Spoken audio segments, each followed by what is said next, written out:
Chapter 300. Flying ship. John strode outside of the mission hall alongside his squadron and followed Elder Rain to an empty part of the war hall grounds. Elder Rain waved his hand before him, and a massive object suddenly came into view before the group. John's eyes widened slightly as he saw the object, which slightly resembled a boat. However, the boat was much more sleek in design and floated off the ground in front of them. It was 30 yards long, 10 yards wide, and made out of some kind of metal. Formation etchings were visible all over the exterior of the boat, which pulsated ever so slightly. "What's this?" John couldn't help but ask curiously.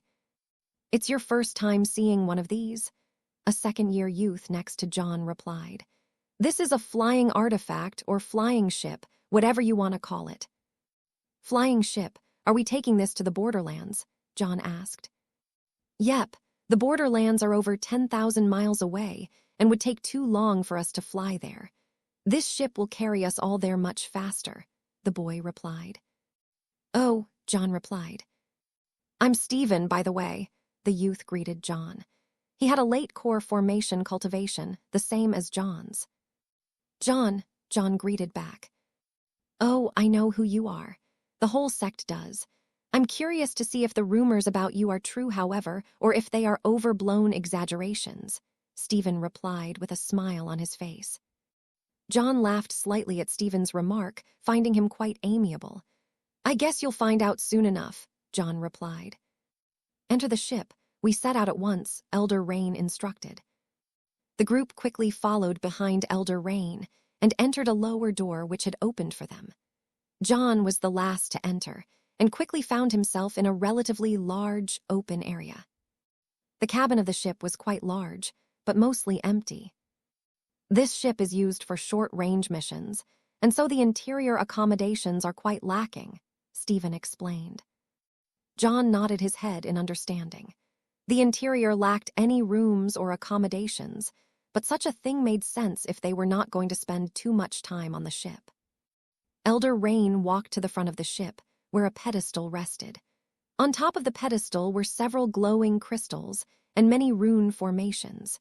He placed his hand on one of the crystals, and the ship began to rise higher and higher into the sky. John looked down and was slightly surprised to see that the once normal floor and walls of the ship quickly became transparent, allowing him and all the others to see the outside world unobstructed. "How interesting," John mused as he watched the ground beneath him grow farther and farther away. All of a sudden, the ship sped forward, reaching incredible speeds in an instant.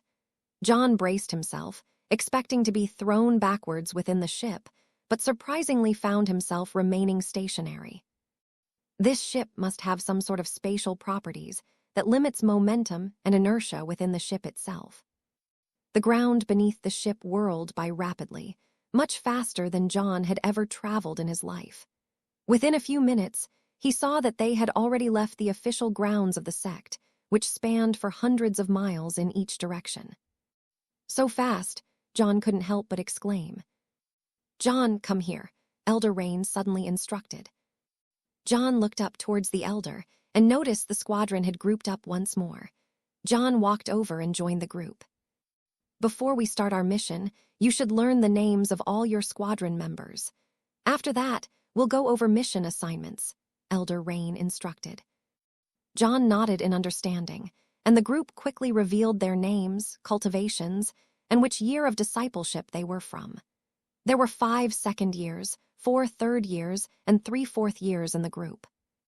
John noticed the dwindling numbers as the years of discipleship went higher, either an indication of the high death rate in the war hall, or some other reason for the disciples leaving as they advanced in years.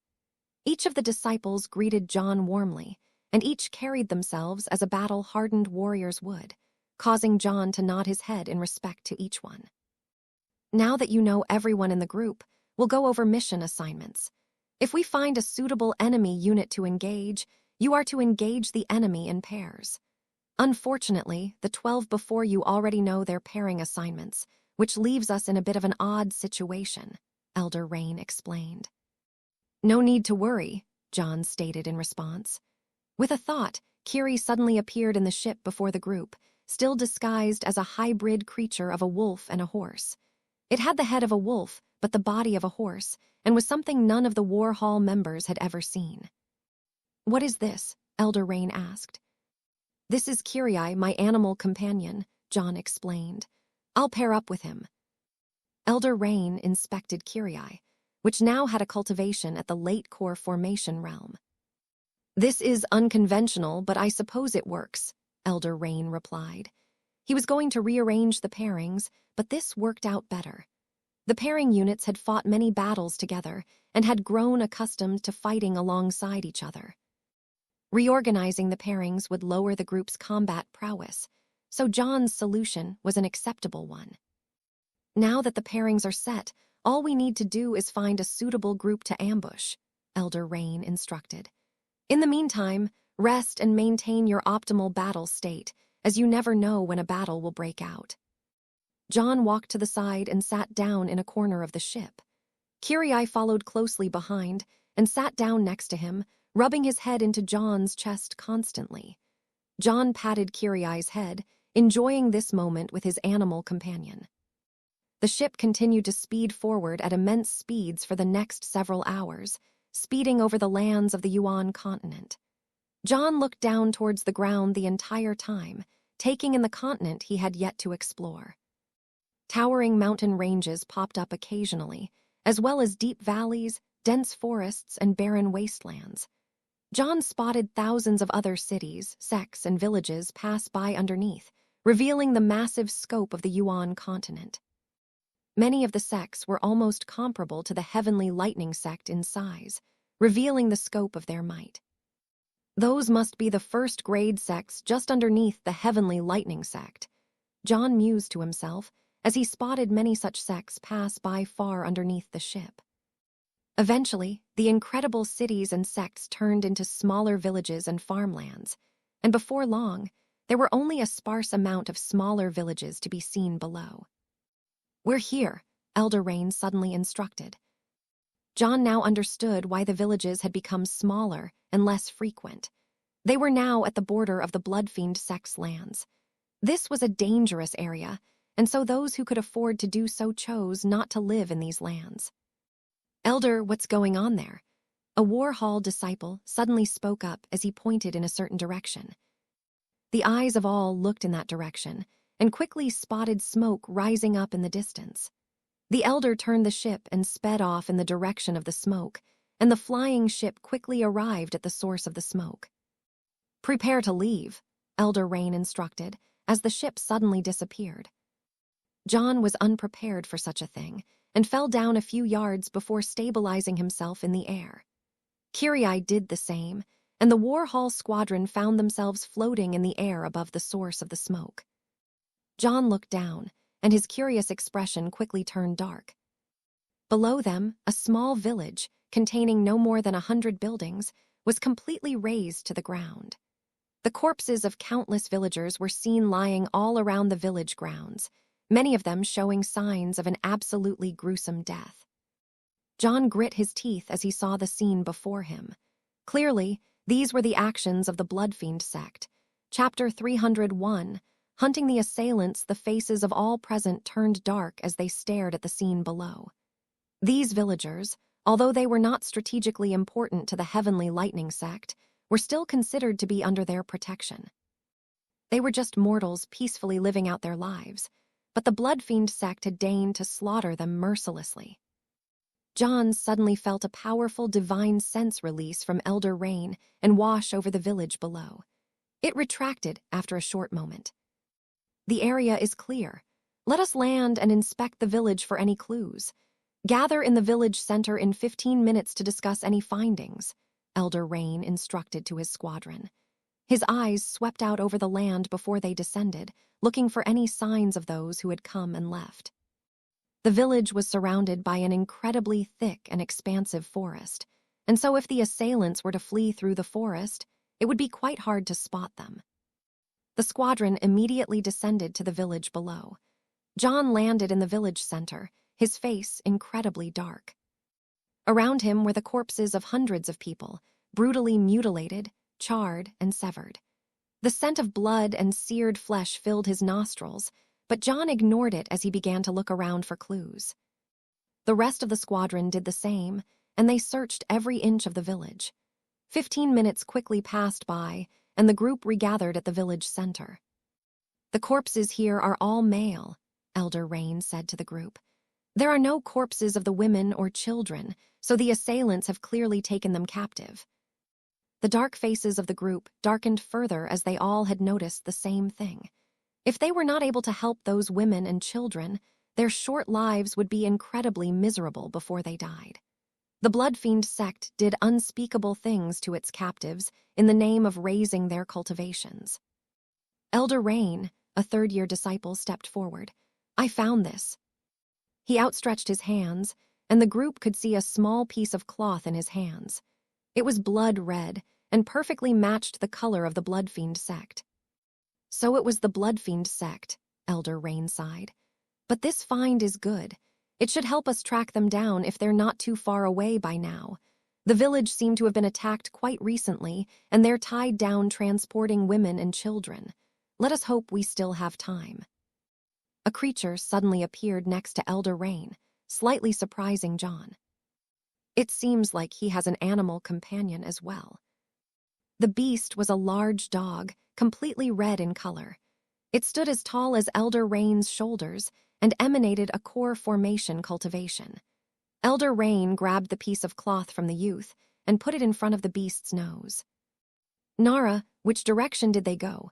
he asked as the beast began to smell the cloth.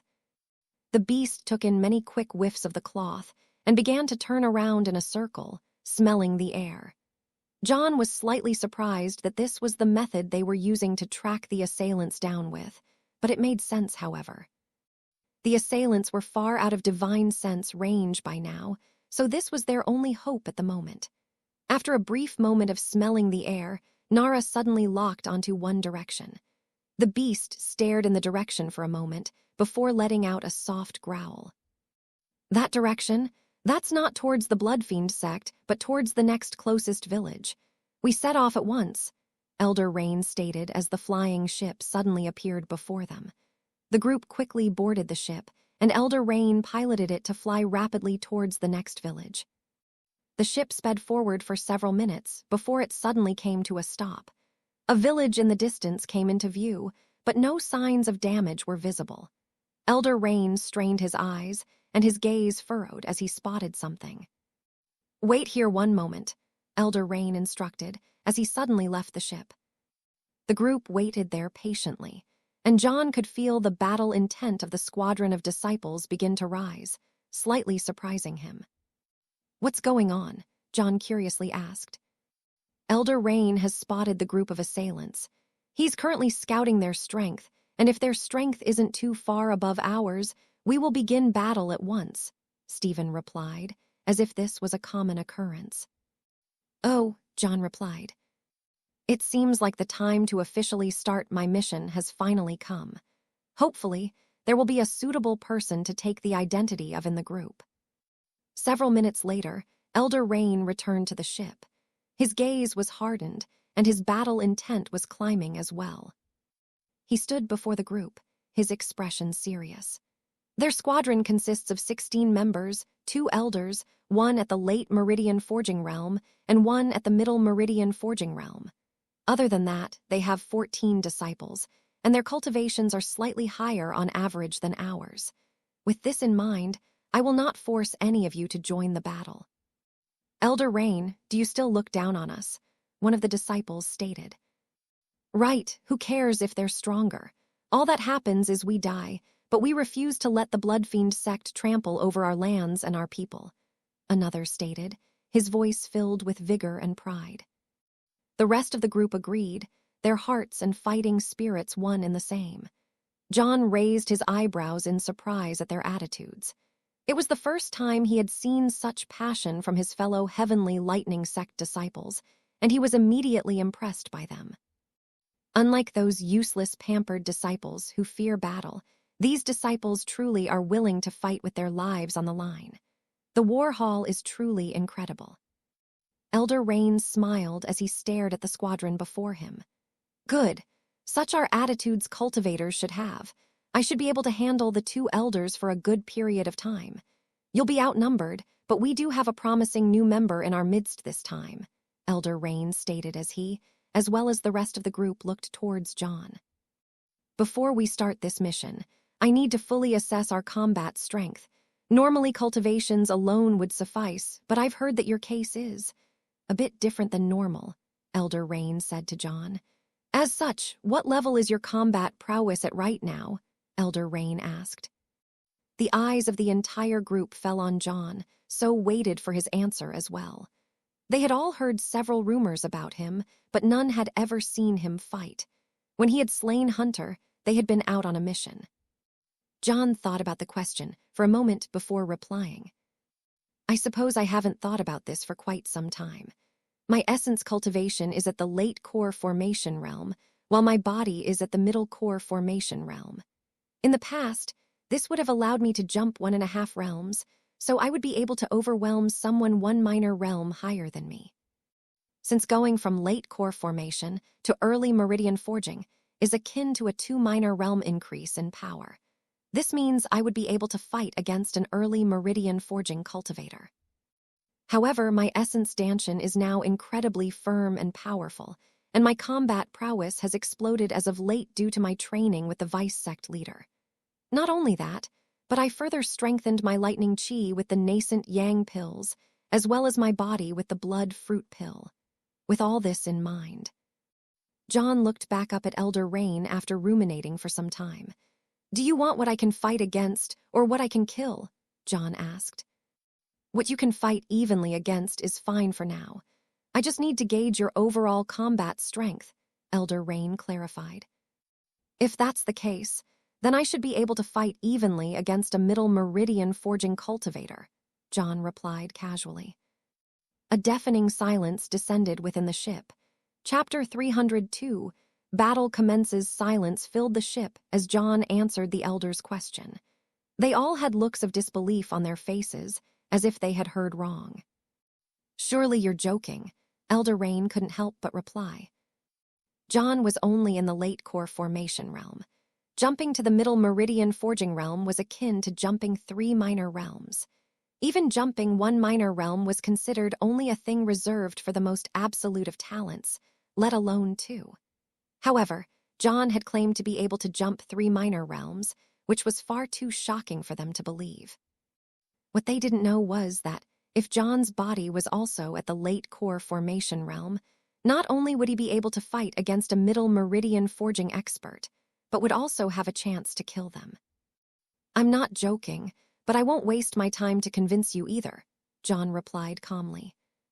Elder Rain fell into a deep silence, as did the rest of the squadron with mixed expressions. Some believed he was embellishing his combat prowess, while others looked at him as if he were a monster. John stood there calmly with Kyrie beside him, unconcerned of what each of them thought. The vice sect leader herself vouched for you, so I'll trust her judgment and believe you, Elder Rain replied. With this in mind, our battle strategy has changed and our odds of victory improved. Here's what we will do. Get back in line.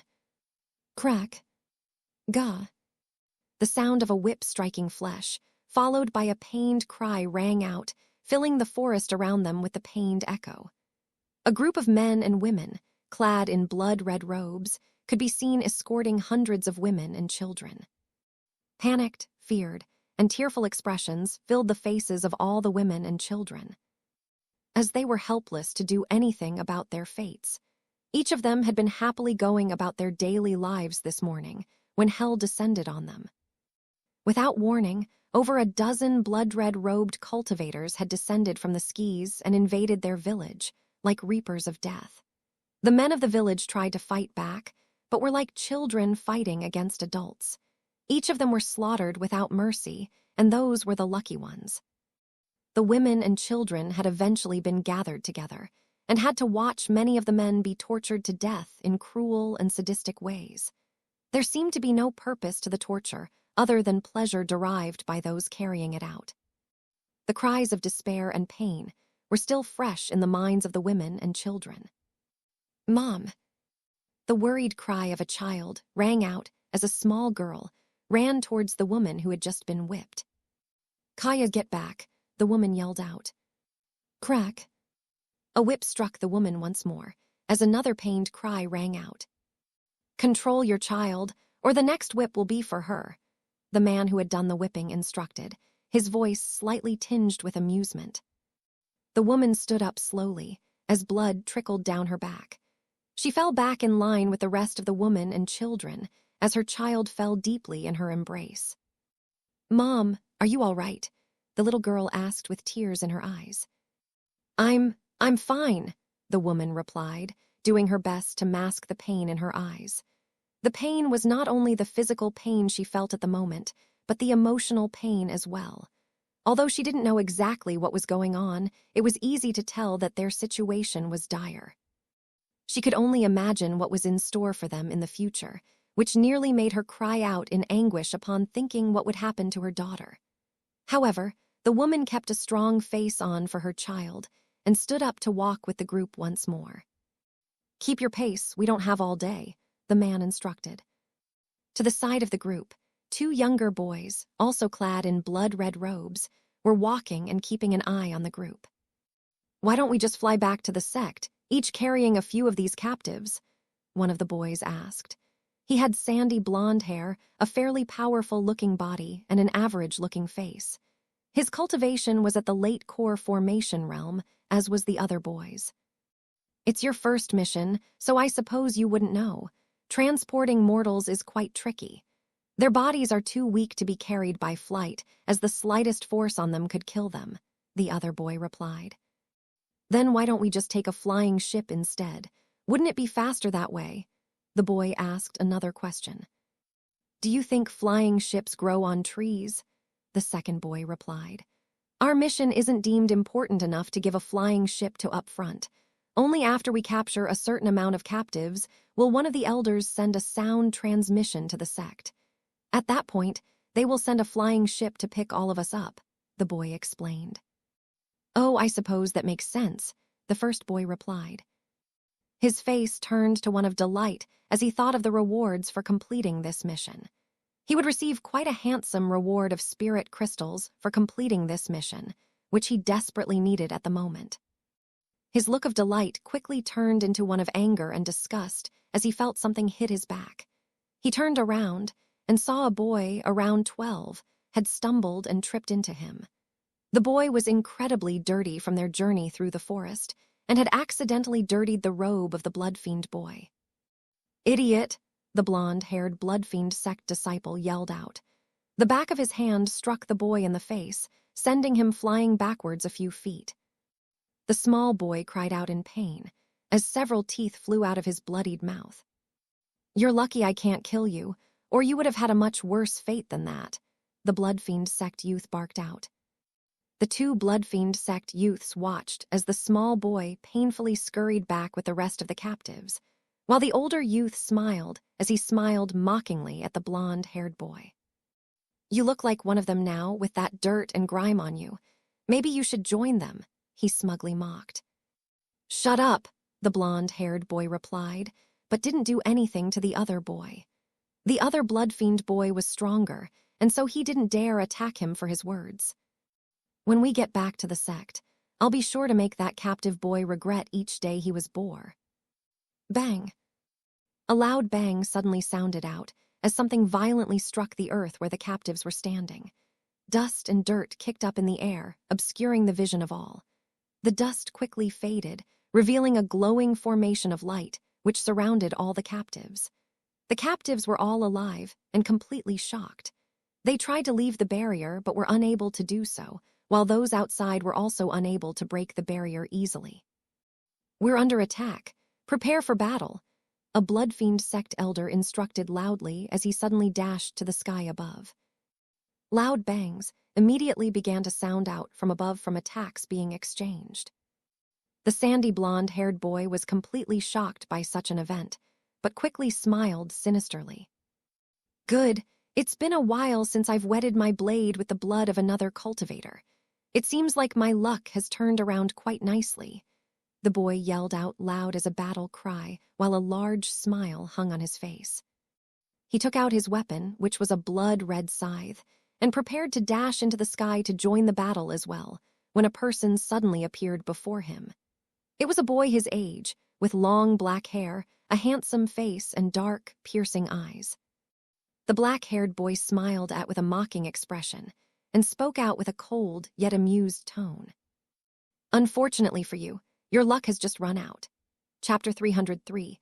Battling the Bloodfiend Youth. The Bloodfiend Youth was shocked by the Heavenly Lightning Sect youth's sudden arrival, but a smile quickly appeared on his face after he assessed the situation.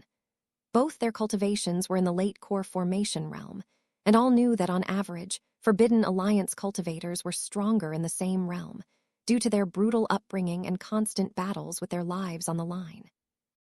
"My luck ran out," the Bloodfiend Youth replied with a sarcastic smile on his face. "The only one who has run out of luck is you, who decided to throw your life away." The black-haired youth before him sighed, as if their verbal exchanges were exhausting. A weapon suddenly appeared in the hands of the black-haired youth, who also wielded a scythe. "Oh, a heavenly lightning scrub that actually uses a scythe.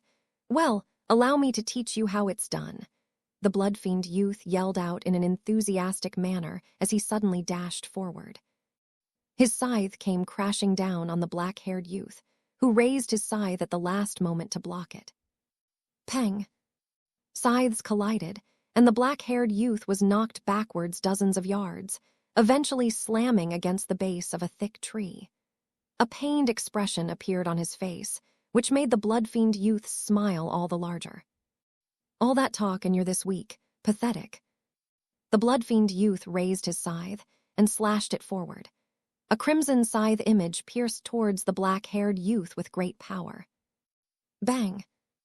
The scythe image slammed against the base of the tree, as the black-haired youth just barely managed to dodge the attack in time. He returned his own scythe image towards the Bloodfiend Youth, who easily blocked it. "Weak, just weak. I've wasted enough time with you, so I'll end your miserable life now," the Bloodfiend Youth called out as he dashed forward. Pang! Pang! Pang! Weapons continuously collided as dozens of moves were exchanged. The fight between the two youths dragged on for several minutes, with the Bloodfiend Youth taking the advantage the entire time. However, his frustration began to grow, as no matter what he did, he was unable to land the finishing blow on the Heavenly Lightning Sect youth before him. With each exchange, the boy he was fighting seemed to get stronger and stronger, eventually getting to the point where they were even in power. "What's going on?"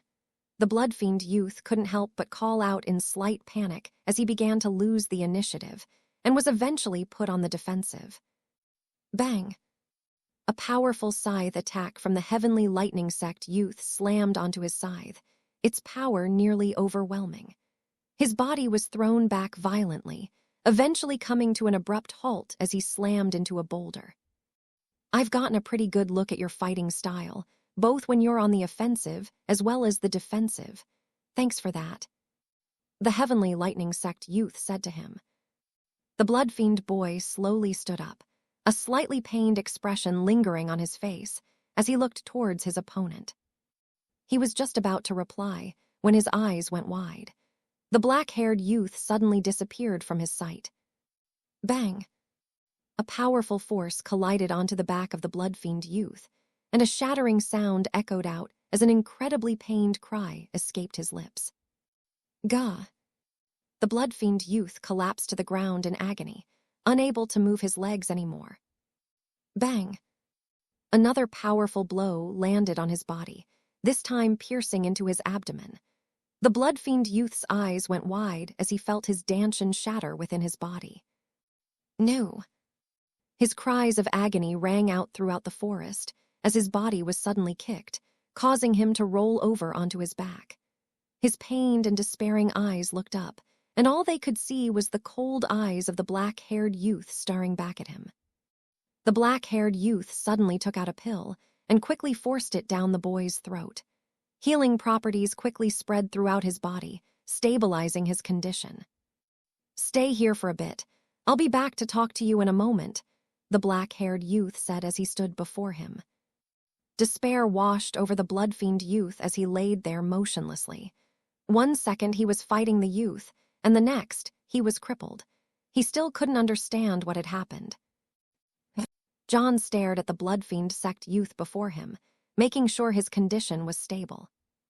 He can't run away now, so I'll return to question him a bit more later. But I have a good grasp of his fighting style now, so I think this boy will be a suitable target to begin my mission. John looked to the sky above, and through the thick tree canopies could see where the fighting was taking place. Powerful booms echoed throughout the surrounding land, and the ground quaked violently as powerful battle arts were continuously exchanged. I've wasted enough time down here, John mused to himself as he kicked off the ground and took to the sky. Bang! 3 incredibly powerful battle arts collided in the air, causing a large explosion to radiate outwards. A short distance away, many other battles could be seen taking place between the Bloodfiend sect and Heavenly Lightning sect. As the large explosion faded, 3 cultivators were revealed. There were 2 Bloodfiend sect cultivators and 1 Heavenly Lightning sect cultivator. In the near distance, many explosions continuously rocked the land as the disciples of both sects fought with their lives on the line. Elder Rain stood there, breathing slightly heavily, as he stared at the 2 Bloodfiend sect elders before him. Although he was slightly stronger than the strongest Bloodfiend sect elder, he was outnumbered 2 to 1. While the Middle Meridian Forging Elder was not a threat on his own, he was still strong enough to turn the tides of battle in favor of the Bloodfiend sect. Where the hell is he? Elder Rain couldn't help but mumble under his breath. The strongest Bloodfiend sect elder smiled at Elder Rain. All of you from the Heavenly Lightning sect are like this. You run into battles even when the odds are against you and end up dying as a result. Idiotic, the lot of you, the Bloodfiend elder spoke out in a mocking tone. However, since you decided to donate your bodies and blood to us, we will humbly accept, the man continued, his smile growing larger by the second. Elder Rain looked at the man with hardened eyes. He was truly at a disadvantage in this fight and could only hold out for several more minutes while outnumbered. We don't have a lot of time to waste, so we'll be finishing things, the Middle Meridian Forging Elder commented. He raised his weapon and prepared to slash it out once more, but his expression suddenly changed as he quickly dodged to the side. However, he was slightly too late, as a lightning beam suddenly exploded onto his shoulder. Gah! The elder cried out in pain, as the lightning seemed to want to destroy his body from within.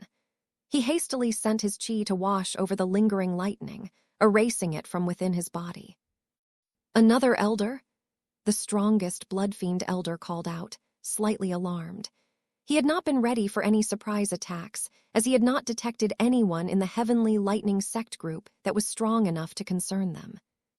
However, his expression quickly changed into one of disbelief, as well as amusement, as a late core formation youth suddenly appeared next to Elder Rain.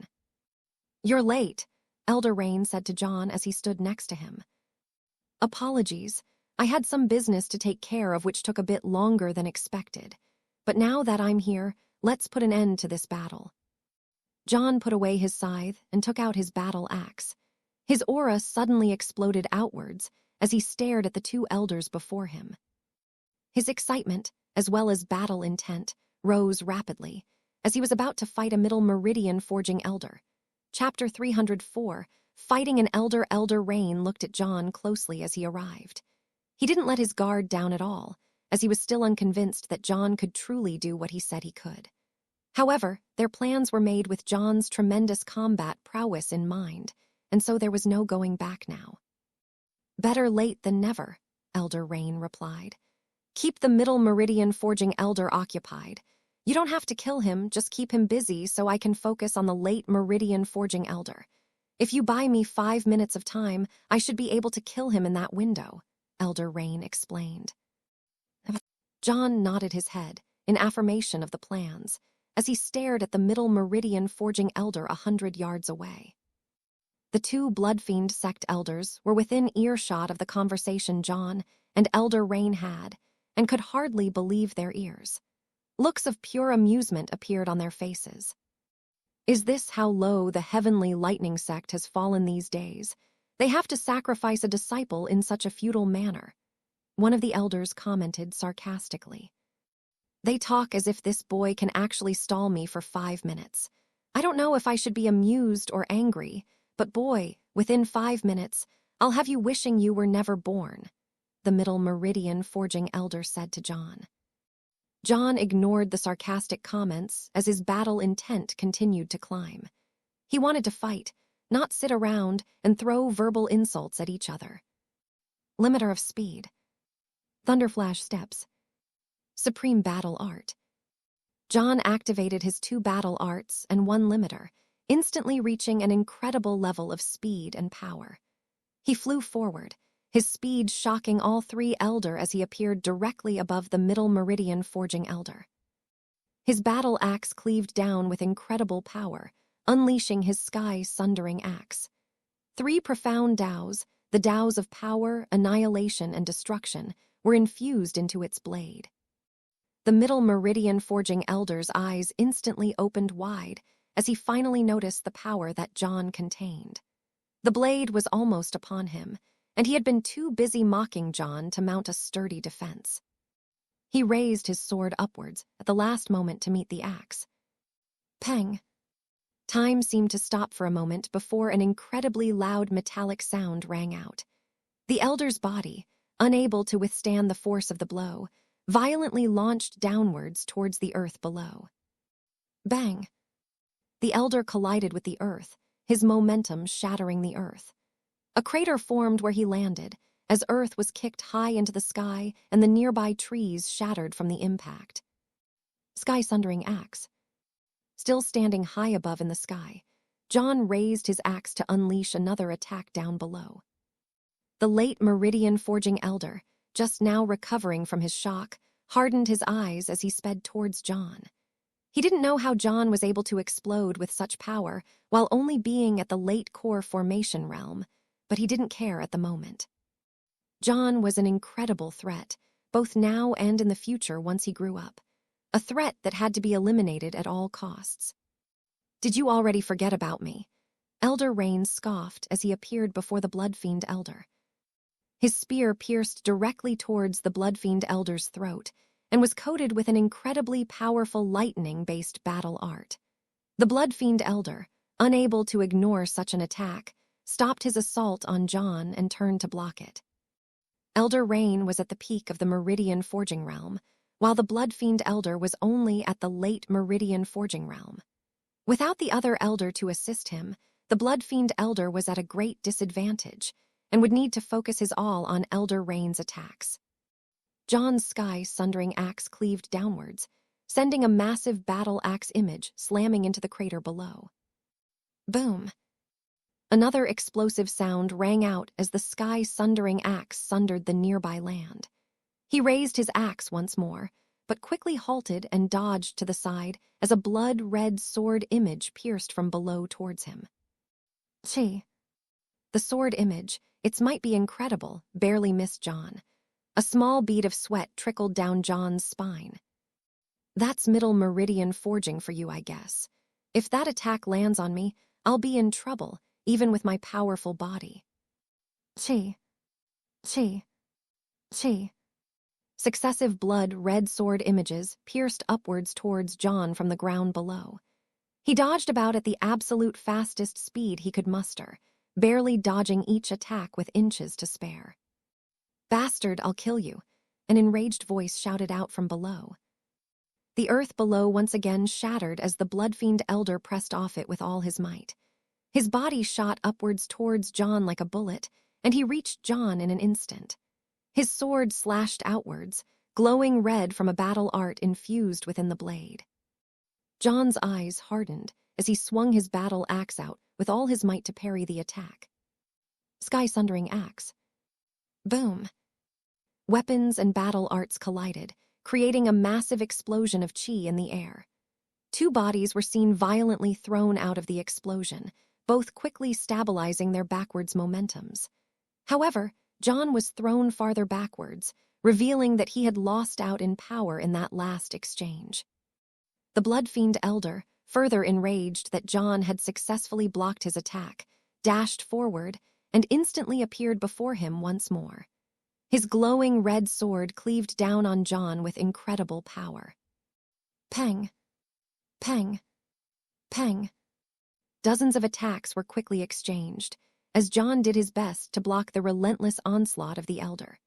However, not only were the Elder's attacks incredibly sharp and powerful, they also contained a stinging soul attack that also whittled away at John. While John's soul was incredibly powerful, the combined assault of these three aspects were beginning to overwhelm him. John activated his heavenly lightning domain, as lightning began to rain down from all directions towards the Elder. The Bloodfiend Elder snorted in disdain, as a blood-red barrier of chi suddenly formed around him, shielding him from John's lightning domain attacks. "Two can play that game, little boy," the Elder scoffed, as the sky around John suddenly went red. Crimson Hell Domain. The Crimson Hell Domain instantly washed over John, assaulting him with a familiar energy. However, unlike the previous times he had encountered the domain, this one was done by someone much higher in cultivation than himself. Even with his natural resistance to the Crimson Hell Domain, John felt his soul pain greatly, and his movements slowed by the domain. The Elder once again appeared before John, a large grin on his face. "This is the end for you, boy." His sword cleaved down once more, and John hastily raised his battle axe to parry the attack. Peng! Weapons once again collided, and John, weakened by the Crimson Hell Domain, was sent flying down towards the earth below. Boom! His body landed violently on the ground, shattering the land as it burrowed deep within the earth. The Bloodfiend Elder had a look of surprise appear on his face, as he had expected John to be unable to move within his domain. While John did display incredible battle prowess, he was still an entire major realm below the Elder in cultivation. "He shouldn't be able to move within my Crimson Hell Domain. Just who the hell is this brat? We cannot allow him to live, or it would be the end of the Bloodfiend sect," the Elder mused out loud through gritted teeth. The Elder raised his sword above his head for a moment, as his sword began to turn from a soft red glow into an incredible dense and dreadful red color. After a moment of powering the attack, the Elder slashed his sword down at the ground below. Crimson Blood Slash. An incredibly large and powerful blood-red sword image filled everyone's vision as it cleaved into the earth below. The ground exploded outwards from the force of the attack, as it shattered the earth for hundreds of yards in each direction. "John!" Elder Rain cried out as he saw the attack land where John had been. While he was pressing the Bloodfiend Elder to his limits, he needed just a few more minutes before he was able to finally kill him. However, the attack that the Middle Meridian Forging Elder just released was not something a late core formation youth could take head-on and live, no matter how strong their battle prowess was. In the far distance, the Heavenly Lightning Sect disciples saw what had happened, but could only grit their teeth as they continued their live and death battles with the Bloodfiend youths. "Jedge, stupid brat, you may be strong for your age, but you bit off far more than you can chew. Don't worry, though, I'll retrieve whatever remains of your corpse and put it to good use," the Meridian Forging Elder commented sinisterly.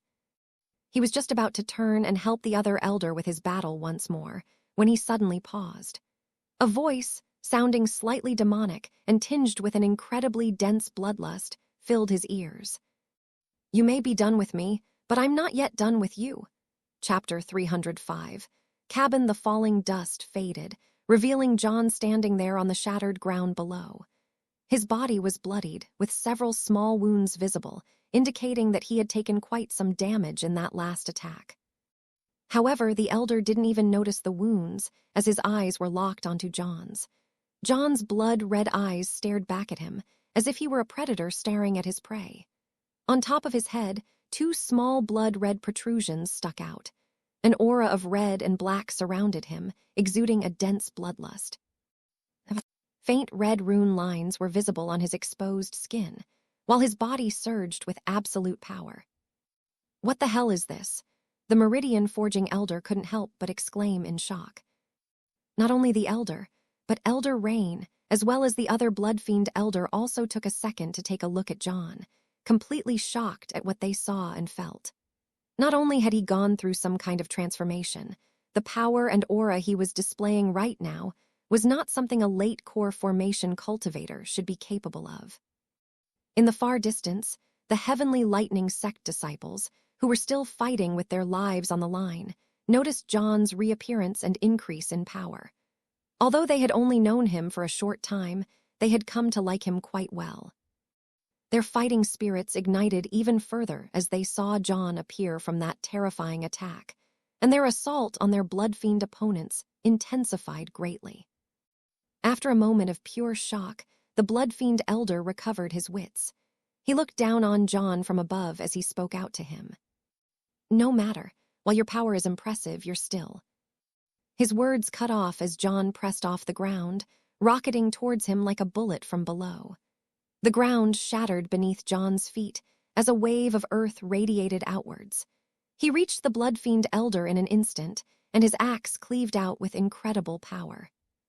The Elder noticed the attack, but scoffed at it. Unlike before, John wasn't even using his sky-sundering axe and was only using a physical attack. The Elder considered such an attack an insult to him and slashed his sword out powerfully in response. Bang! Weapons collided, and the Elder's eyes widened quickly as his body shot back like a cannonball into the distance. The power of John's normal axe attack had been far beyond his expectations and was not something even a body cultivator should be capable of. After being knocked back hundreds of yards, the Elder finally managed to stabilize his body. He looked back towards John and grit his teeth as he slashed out with all his might. John had appeared before him against in an instant and was cleaving down towards him with his axe. This time, however, the axe was exuding the aura of John's sky-sundering axe. Crimson Blade Slash. The Elder countered with his Crimson Blade Slash, which had been the powerful move he used before to injure John. However, he did not have as much time to prepare the attack, and so its power was reduced. Not only that, but the Elder was used to attacking with sword images and not his sword directly, as most essence cultivators chose to do. Weapons collided, and an absolutely horrifying explosion radiated outwards. Two bodies shot out of the explosion, each followed by a trail of smoke. John's body flew back several hundred yards, while the Elder flew back even more. John recovered his balance first and pointed his finger towards the distant Elder. The Elder had underestimated John, allowing him to take the initiative in this battle. John was not about to let that advantage slip away from him. Lightning Ruin. A powerful lightning beam exploded out of his fingers, piercing directly towards the Elder. John shot off a dozen more lightning beams in the span of a few seconds, each with incredible power. The Elder finally managed to control the tumbling blood and chi within his body and stabilized himself in the air. He looked back towards John and noticed a barrage of lightning beams already upon him. The power of the lightning beams were not something the Elder could ignore and take head-on. The Elder slashed his blade out rapidly, each one meeting a lightning beam and neutralizing the attack. His body was knocked slightly backwards with each exchange, but he had taken no damage.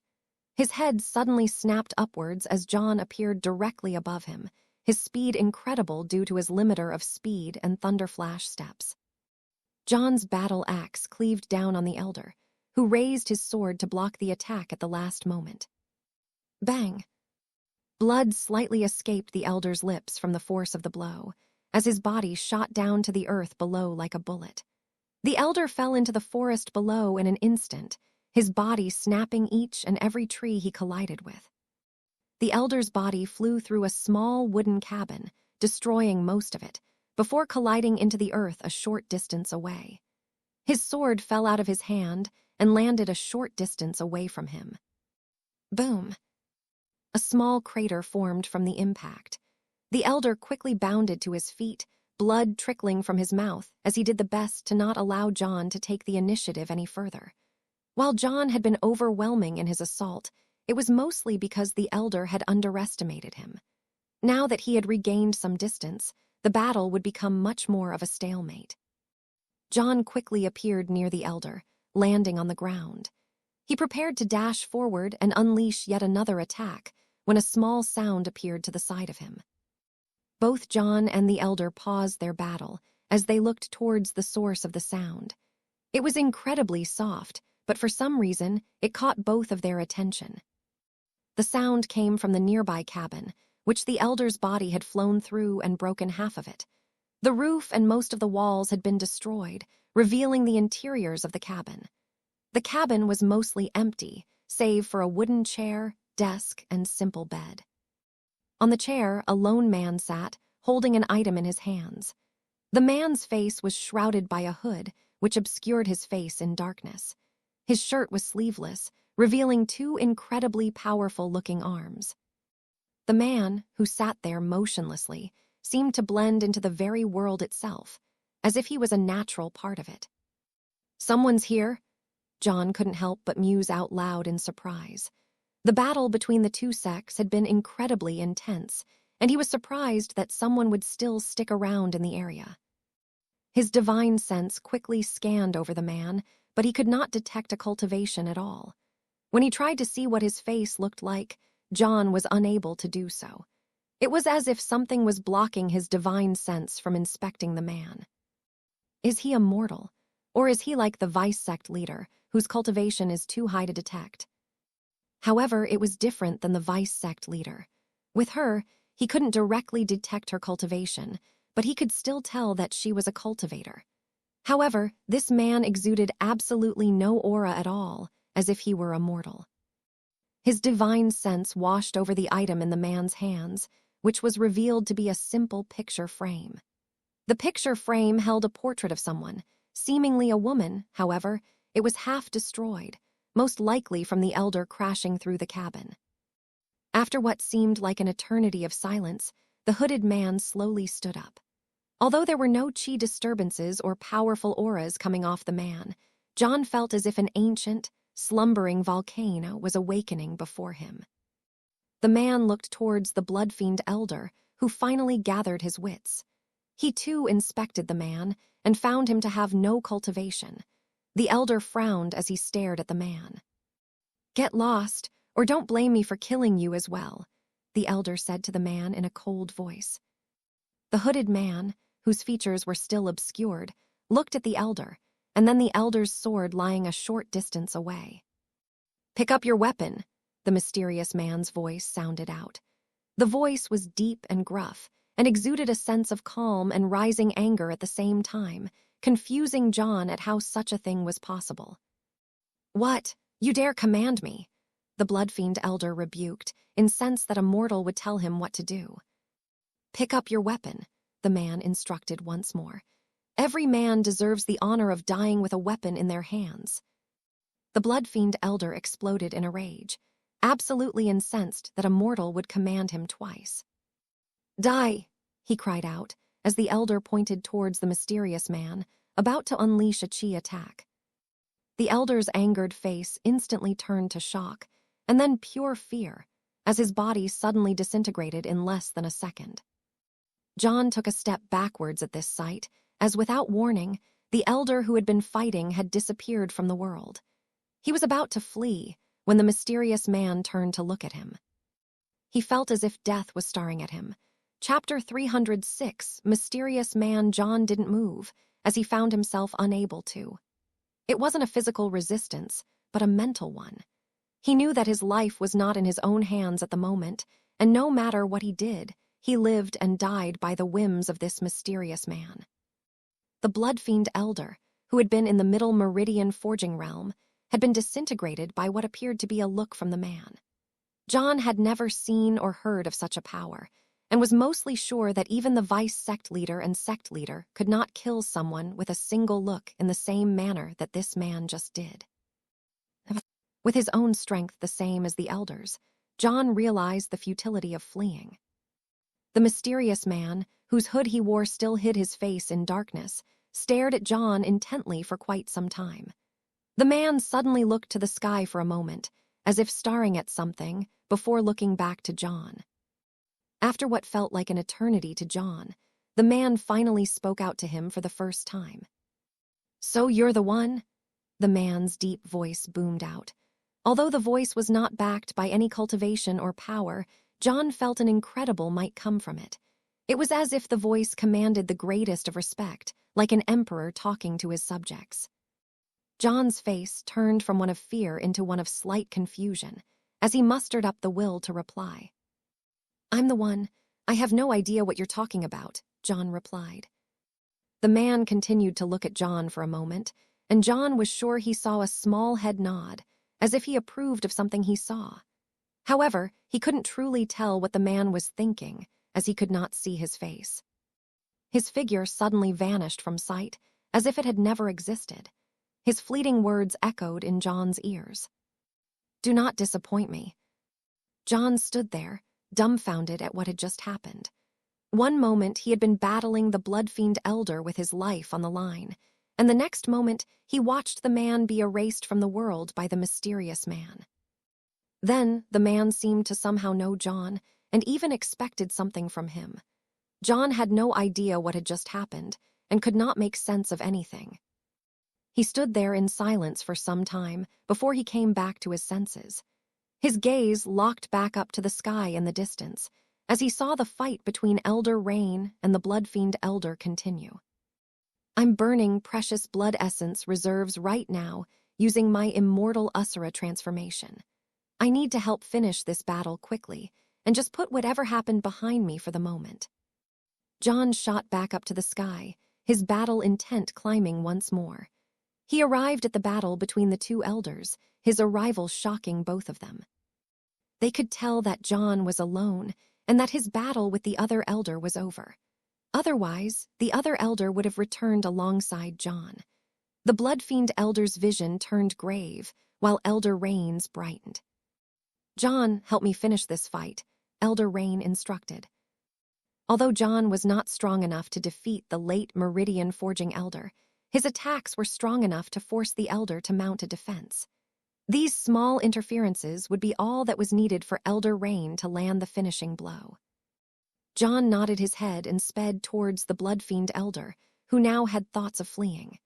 However, Elder Rain knew this was a possibility and focused on his effort on locking down the blood-fiend elder.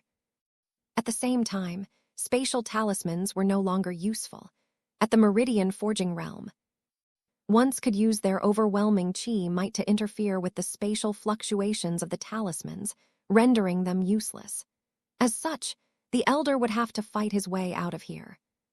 John arrived near the blood-fiend elder, who was still under assault from Elder Rain. He held his axe above his head for a brief moment, before unleashing a peak power sky sundering axe towards the elder. The elders flicked his arm out to the side and sent out a quick chi beam towards John's attack. At the same time, his other arm slashed out with his sword, parrying the attack of Elder Rain. The blood-fiend elder, having to focus on two attacks, was knocked backwards quite a distance, but was relatively unharmed. Elder Rain quickly saw through the blood-fiend elder's intents. "John," he's trying to use the backwards momentum to escape. "Attack him with your absolute strongest attack." Elder Rain could tell that the blood-fiend elder was trying to flee by blocking attacks and being knocked backwards away from the battle. As such, he wanted to end the battle in a single blow. He didn't know how strong John's strongest attack was, but if it was strong enough that the elder had to seriously focus on it, Elder Rain was confident he could finish the fight in a single blow. John stopped as he heard Elder Rain's words. He undid his Immortal Asura transformation art, as it only boosted his body power and was draining his precious blood essence reserves quite quickly. "My strongest attack, huh?" John looked towards the blood-fiend elder several hundred yards away and pointed a finger at him. The elder scoffed as he saw this, as he had seen John unleash his lightning ruins before. Such an attack would not be strong enough to affect him. Elder Rain frowned as well, but said nothing as he continued his assault on the blood-fiend elder. Lightning began to dance and crackle over John's outstretched hand, confirming that he was using his lightning ruin. The blood-fiend elder prepared to negate the attack, but was surprised when it didn't come right away. He looked to the side towards John, and his eyes began to open wide. The lightning dancing over John's hand and arm began to grow to incredible levels, as John continued to channel his lightning ruin. "He's a war mage as well." The blood-fiend elder couldn't help but curse as he slashed his sword out towards Elder Rain, sending a powerful crimson sword image towards him. He needed to stop John before he unleashed the attack. Elder Rain scoffed, as he would not allow such a thing. He appeared before the elder once more and slashed out with his own weapon. Peng! Peng! Peng! Dozens of moves were exchanged, as the elder desperately tried to fight his way over to John. However, Elder Rain held steadfast, preventing such a thing. John felt the lightning chi within his body surge to incredible levels, and his face began to turn red from the internal pressure of the chi. However, he kept building the chi within his body and Danshin, pushing his attack to his absolute limits. His meridians began to strain and stretch, nearing their breaking points, as his body felt like it was about to explode. After a full minute of channeling the attack, John finally reached his limit, as any more would destroy his body from within. His finger pointed towards the blood-fiend elder, who now had a look of horror on his face. Bang, Chapter 307. Bonus. Cleaning up the battlefield, the sky above, and the land below suddenly lit up in a brilliant blue hue as an incredible lightning beam exploded out of John's fingers. The lightning beam surged with incredible power and was many times stronger than a normal lightning ruin. The blood-fiend elder's face turned incredibly grave as the attack reached him in an instant. The power of this attack was not something he could casually parry, and would need to focus a good amount of his strength to properly block it. However, such an opening was all Elder Rain needed. The blood-fiend elder panicked, unsure of what to do, but the lightning beam reached him in an instant, forcing him to face it head-on. The blood-fiend elder grit his teeth as he slashed towards the lightning beam, sending an incredibly strong sword image towards it. Boom! Sword image and lightning beam collided, causing a terrifying explosion of chi to radiate outwards. The blood-fiend elder didn't waste any time at all, and instantly turned to unleash a sword image to Elder Rain. However, too late. The words sounded in the blood-fiend elder's ears as an absolutely shocking attack pierced towards him. It had already reached the elder, as Elder Rain had timed the attack perfectly with John's. No.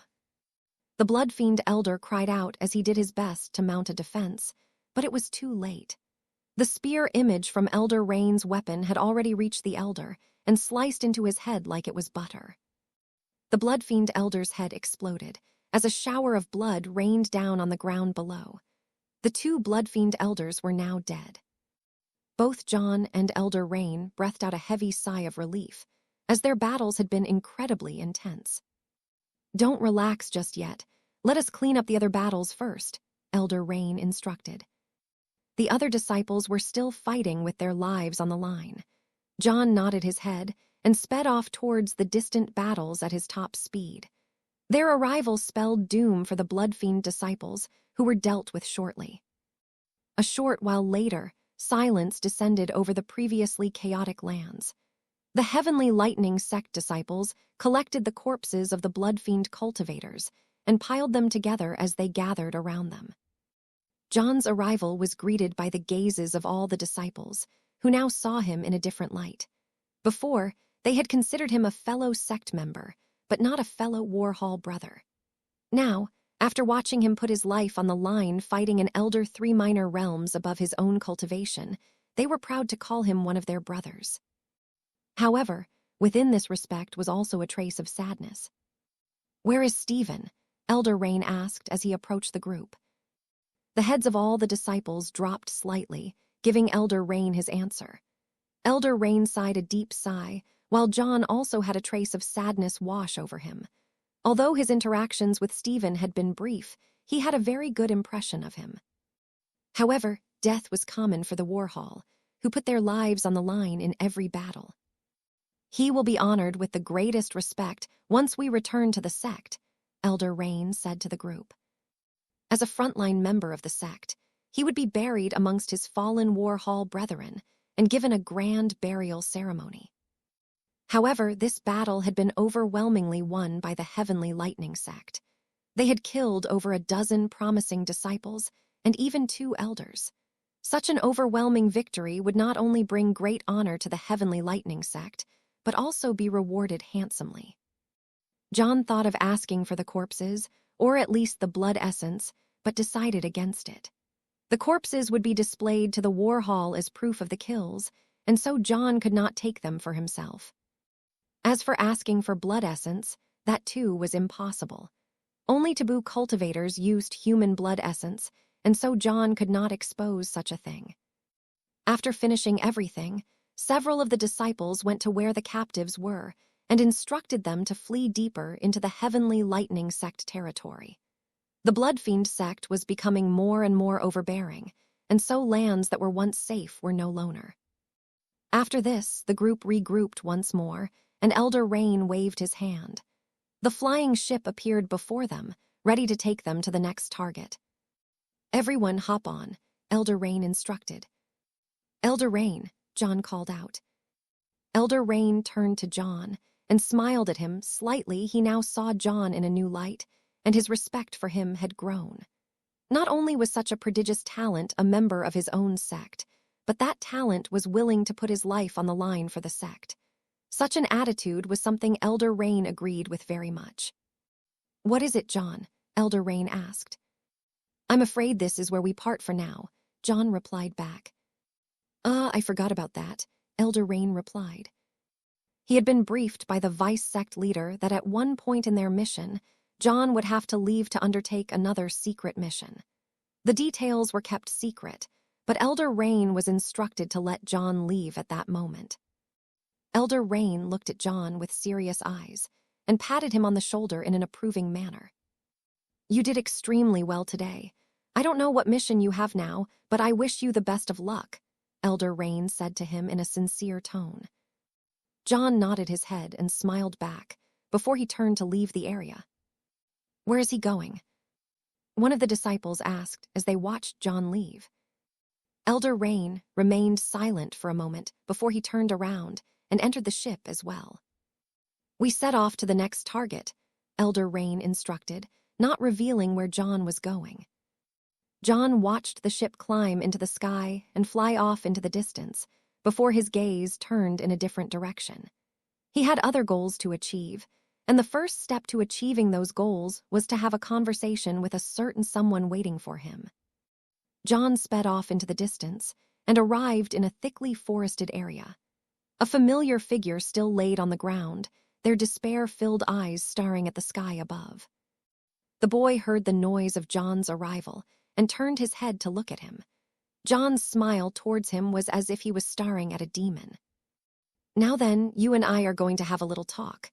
Chapter 308, Auction a day later, a sandy blonde-haired boy, clad in a blood-red robe, was seen walking through the forests in the Forbidden Alliance territory. John had already assumed the disguise of his victim, who had been persuaded all night to reveal every single detail about himself, his relationships with others, and the Bloodfiend sect. Coincidentally, the boy's name was also John, saving John a headache of having to learn to respond to a new name. After getting all this information from the boy, John swiftly ended his life and absorbed his blood essence. "I just need a few more late core formation cultivators worth of blood essence, and then I should be able to push my body cultivation to the late core formation realm," John mused internally while walking through the lands of the Bloodfiend sect. The lands between the Bloodfiend sect and Heavenly Lightning sect were divided by a massive river, which spanned several miles wide. John had reached the river half a day ago and had flown over it to reach the lands of the Bloodfiend sect. "The boy told me that the Bloodfiend sect is a 3-week journey away without a ship, so I have quite a way to go. But it's not all bad. This way, I get to see a bit more of the Forbidden Alliance lands and learn more about them.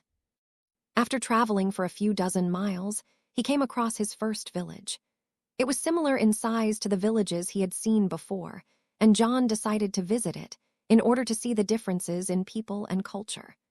The more he learned about the Forbidden Alliance lands before he reached the Bloodfiend sect, the better his odds of succeeding in his mission were. The village contained just shy of 100 small wooden buildings and was fairly simple. John landed in the village center and saw no other signs of life whatsoever. His divine sense spread out over the village, and still no signs of life were detected. It's completely empty. Strange. The villages in these lands do not have to fear raids from my sect or the other honorable alliance sects, so what's going on? Surely the Forbidden Alliance sects aren't using their own people for cultivation. John perused the village for any and all clues, but could not find anything. After concluding any more useless exploration, John proceeded onwards on his travels. A small dirt road stretched out from the village and deeper into the Forbidden Alliance lands, and so John decided to follow it.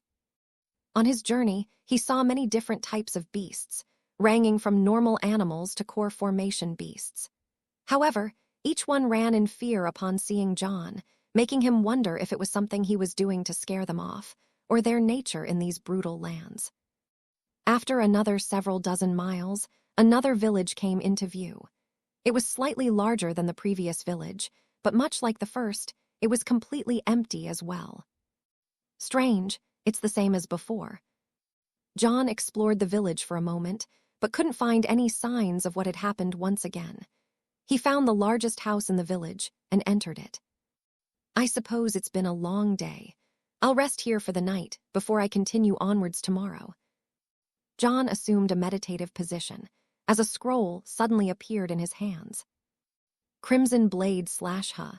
I suppose I'll have to learn that boy's techniques before I reach the Bloodfiend sect. John began to study the technique, and did so late into the night before retiring to bed. At the late core formation realm, one could go for weeks without sleep, but doing so still made John feel incredibly refreshed. Early the next morning, he once again set out, venturing deeper into the Forbidden Alliance lands.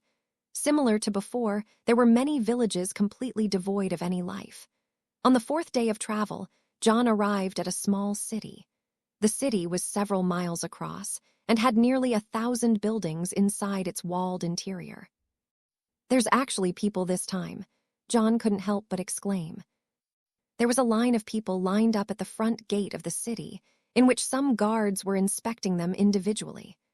John began to walk towards the line to line up, when a thought crossed his mind. That's right, I'm a member of the Bloodfiend sect now, which is the most illustrious as well as feared sect in these lands. I should play the part. Instead of lining up, John strode straight towards the gate. The guards, both in the core formation realm, began to shout out orders for John to stop, but their words immediately ceased when they noticed his blood-red robes. A Bloodfiend disciple? Forgive us for our earlier words, one of the guards said to John, a slight tremble evident in his voice. Clearly, upsetting Bloodfiend sect members was something to be avoided in these lands. John ignored the guard and strode past both of them into the city. Neither made a move to stop him or tried to make him pay the entry fee. This is actually quite nice, John mused internally. I could get used to this. Inside the city, hundreds of people could be seen scurrying about their business. The bustling city was not unlike the cities found in the Honorable Alliance lands, but there was a noticeable difference in moods. The city's John was used to displayed an outward sense of cheerfulness, hopefulness, and optimism. However, the faces of those he saw within the city were cold, with many constantly looking over their shoulders. After walking through the city roads, John reached the large open city center, which housed most of the city's vendors and markets. He began to peruse through them, although he was mostly unimpressed with what he saw. Poorly crafted weapons, cultivation aids that are low-quality, useless battle arts. I suppose this is a city located towards the borders of the Bloodfiend lands, and so it's quite weak. But still. John continued to peruse through the offered wares for a while, but became more and more disinterested. He finally reached the very heart of the market, and the cold and gloomy atmosphere began to disappear as he heard excited shouts come from up ahead. What's going on there? John pushed through the crowd, which at first would give him a cold look and begin to speak out to curse him, but their words would instantly end as they noticed his robes. While he could fly above the crowd, John wanted to see everything the city could offer. 2,000 spirit crystals. A loud shout sounded out from the crowd ahead. 3,000 spirit crystals. The shout of another echoed out from within the crowd. Many more loud bids were shouted out in quick succession, until no more bids were uttered. Sold, an excited shout loudly echoed through the crowd. 8,000 spirit crystals. Sounds like whatever they're bidding on, it's causing quite the commotion. He eventually made his way through the crowd and finally spotted what was going on in the heart of the city. His expression darkened as he saw the auction. On a stage in which the large crowd had gathered in front of, dozens of mortals shackled in chains, ranging from children to the elderly, were being auctioned off. Chapter 309, Slave Market. As he arrived, John saw a person in the crowd walk up to the stage, at which point he grabbed the chains of one of the mortals. It was a boy in his late teens, no older than John. The boy had no cultivation and was incredibly dirtied. A look of hopeless despair was evident on his face, as well as the faces of the others on the stage. The boy was led by his chains through the crowd, and the auctioneer on the stage immediately started the next bid. A woman in her 30s was the next to be auctioned. She was relatively attractive, but the dirt and grime on her face and body hid that fact. "We'll start the bid at 1,000 spirit crystals," the auctioneer bellowed out. His cultivation was at the core formation realm, and he appeared to be in his 40s. 1,000 spirit crystals, someone in the crowd shouted. 2,000. 3,000. After a series of bids once more, the woman was auctioned off for 4,000 spirit crystals. The woman, her face equally despairing and hopeless as the first, was dragged off the stage by her chains by the one who had purchased her, disappearing into the crowd. John eventually snapped out of his shock at the sight before him. They're auctioning slaves. Such a practice was long ago outlawed in the lands John lived, but apparently things were different in the Forbidden Alliance lands. Can I do anything to help them? John thought about helping the captives, but eventually figured out his hands were tied. If he bought them and freed them, they would most likely be captured again, as they were mortals and could not flee far. As for escorting them back to the Honorable Alliance lands, he couldn't do that either. He had no transportation ship, and so the journey across hundreds of miles would have to be on foot. That would take the mortals weeks to do, which was time he could not afford to waste. As for purchasing their freedom and setting them up with housing, he couldn't do that either. A blood-fiend disciple would never be so altruistic, and so he would be quickly exposed after doing such a thing. His mission was his main priority, and he could not do something that would delay it or expose it. If only I had teleportation talismans to help them all out, but sadly I only have a few remaining. John shook his head in pity, displeased that he could not help the captives. He glanced at them a moment longer before turning to leave. "What's this? It appears we have a very special guest here today," the auctioneer suddenly called out. His vision landed on John, and all eyes in the crowd turned to look at him. "It appears we have a blood-fiend sect disciple in our midst," the auctioneer called out in an eager tone. Blood-fiend disciples were quite rich when compared to commoners such as themselves, and were a great source of potential income. John paused as he noticed the gazes of all those on him, and turned around to look at the auctioneer that was addressing him. "Honorable blood-fiend disciple, do any of these slaves suit your eyes? I'll give a special discount just for you," the man called out. Those in the crowd frowned slightly upon hearing this, but did not protest. Establishing a relationship with a blood-fiend sect member was something they all hoped to do, as it could lead to much greater riches. "Not interested," John replied, his tone flat and emotionless. Surely at least one suits the eye of someone as great as you. How about this girl? The man pointed to a girl, around John's age, who was quite attractive. John frowned as he replied once again, "Not interested." The man cleared his throat, not prepared for the hard nose from John. Most Bloodfiend disciples, as well as the other strong sect disciples, would purchase several slaves for whatever purposes they had before disposing of them. Not only that, but many of the cultivation techniques required humans, either for their blood or other purposes, and so slaves were a hot commodity in these lands. After rejecting the man's offer for the second time, John pushed his way through the crowd as he walked away. His face, gloomy and dark, caused all those around him to part away quickly, allowing him a quick path out of the crowd. The man watched John leave, as a frown sat on his face. John had given him no face or respect, which was highly valued in these lands. He beckoned towards a man standing next to him and whispered a few instructions in his ears. The man's eyes narrowed as he heard the instructions, and he nodded his head soon after in affirmation. John quickly left the city after determining there was nothing else he could do for the slaves, or anything worth buying within the city. My mission is my priority above all, but if I manage to destroy the Bloodfiend sect, situations such as these won't happen in the future. So, my goal is still the same as always: destroy the Bloodfiend sect. John walked down the main road leading deeper into the Forbidden Alliance lands. He traveled down the road for several dozen miles before stepping off the road and venturing into the forest that lined the road. After walking for several miles, John stopped. "Are you going to keep hiding in the shadows, or are you going to come out?"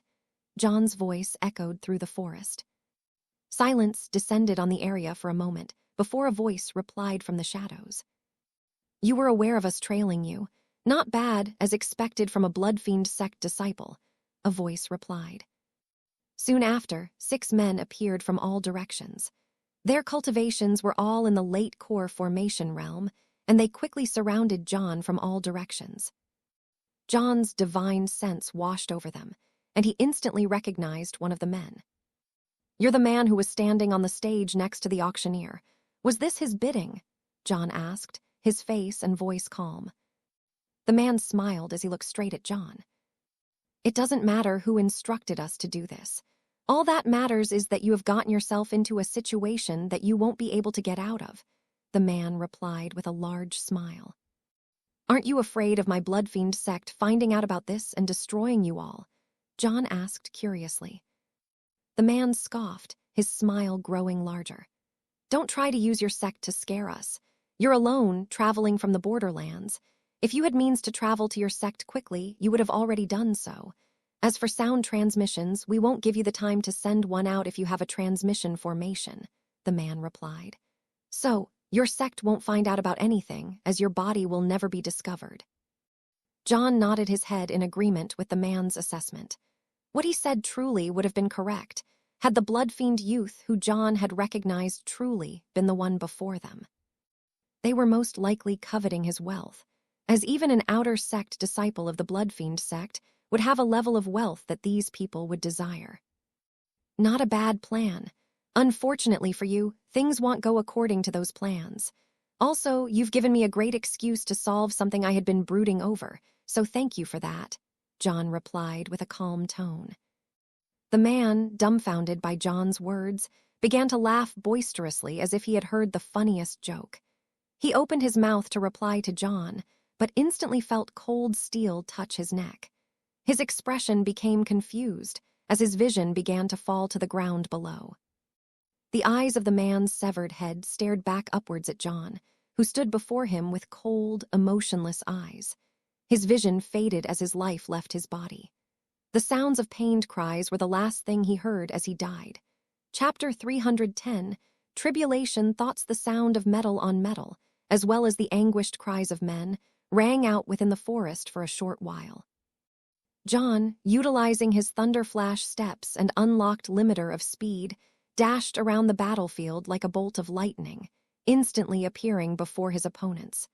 They had not expected him to be so powerful and were instantly put on the defensive.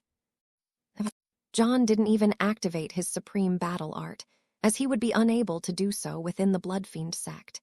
He was using this opportunity to get used to fighting without his supreme battle art, relying more on his essence chi, as well as battle instinct to overwhelm his opponents. However, even without his supreme battle art, the might of John's attacks were overwhelming. His blood-red scythe, procured from the body of the boy he had slain earlier, slashed out continuously, each strike filled with incredible power. Crimson blade slash. John sent out a crimson blade slash towards one of his opponents, testing out its might. The crimson blade slash had many forms for many different types of weapons, and John was using the scythe form at the moment. A blood-red scythe image pierced towards one of the men, its might completely shocking. With his 20 times compressed Danshin, just a casual essence attack from John was more than someone in the same realm could handle. The scythe image landed on the man's body, who could not fully block it. His body was cleaved in half, ending his life in a single blow. Peng. Peng. The sounds of attacks rang out for a short while longer, before silence descended within the forest. John stared down at the 6 corpses gathered before him. With his opponents only being in the late core formation realm, slaughtering them was incredibly easy. Thank you for your contribution to my cultivation, as well as solving a headache of mine, John said to the corpses before him. Their blood essence was already collected and absorbed in accordance with the Immortal Asura tome. My body cultivation is now in the late core formation realm as well. It took the blood essence of over a dozen cultivators to advance, but I finally made it. However, advancing major realms is always a major headache when it comes to my body cultivation. I'm sure I'll be requiring the corpses of dozens and dozens of Meridian forging experts to advance to the Meridian forging realm. Not only that, but John's mind strayed to the last time he had advanced a major realm with his body cultivation. It had been back in the ancient temple, and at the time of his advancement, tribulation clouds had appeared. They had been on the verge of sending down tribulation lightning, but had just barely stopped before doing so. John frowned as he thought about this. If my guesses are correct, I'll experience a heavenly tribulation when advancing to the Meridian forging realm, which is completely unheard of. All other cultivators experience their first tribulation when advancing to the heaven tribulation realm, hence the name, but I guess I'm different. It must be the immortal Asura body of mine that is drawing the wrath from the heavens, causing it to rain down tribulation on me early. John didn't know how powerful his tribulation would be. When he felt the tribulation clouds last time, he could tell that there was anger, hate, and the desire to destroy him emanating from the tribulation clouds. Normal tribulations were supposed to be a barrier for cultivators to ascend beyond. It was a trial that could result in the death of the cultivator, but the true purpose was to allow those who were worthy to advance their powers to be closer to the heavens. While death did occur, it was an incredible boon for those who passed the tribulations. However, John had felt no such goodwill from the tribulation clouds last time. The only thing he felt was the desire to destroy him. Another thought suddenly appeared in John's mind. My tribulation lightning is probably going to be absolutely brutal and much harder to pass than a normal tribulation. I always found it strange that the only other cultivation material in my palace realm was a lightning-based art, with the only purpose of giving me a lightning attribute body. Did the creator of the palace realm know that the immortal Asura body would draw the wrath of the heavens, and give me the celestial lightning script in order to increase my chances of passing the lightning tribulations? John mused on this subject for a while, but couldn't confirm or deny it. His gaze once again focused on the pile of corpses before him. John's battle axe sliced out 6 times, severing the heads of each corpse. He gathered the heads, as well as all their valuable belongings, before waving his hand towards the pile of corpses before him. Lightning exploded onto the bodies, burning them to ashes. After doing so, John turned around, his vision focusing on the direction he had come from. 8,000 spirit stones. 9,000 spirit stones. A flurry of bidding raged out amongst the market crowd as they stared up at the auction stage where the slaves were being sold. A girl in her late teens was being auctioned off at the moment. Her beauty had attracted the eyes of many, as so a bidding spree had broken out. 15,000. A bid skipped several thousands, causing the faces of many who had bet before to grimace. They could not afford to spend 15,000 spirit crystals on a single mortal slave. 15,000. The auctioneer on the stage called out loudly, a large smile on his face. Do I hear any other bids? No, going once, going twice. Sold. His words cut off as an object suddenly landed on the stage before him, followed by 5 more similar objects. The man quickly inspected them, and his gaze instantly turned to one of panic. He looked up to the sky above and saw a blood-red robed person standing above, looking down on him with a cold stare. We have a new addition to the auction, John's voice boomed out over the crowd, as all their eyes locked onto him. Begin your bids on this man before you. The price starts at 1 spirit crystal. Chapter 311, City Leader. Shocked looks filled the faces of all in the crowd at John's words. Some asked those nearby if they had heard correctly. Young bloodfiend sect friend, what are you talking about? The auctioneer replied back to John, his face slightly grim. However, he tried to have as neutral of a face as possible to convince both John and those in the crowd of his innocence. Who do these heads belong to as well, and why have you dropped them before me? The man continued. Oh, it's going to be like this, huh? John replied with a mocking smile. His body raced downwards, quickly appearing on the stage next to the man. He leaned down and picked up one of the heads, holding it high for all the crowd to see. Does anyone recognize this head? John called out to the crowd. Knowing eyes lit up within the crowd, but no one replied. John frowned as he saw this. This auctioneer probably has a high status within this city, so no one dares offend him. Seems like I'll have to be a bit heavy-handed. Boom. John's aura exploded outwards, shocking everyone in the crowd, as well as the auctioneer. It was far more powerful than they had expected, and contained an incredibly deep and sinister bloodlust. I won't repeat myself again. Who is this dead man? If no one answers, I'll destroy this city. John spoke out in a loud, cold tone. He was the city leader's highest advisor, Count Ashcourt. A shout echoed from within the crowd. The auctioneer's face instantly darkened as someone had ratted him out, but put on a genial smile as John looked at him. He had sent 6 men in the same realm as John to kill him, and all had failed. Clearly, he had underestimated his opponent and was in a grave situation. City leader, huh? So I would assume that to be you. John turned around and said to the auctioneer. He had assumed the man to just be the auctioneer of this slave market, but it seemed as if the man's status was higher than first expected. However, this was not an issue. The man smiled as if he had nothing to hide. That is correct. I am the leader of this city. Now I have a question of my own, the man replied, assuming his previously commanding stature. For what reason did you kill my advisor or bring me his head? Still playing dumb, huh? John replied in an amused tone. He raised his voice for all to hear as he kicked the other heads into the crowd, which landed amongst them. I'm sure you can all recognize the other faces, John called out. The crowd closely inspected the heads, and more knowing looks appeared on their faces. Clearly, they recognized them. There, under the city leader's employ, a voice called out within the crowd. Young bloodfiend master, the auctioneer, identified as the city leader, called out to John.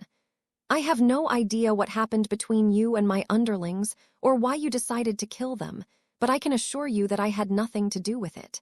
The man pleaded his case. John paused for a moment. He truly didn't have any evidence that the city leader had ordered his henchmen to attack him. I really don't have proof. If this was back in the Honorable Alliance lands, I would need to present proof in order to find this man guilty. However, these are the Forbidden Alliance lands. Proof is secondary to strength and status here, of which I have both. A look of contemplation appeared on John's face, at which point a wry smile took over. Forgive me, city leader, I suppose you are right. I really do not have proof it was you, and so I apologize for my brash actions, John said to the man. The crowd was slightly surprised by John's sudden change in mood, and the city leader as well. However, the city leader breathed a sigh of relief and smiled at John warmly. Young Bloodfiend Master, I am extremely glad that you can see Risa. The man's words cut off as his eyes suddenly opened wide. He looked down at the arm now piercing into his chest, grabbing his heart. He looked back up at John in absolute shock and horror, and could only see extremely cold eyes staring back. The man was also in the late core formation realm, but was absolutely sure John would not outwardly attack him. Even if he did, he should be able to respond in time, and so his guard was slightly down. He was used to looking down on others and not the other way around. This flaw proved fatal. However, I do not need proof. I know it was you. John's cold voice entered the man's ears. Even if it wasn't, a superior needs to properly control their underlings, so either way, I'll be taking your life. Boom. A muffled sound escaped the man's chest as John's hand squeezed tightly, shattering the man's heart. The man's eyes opened as wide as possible, and he collapsed to the ground, dead. The crowd looked up at the stage in silent shock, although they were used to violence. As the Forbidden Alliance lands were quite chaotic and brutal, this was still far more than they had expected. Their city leader, who had ruled for decades, was now dead by the hands of a boy not even 20 years old. Not only the crowd, but the captive slaves on the stage behind John and the city leader stared at the scene before them in absolute shock and horror. They were captives from the Honorable Alliance lands, similar to those who John had rescued on his mission with the War Hall. They were not used to seeing such violence and could hardly stomach it. Their shocked looks turned to fear as John turned around to look at them. His gaze seemed like the gaze of death. There's roughly 30 captives who haven't been sold. John turned back towards the crowd, his gaze sweeping over them like a hawk. Since the city was located at the outer edges of the Forbidden Alliance lands, the cultivations of its citizens were not very high. John had the highest cultivation of them all, which meant they were at his mercy.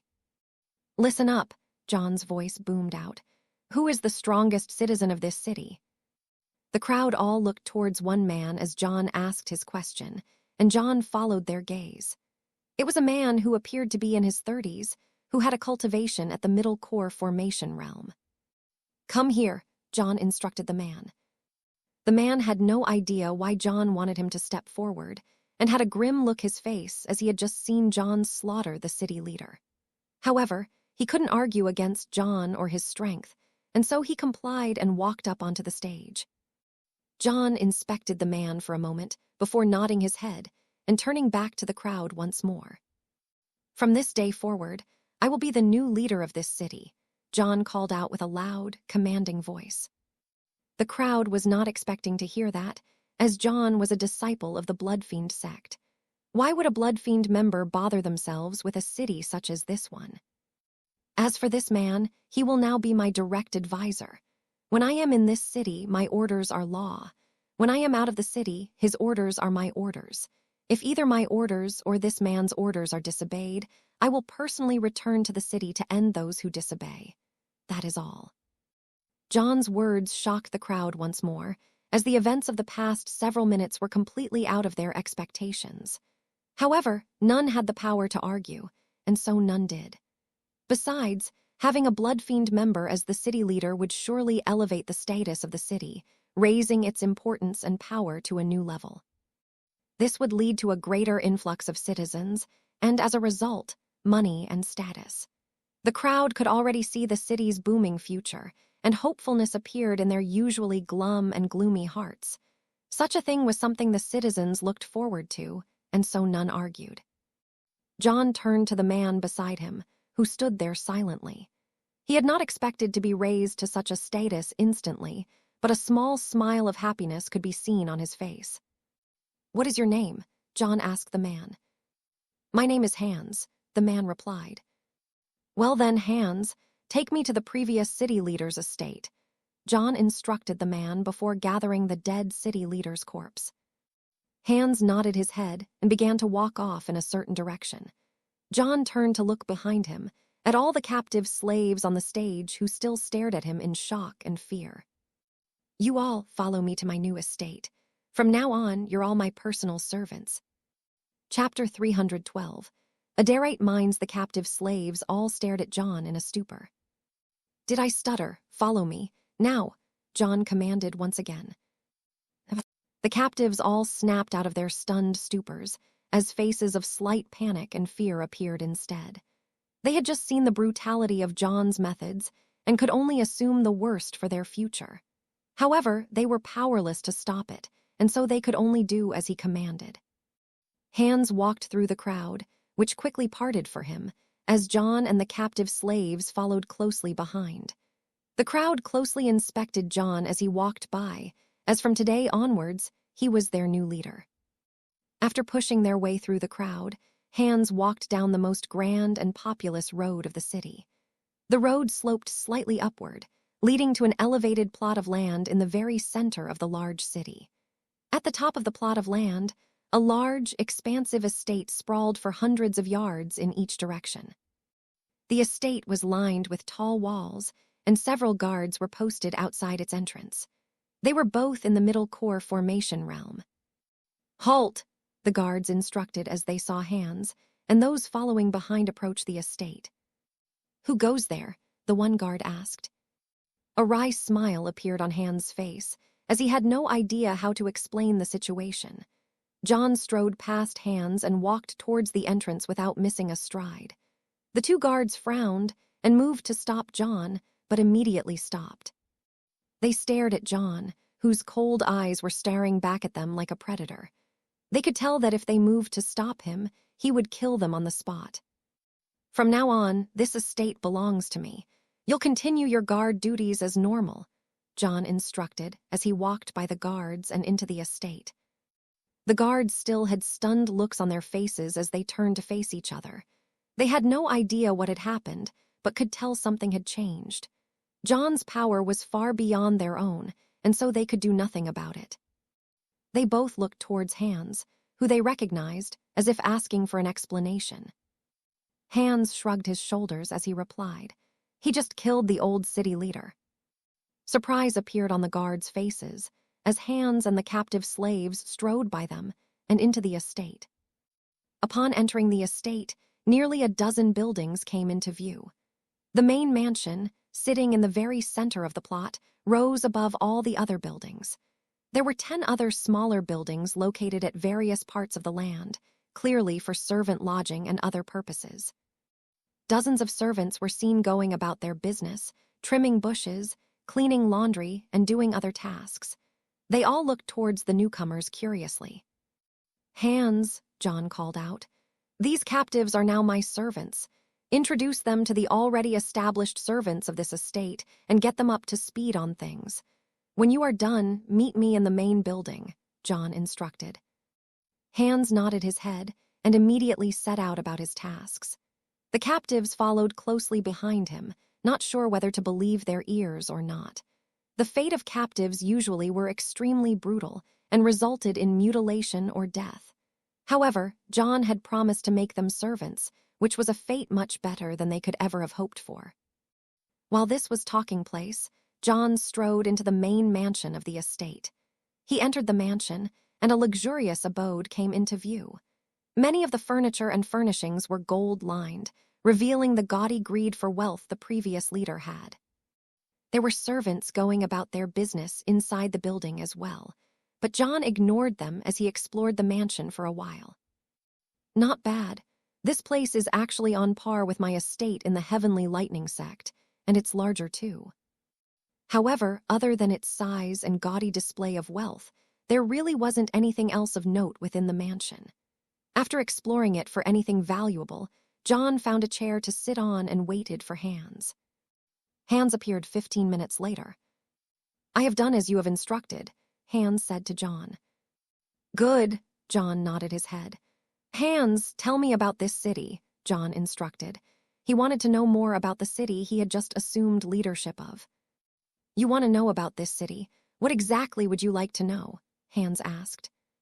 Tell me everything you know, from the city's strength, its status in these lands, how it makes money. I want to know it all, John elaborated. Hans paused for a moment, gathering his thoughts, before he began to explain. John sat there and listened closely. According to Hans, the city was quite average in the grand scale of things. Its strength and economic power were average, and most of its money was made by the slave trade. Being a city closely located to the borderlands, it was one of the first cities to receive slaves for trade. John frowned as he heard this. The slaves were from his side of the border, which were innocent people going about their lives. He wanted to stop this outright, but knew he was powerless to do so. If he stopped the slave trade in the city, two issues would arise. The first is that the slaves would just be sold to other cities, not stop it outright. The second was that cutting off the city's economic lifeline would surely cause riots, and his newly assumed leadership would crumble once he left for the Bloodfiend sect. John brooded over this issue in silence as Hans stood there patiently. Although he didn't know John, he didn't really care. His status was now elevated to new heights, and he would follow every command of John's to ensure he kept this new status. You said the second biggest economic boon for this city is mining, correct? What ores are being mined, and where? John asked as he came up with an idea. That is correct, Hans confirmed. There are Adarite ore mines located a dozen miles from our city, in the Harrell Mountain range that borders this city to the north. However, Hans paused for a moment. However what? John asked. However, the mines are currently under siege, so to say. Under siege? How and by who? John asked for clarification. Hans paused for a moment, thinking of where best to start, before explaining the situation to John. The Adarite ore mines were previously fully occupied by this city.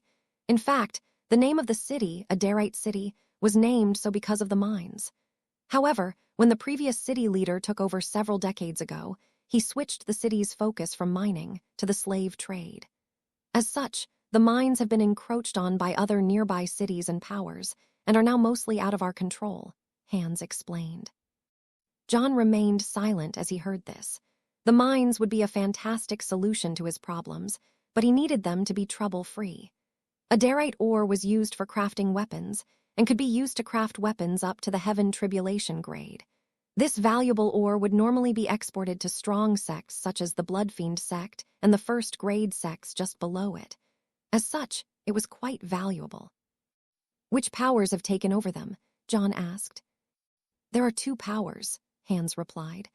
The nearby city, Whitecrest City, and a nearby clan, the Ashcourt clan. Ashcourt, John replied. Isn't that the name of one of the previous city leader's subordinates? One of the men I killed? John asked. That is correct. He was the second son to the patriarch of the Ashcourt clan. I'm sure they'll be looking for some. Vengeance, Hans confirmed. What is the cultivation of the Ashcourt patriarch? John asked Hans. It's been a while since he's appeared in public, but his last cultivation a decade ago was at the peak of the core formation realm, Hans replied. A small smile appeared on John's face as he heard this.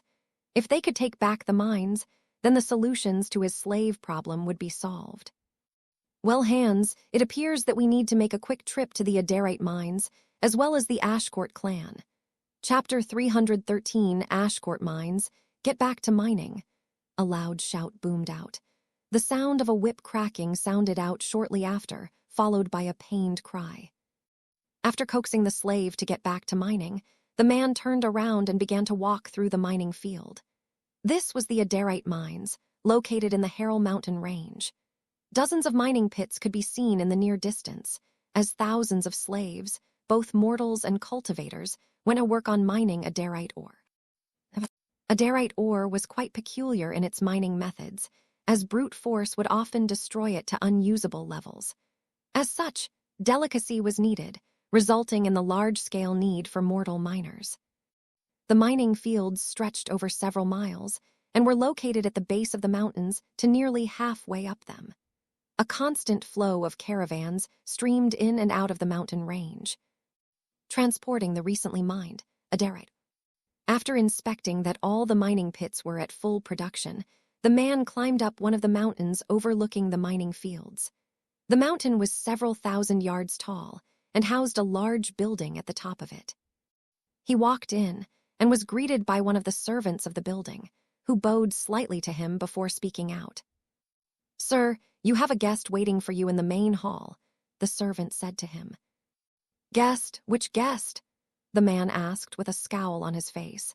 He was extremely busy running the mining fields, and he didn't have time to waste it on meeting random people. It's the leader of Whitecrest City as well as the patriarch," the servant instructed. The man's scowl quickly disappeared as he heard the status of his guests. Not only was the leader of Whitecrest City here, but also his very one patriarch of the Ashcourt clan. The man was an Ashcourt clan member himself and was ranked quite highly. He was not a direct descendant of the patriarch's lineage, but his high cultivation at the late core formation realm earned him an important position within the clan. He was assigned to oversee the entire mining operations of the clan, which was one of its main sources of wealth. The man quickly hurried towards the main hall, not wanting to keep his important guests waiting. Because the mining fields were located in the middle between Whitecrest City and the Ashcourt clan, it was often used as a meeting location for the two powers. For both leaders to gather together, it must be quite important. "I just hope it's nothing too troublesome," the man grumbled as he strode towards the main hall. Two large doors were pushed aside, revealing a large, sprawling hall. In the very center of the hall was a large, wooden table. Seated on opposite sides of the table were the two leaders the servant had mentioned. The man inspected them both, trying to gauge their moods. The man on the left had long brown hair, a light beard, and appeared to be in his 40s. He wore a white robe and was the leader of Whitecrest City. He appeared to be in a good mood as a small smile hung on his face. Next to the Whitecrest City leader was another man, his assistant, who had a cultivation in the late core formation realm. The man on the right was the patriarch of the Ashcourt clan, who had long silver hair, a sign of his age. He appeared to be in his 60s, and an unhappy frown was plastered on his face. The patriarch noticed the doors open and looked towards the man who had just entered. "Krant, you're finally here. Sit down and we can begin our discussions," the patriarch instructed. Krant nodded his head and took a seat next to the patriarch. "Now let's begin," the patriarch spoke up. "I would hope so," the Whitecrest leader spoke up. "You sent me a sound transmission urging my immediate presence for a meeting. I left some important matters to come here, so it better be worth it," the man continued. The patriarch frowned at the Whitecrest leader's tone, but didn't say anything about it. "It will be more than worth your time," the patriarch replied. "This matter regards your biggest target, Adarite City." The Whitecrest City leader's eyebrows raised slightly as he heard this, and an expectant expression appeared on his face. The relationship between Whitecrest City and Adarite City was antagonistic, and both wanted to cannibalize the other and bring it under its rulership. There had been small scuffles in the past, but neither side could win out as their powers were quite even with each other. They both dealt in the slave trade, as well as Adarite mining, and so both had strong desires to eliminate or control the other side. "Oh, do go on," the Whitecrest City leader replied. "I will take you up on your previous offer that you gave me all those years ago. I will go to war with you against Adarite City and crush them into the earth," the patriarch replied, his face slightly angered. The Whitecrest City leader once again raised his eyebrows in surprise. He had offered an alliance with the Ashcourt patriarch many years ago to ally against Adarite City and crush it with their combined strength, but the Ashcourt patriarch had refused at the time. "Oh, what made you change your mind and accept my offer after all this time?" the Whitecrest City leader asked in an amused yet happy tone. The patriarch frowned in anger as he replied, "I just received a sound transmission from a clan member stationed in Adarite City. It appears that a new person has taken charge of Adarite City and has slain the previous city leader," the patriarch explained. "Oh, such a thing happened. Just how strong is this newcomer? Is he in the Meridian forging realm?" the White Crest leader asked. No, the reports are that he is in the late core formation realm and used some trickery to kill the previous leader, the patriarch replied. The White Crest leader frowned slightly as he heard this. This shouldn't be enough for you to want to destroy the city and the new leader, the White Crest leader replied. What made you change your mind? The patriarch paused for a moment before replying. In his dealings with the previous city leader, the newcomer also slaughtered my precious second son. Such a thing is intolerable, and he must be destroyed, the patriarch replied angrily while slamming his fist down on the table. A loud boom echoed out in the main hall before silence descended on it. A small smile crept up on the White Crest city leader's face. I apologize for your loss, but I will happily go to war with you and bring Adarite City to its knees. Chapter 314. Alliance. The Adarite ore mining fields were located in the very center between the Ashcourt clan, White Crest City, and Adarite City. At the top of one of the mountains, the White Crest city leader and the Ashcourt patriarch were still carrying out their discussions. Given that the new city leader killed the old city leader quite easily, we must assume that his strength is above that of the previous city leader, the White Crest leader spoke out. However, the man paused as he inspected the Ashcourt patriarch. I don't think that will be a problem. I see you have made progress in your cultivation recently. The Ashcourt patriarch smiled as he heard this. Indeed I have. After 300 years, I have finally reached the Meridian Forging Realm, the patriarch replied.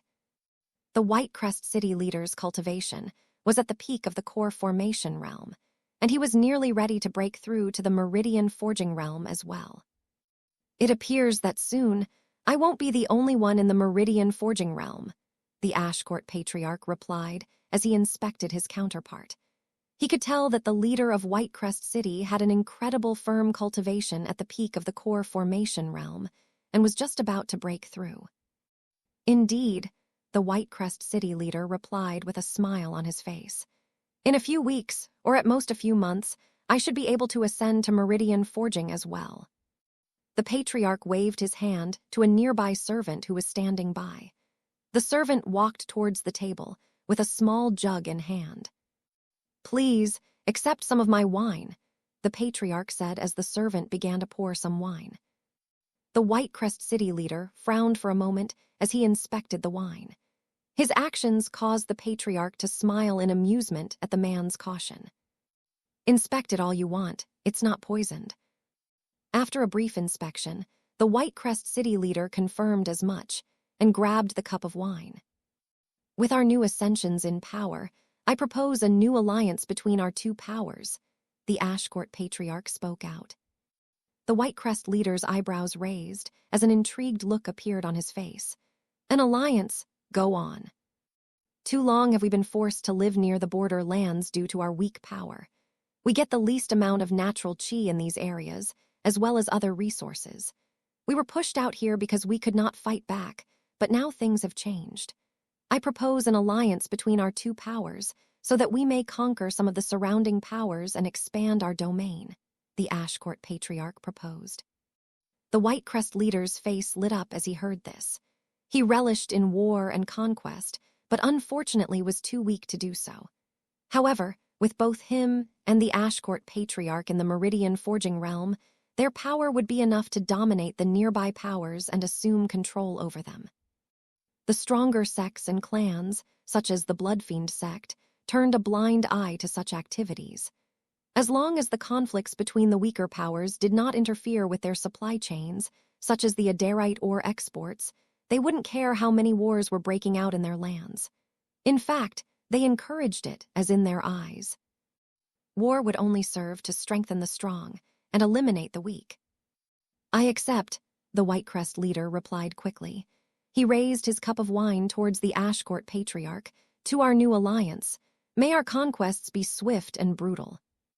The Ashcourt patriarch smiled and raised his wine cup towards his counterpart.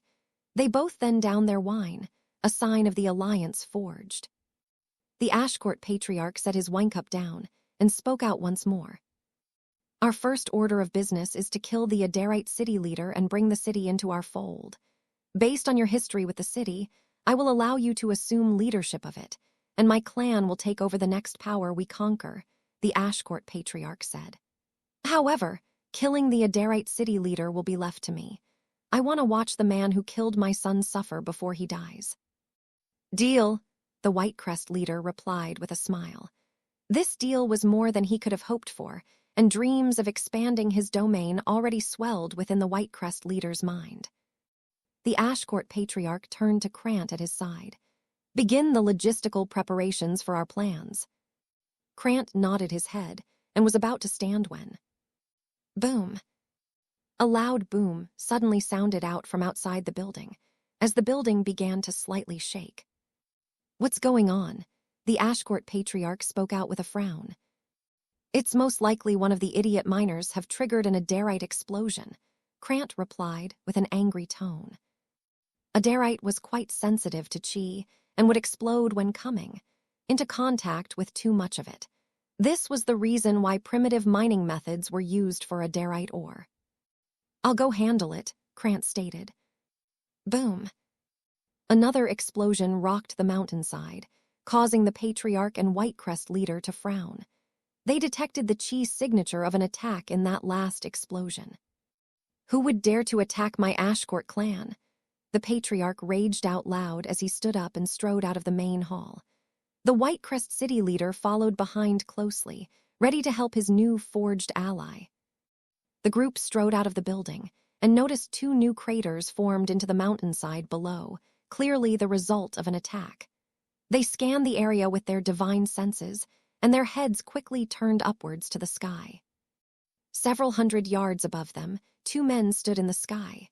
One was a middle-aged man, and the other a young boy with blonde hair, clad in a blood-red robe. The boy looked down on the group with a smile. It seems as if the intel I received was correct. I've run into both the Ashcourt Patriarch as well as the leader of Whitecrest City in the same location. This will save me quite a bit of time, John spoke out in an amused tone. What is the meaning of this? Why would a bloodfiend disciple attack my clan? The Ashcourt Patriarch asked in an angered tone. He instantly recognized the robes as belonging to the bloodfiend sect, and a bad premonition crept into his mind. However, the cultivation of the youth before him was at the late core formation realm, and so he did not have to fear the youth himself, only the sect standing behind him. However, the sect was thousands and thousands of miles away, and wouldn't most likely not do anything to aid a single disciple so far away. John smiled as he heard this, and quickly replied, What am I doing? I'm here to reclaim the Adarite mines that belong to my Adarite city. Chapter 315, Fighting the Patriarch. What are you talking about? You're from the Bloodfiend sect, not Adarite city, the Ashcourt Patriarch replied, his voice slightly raised. He had not expected a Bloodfiend sect member to show up out of the blue. The Bloodfiend sect was the strongest sect in the lands, and so he knew to tread carefully. However, everyone knew the Bloodfiend sect had quite a hands-off approach regarding its members. The sect believed that aiding its disciples was a source of weakness, and so they mostly left them to their own when outside of the sect. If a Bloodfiend disciple was killed, they would not retaliate unless those who did the killing also besmirched the reputation of the Bloodfiend sect itself. With this in mind, the Ashcourt Patriarch decided to tread carefully, but would not back down in front of the youth before him. Have you not received the news yet? John asked. He shook his head in a disapproving manner. Seems like the Ashcourt clan information network is quite lacking. There's a new leader of Adarite city, me. The Ashcourt clan Patriarch's eyes shot wide open upon hearing this, as a look of anger and hate appeared on his face. It was you who killed my son. The Ashcourt Patriarch raged out loudly. The Whitecrest city leader frowned upon hearing this. The information about the new city leader said nothing of a Bloodfiend sect disciple. However, this would not change the plans. Your son tried to kill me first, but I doubt you care about such things anyways. I killed your son and you want revenge. I can understand that, John replied, his voice calm. However... Silence! A loud shout of anger erupted from the Ashcourt Patriarch. I do not care for your reasons. You killed my son, so I will kill you right here, right now. Boom. The Ashcourt Patriarch shot up into the sky towards John like a bullet. His meridian-forging cultivation flared outwards, which caused John to raise his eyebrows slightly. However, he could tell that the Ashcourt Patriarch just recently broke through, as his foundation and cultivation base was still shaky. As such, he could barely be considered as an early meridian-forging cultivator. Meridian forging, huh? This will be more fun than I expected. A curved saber appeared in the Patriarch's hands as he reached John. He slashed it towards John with great power, intending to kill him with a single strike. A blood-red scythe suddenly appeared in John's hands, and he swung it out in full force at the Patriarch's saber. Peng! Weapons collided powerfully, and both cultivators were knocked backwards from the force of the impact.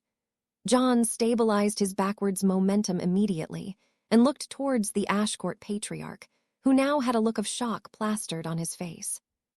John smiled as he saw the look, as he had seen it dozens of times by now. Clearly, the Patriarch was surprised that John would fight back, despite being much lower cultivation-wise. After a moment of shock, the Patriarch snapped out of it and flew towards John once again. This time, however, his saber began to glow as he unleashed a powerful battle art. Die! The Patriarch shouted out as he slashed his saber towards John. A pitch-black saber image, dozens of yards long, slashed directly towards John. A smile appeared on John's face as he raised his scythe above his head. That's more like it, John shouted out as he slashed his scythe forward. Crimson blade slash. A blood-red scythe image sliced out, its sharpness and power not losing out to the saber battle art at all. Boom! Battle arts collided, and an explosion of chi radiated outwards from the impact of the two attacks. A dumbfounded look appeared on the Ashcourt Patriarch's face once more, as well as the White Crest City leader's face. They were both completely shocked at John's power and his ability to fight a major realm above his own cultivation. How is this possible? The Ashcourt Patriarch couldn't help but exclaim in shock and disbelief. John suddenly appeared next to the Ashcourt Patriarch, his scythe slicing at a strange angle towards the Patriarch's waist. The Patriarch angled his saber to block the scythe, just barely managing to do so in time. Peng!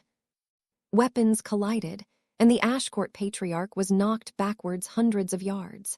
He quickly stabilized his body and slashed out his saber as John was on him once again. Peng! Peng! Peng!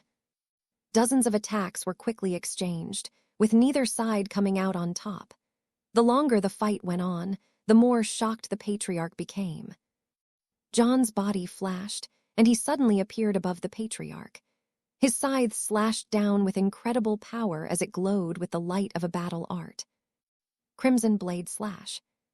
Scythe and saber collided, and the Ashcourt Patriarch's body shot down to the ground below, unable to negate the force of John's attack. Boom! His body collided with the mountainside, causing the mountainside to explode outwards. Soon after, the Ashcourt Patriarch exploded out of the fallen debris, his face full of anger. He looked towards the nearby Whitecrest leader, who stood there motionlessly. What are you standing around for? Help me kill this brat, or is our alliance good for nothing already? The Patriarch yelled out. The Whitecrest leader frowned as he heard this. John's power was clearly above his own, if even the Patriarch couldn't overwhelm him. However, he could tell that if nothing was done, the Patriarch would most likely lose. And he could not allow that to happen.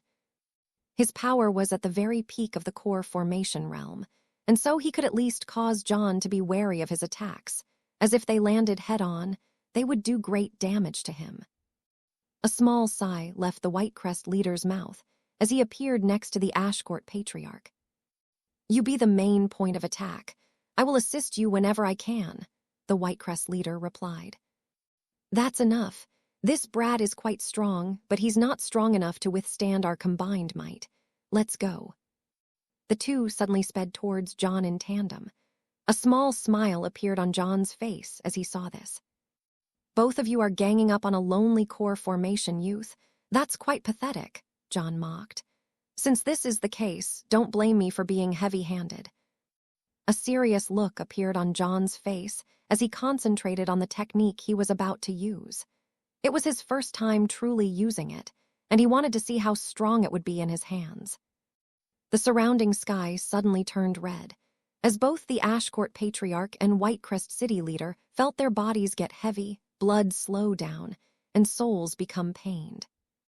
Within the blood-red sky, John stared down at the two of them, his now incredibly sinister aura making him appear like a bloodthirsty demon. Crimson Hell Domain, Chapter 316, Crimson Hell Domain. John had obtained the Crimson Hell Domain technique in one of the scrolls he found in Damon's spatial ring. Normally, disciples were not allowed to keep the most important techniques of the Bloodfiend sect, but Damon, as one of the 3 emperors, was different. No elder at the Bloodfiend sect thought that he would perish in the wastelands, and so they were unconcerned with the technique falling into the wrong hands. However, things had not gone according to plan, and now John, disguised as a Bloodfiend sect member, was using their signature domain art.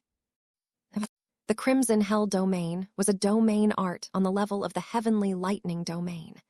However, when it had been used against John, his unique cultivation situation had rendered most of it useless. Other cultivators were not like John, and would not be able to ignore its affects as he had done so far. With himself placed at the very center of the domain, John felt his own body heat up and become more powerful. His eyes opened slightly as he finally realized the truth of the Crimson Hell Domain. It's stealing their power, their chi, and giving it to me. That's what I felt when the domain was used on me. I thought it just slowed down my body and blood, but it was actually slightly siphoning it instead and sending it back to the user. How profound. John had looked down on the domain slightly due to his history of ignoring it, but after using it personally for the first time, his perspective completely changed. Clearing his thoughts and focusing on his 2 enemies before him once more, John stared down on them as if they were ants. His body surged with incredible power, while the Ashcourt Patriarch and Whitecrest City Leader felt themselves weakened by the domain. "Shit, it's the Crimson Hell Domain," the Whitecrest City Leader exclaimed. "What should we do?" The Ashcourt Patriarch grit his teeth, trying to rack his brain for ideas. Neither he nor the Whitecrest City Leader had a domain art of their own. Domain arts were some of the most valuable arts in the cultivation world, and only the peak powers would have them.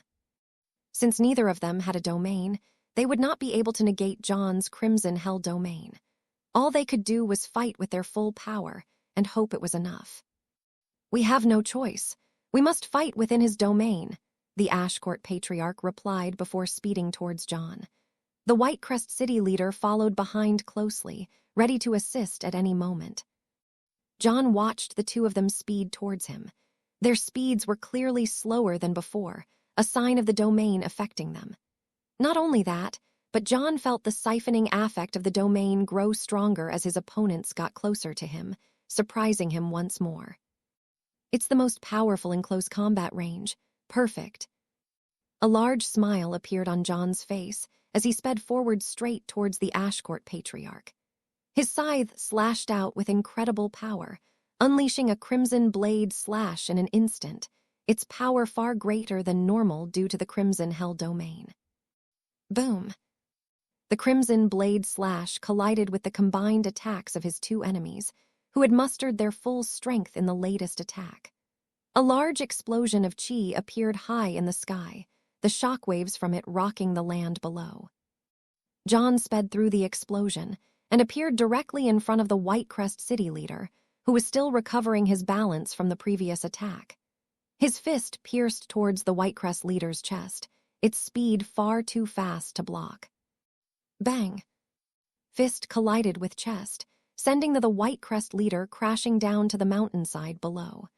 Blood spewed out of the City Leader's mouth, as some of his ribs cracked from the force of the impact. Boom! His body slammed against the mountain, creating a large explosion of rock and earth. The Ashcourt Patriarch suddenly appeared behind John, intent on taking advantage of this opening. He slashed his saber out towards John's back with all his might, leaving nothing behind. With his other hand, John slashed his scythe out to his side, sending out an attack without even looking at the Ashcourt Patriarch. Boom! The attacks collided, and the Ashcourt Patriarch was knocked back hundreds of yards, unable to withstand the might of John's casual attack. He tumbled head over heels through the air several times before finally managing to control his tumbling chi and stabilize himself. Chi. The Patriarch's eyes opened wide in shock as a blood-red scythe blade pierced directly through his chest from behind. The Patriarch slowly tilted his head to the side to look over his shoulder, still unable to comprehend what had just happened. He saw John standing behind him in the air, his cold, ruthless eyes staring directly into the eyes of the Patriarch. I have plans for the Whitecrest leader, but as for you, your grudge with me is far too much to leave alone. You can only blame your useless son for this, John's cold voice echoed in the Patriarch's mind. Blood gurgled from his lips as he opened them to respond, but a surge of chi from John's scythe blade exploded out within the Patriarch's body, destroying his organs and snuffing out his life in an instant. While the Patriarch was a meridian-forging cultivator, he was the absolute weakest of all meridian-forging cultivators, having just broken through days before. Not only that, but within the Crimson Hell domain, he was weakened even further. This combination had allowed John to kill him easily. John quickly stored the now lifeless body of the Patriarch before he looked down at the shattered mountainside below. The Whitecrest leader, still recovering from the last attack, was slowly climbing out of the rubble. His body flashed, and he quickly appeared before the Whitecrest leader. Fear appeared on the Whitecrest leader's face, but he did not beg for his life. I'll give you one opportunity to live, John said to the man. Your Whitecrest city now belongs to me. You will become a subordinate of mine and act as its overseer in my absence, but the city is now under my control. Do you accept this offer, or do you accept death? The Whitecrest leader grit his teeth upon hearing John's words. His grand ambitions of expanding his own empire had crumbled in less than a day. A sigh escaped his lips as he replied, his head slightly bowed. Your subordinate accepts. Chapter 317, Ashcourt Clan, a wise decision, John replied. The Whitecrest city leader sighed once again upon announcing his surrender. However, a thought crossed his mind regarding his new superior. John had revealed his combat prowess to be absolutely amazing, and surely he would flourish within the Bloodfiend sect.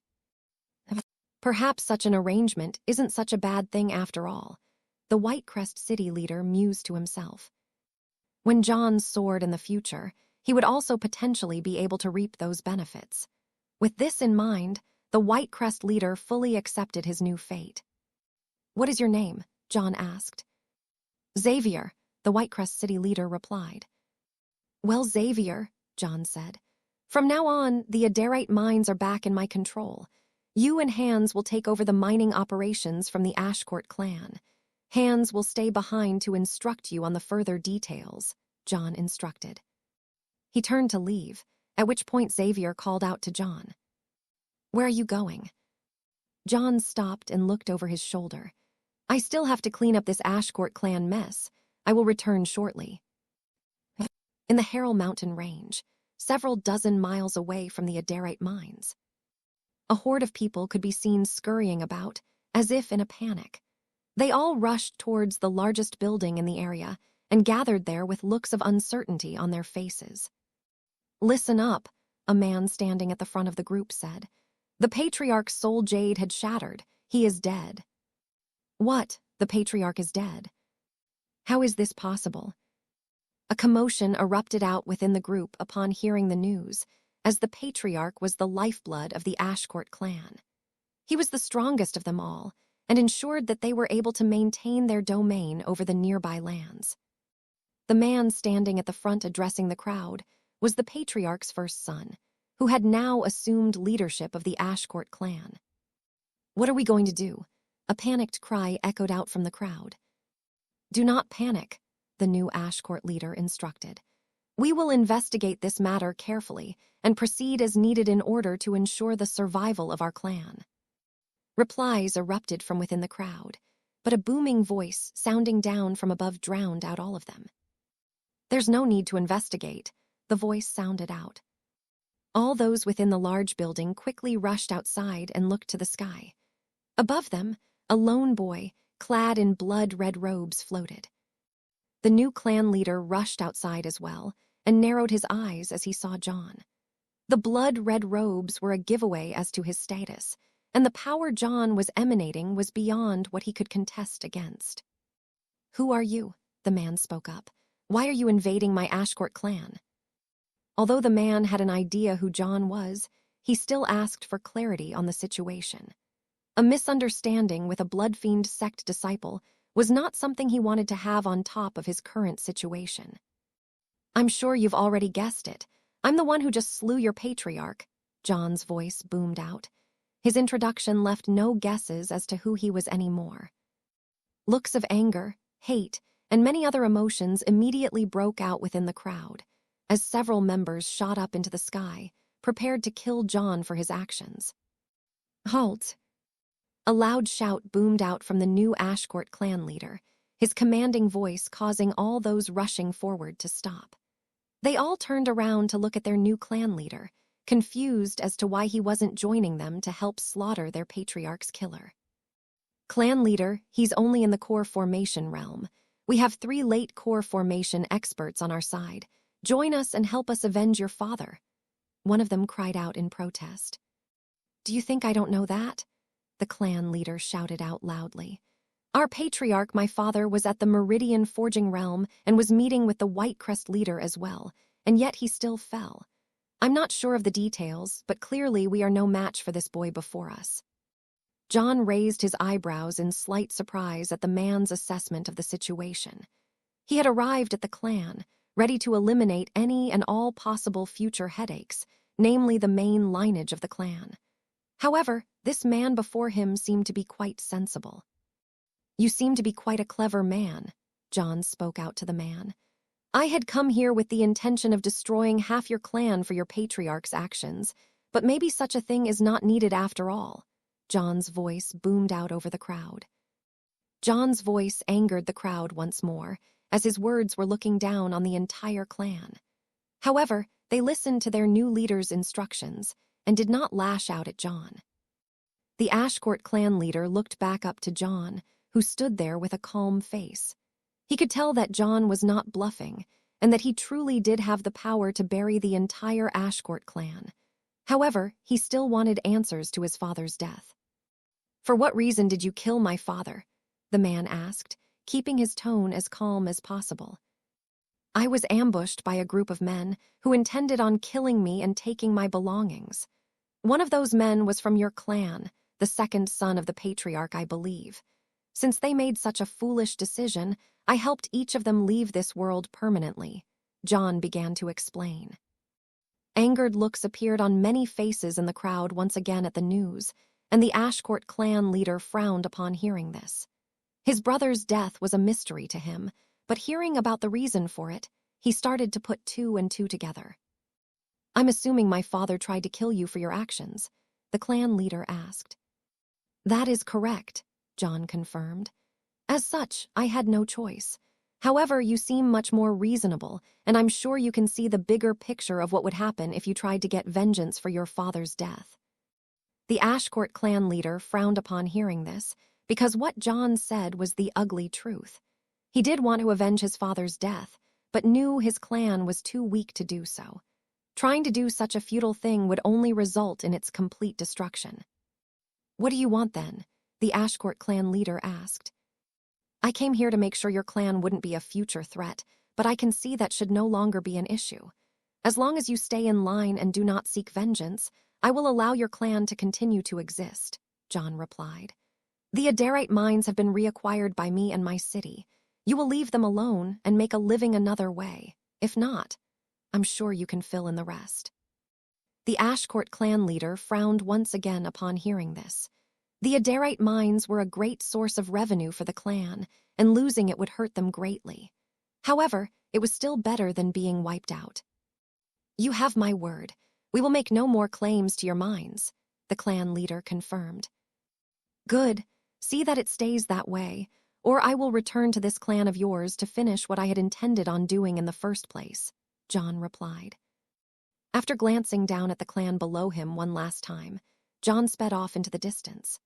The Ashcourt clan leader sighed a sigh of relief, as he knew his clan had just escaped a great calamity. Chapter 318 details in the large building atop the mountain overlooking the Aderite mines. Hans and Xavier were in deep discussions regarding the Aderite mining operations. Krant, the previous operator of the mines, stood by silently, providing information as needed. He had seen his patriarch slain without much effort and knew the situation had been changed. Only by cooperating with the new owner of the mines did he have a chance of surviving. Bang! The large two-sided door to the main hall of the building slammed open, and John strode in. His face was calm, revealing to the group that his goal had been accomplished. "My Ashcourt clan, are they?" Krant couldn't help but ask John as he saw him enter. John glanced towards Krant as he strode towards the large table in the middle of the great hall. "Your clan is alive. Your new leader is quite sensible, so not a single person died," John replied casually before ignoring Krant. Krant let out a sigh of relief, as that was the best news he could have heard. He had expected to hear of his clan's destruction. While John did not care for the Ashcourt clan and wouldn't bat an eye at destroying them due to them, doing so would only cause more headaches than letting them live while agreeing to never interfere again. "So, where are we in the discussions of the new operations?" John asked Hans and Xavier as he reached the table. "We've discussed most of what there is to discuss, other than labor and exports," Hans replied.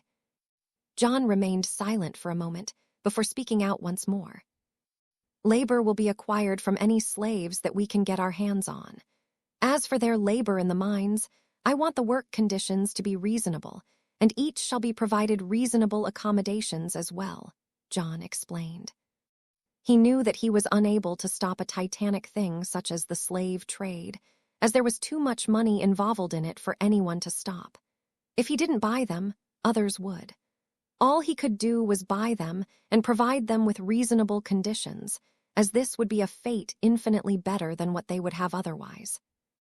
At the same time, John would use their labor to further his wealth, allowing him to proceed further down the cultivation pathway. Only once he destroyed the Bloodfiend sect and rid the continent of the forbidden alliance powers would slavery become illegal. While John was not a morally upstanding person, he detested the thought of slavery of the innocent nonetheless.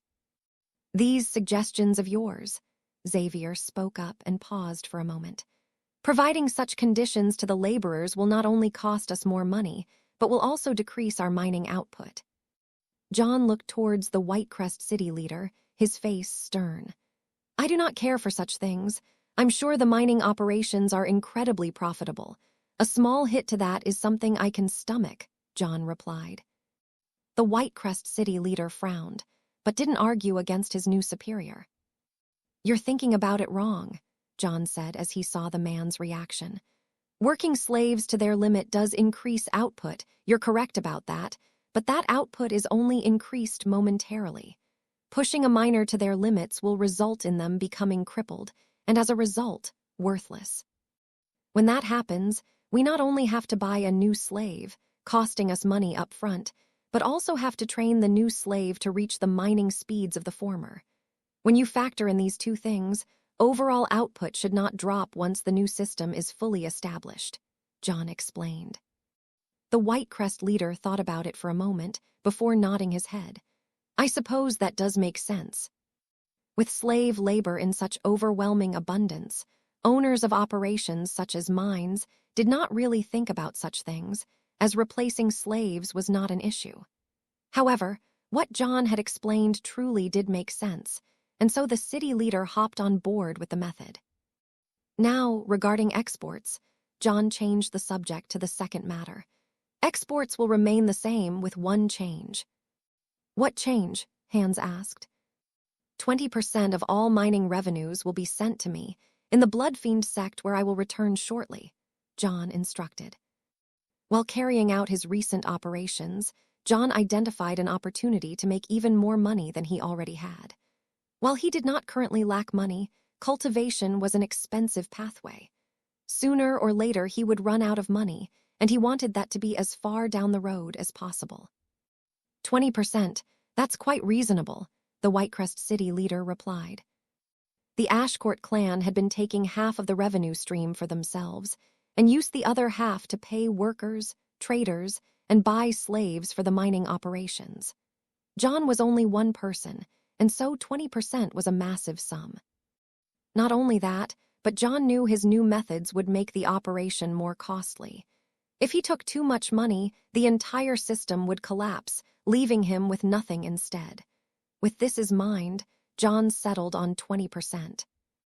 You and Hans will each receive 4% from these operations, while the rest will be used to buy slaves, train and accommodate them, and pay traders for exports. Is that understood? Hans and Xavier both smiled and nodded their heads in agreement. Although their share was much smaller than John's, 4% was still a large sum of money for a single person. Not only that, but John was not interfering with the Whitecrest City operations, and so the Whitecrest leader's normal revenue streams were still untouched. Good, John replied, satisfied with the outcome.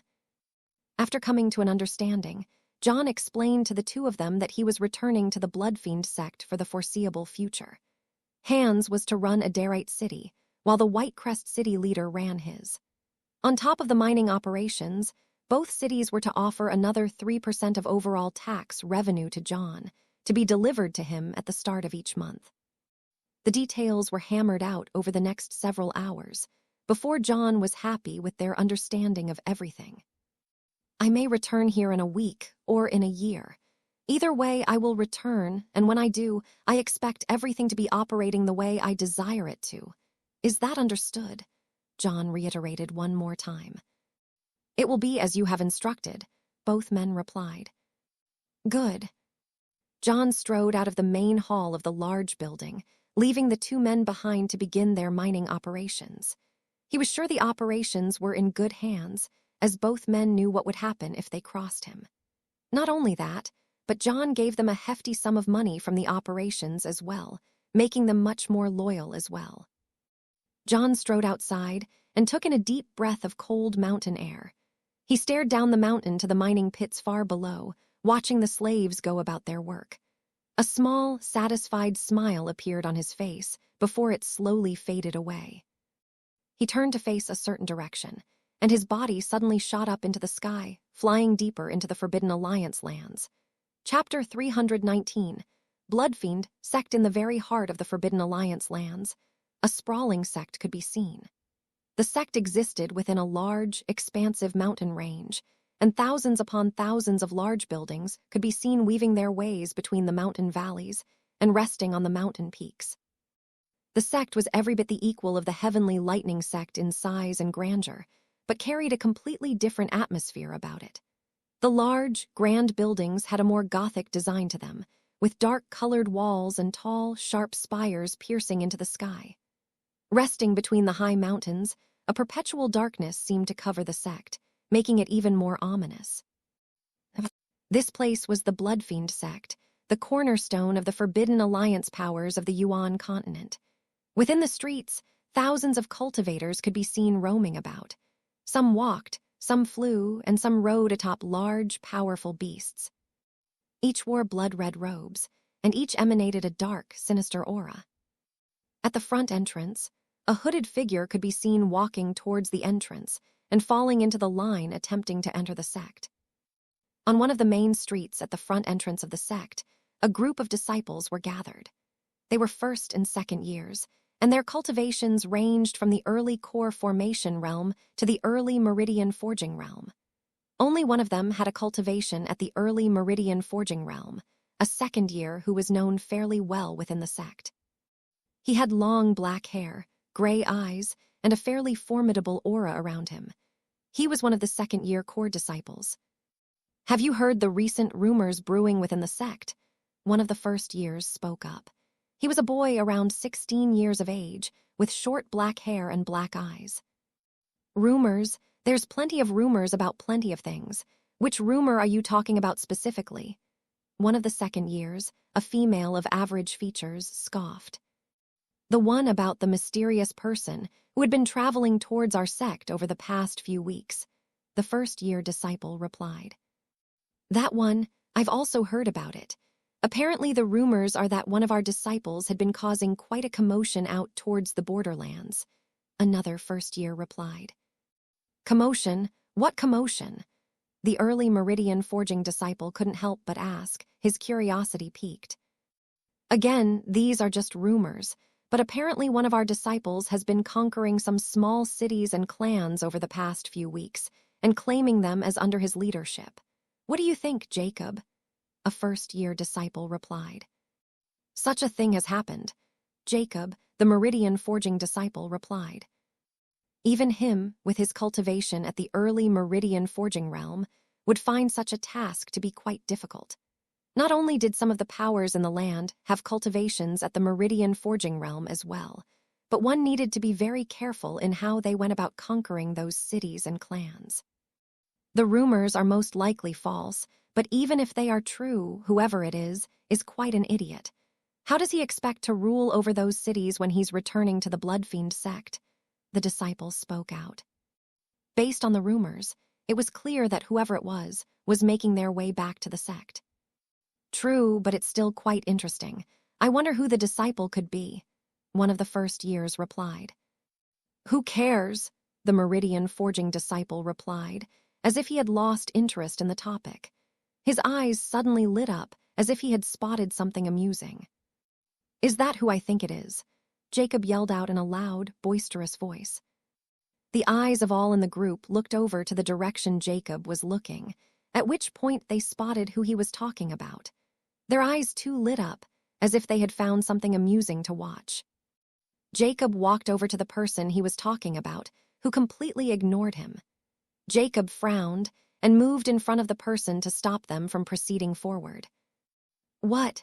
You go to the borderlands to capture some slaves for a few days, and now you've grown some balls. Jacob mocked as he stared at the boy before him. John stood there in silence, staring back at the boy who had stepped in front of his path. After many weeks, he had finally reached the Bloodfiend sect.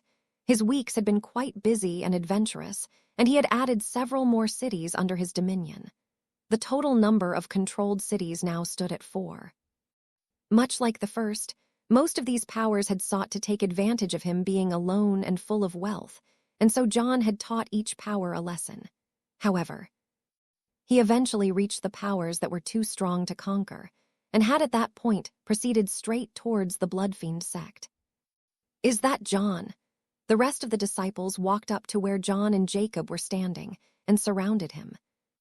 John, didn't you go to the borderlands, but you somehow managed to fail even at that? I heard that your entire squadron got wiped out, yet you somehow live. Did you flee from battle? Another disciple mocked. John frowned as he heard the group speak to him. Seems like this John was considered to be quite pathetic within the sect. It seems he had a much higher opinion of himself than the rest of his sect. Get out of my way, John replied calmly as he tried to walk forward. Where do you think you're going?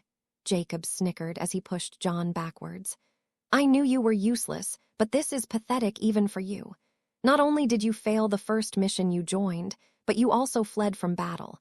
I'm sure even someone as useless as you knows what the consequences of that are. Get out of my way, John once again replied calmly. Jacob's smile grew larger as he heard John's reply. The elders will surely execute you for your actions, so you might as well just give me all your possessions now. At least this way, you'll be useful for something in your life, Jacob mocked. Several other mocking comments erupted from the crowd surrounding John. John's eyes locked onto Jacob as his cold glare pierced straight at him. The mocking smile on Jacob's face instantly vanished as he instinctively took a step backwards. Bang!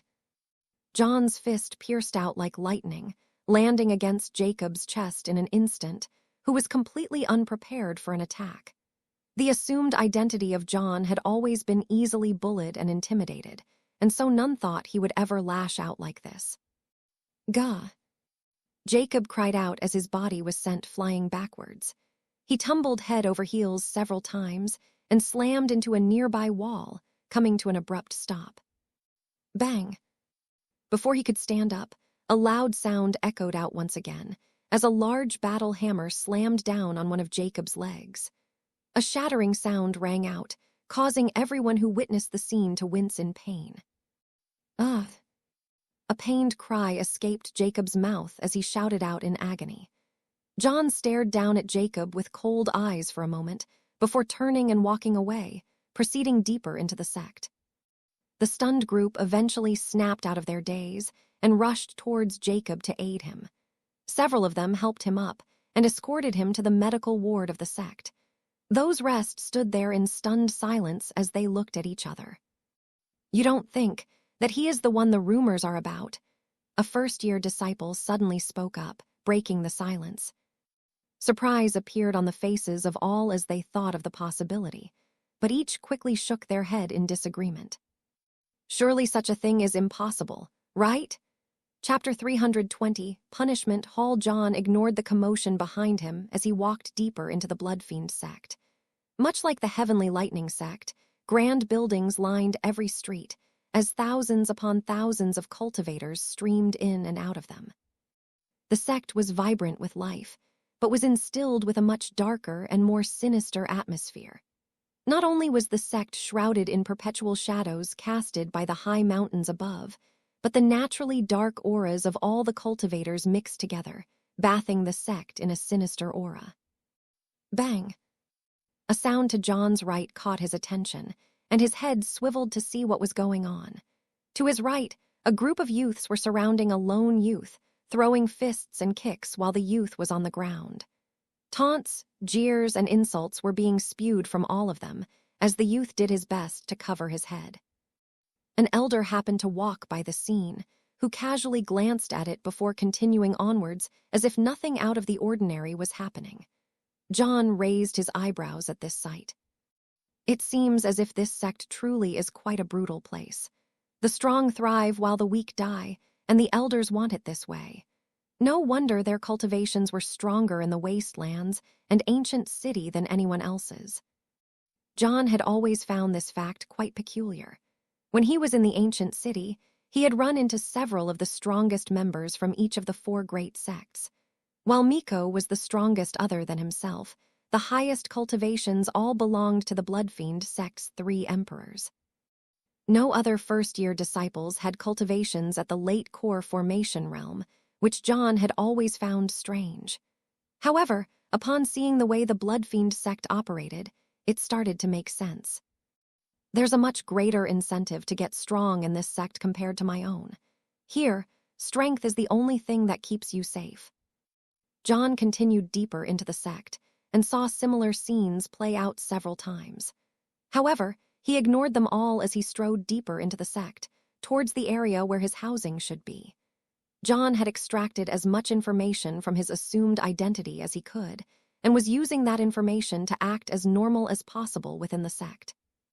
After walking for nearly an hour, he finally arrived at his housing, which rested at the base of one of the mountains. It was a small house, more comparable to a cottage, and was only 10 feet wide by 10 feet deep.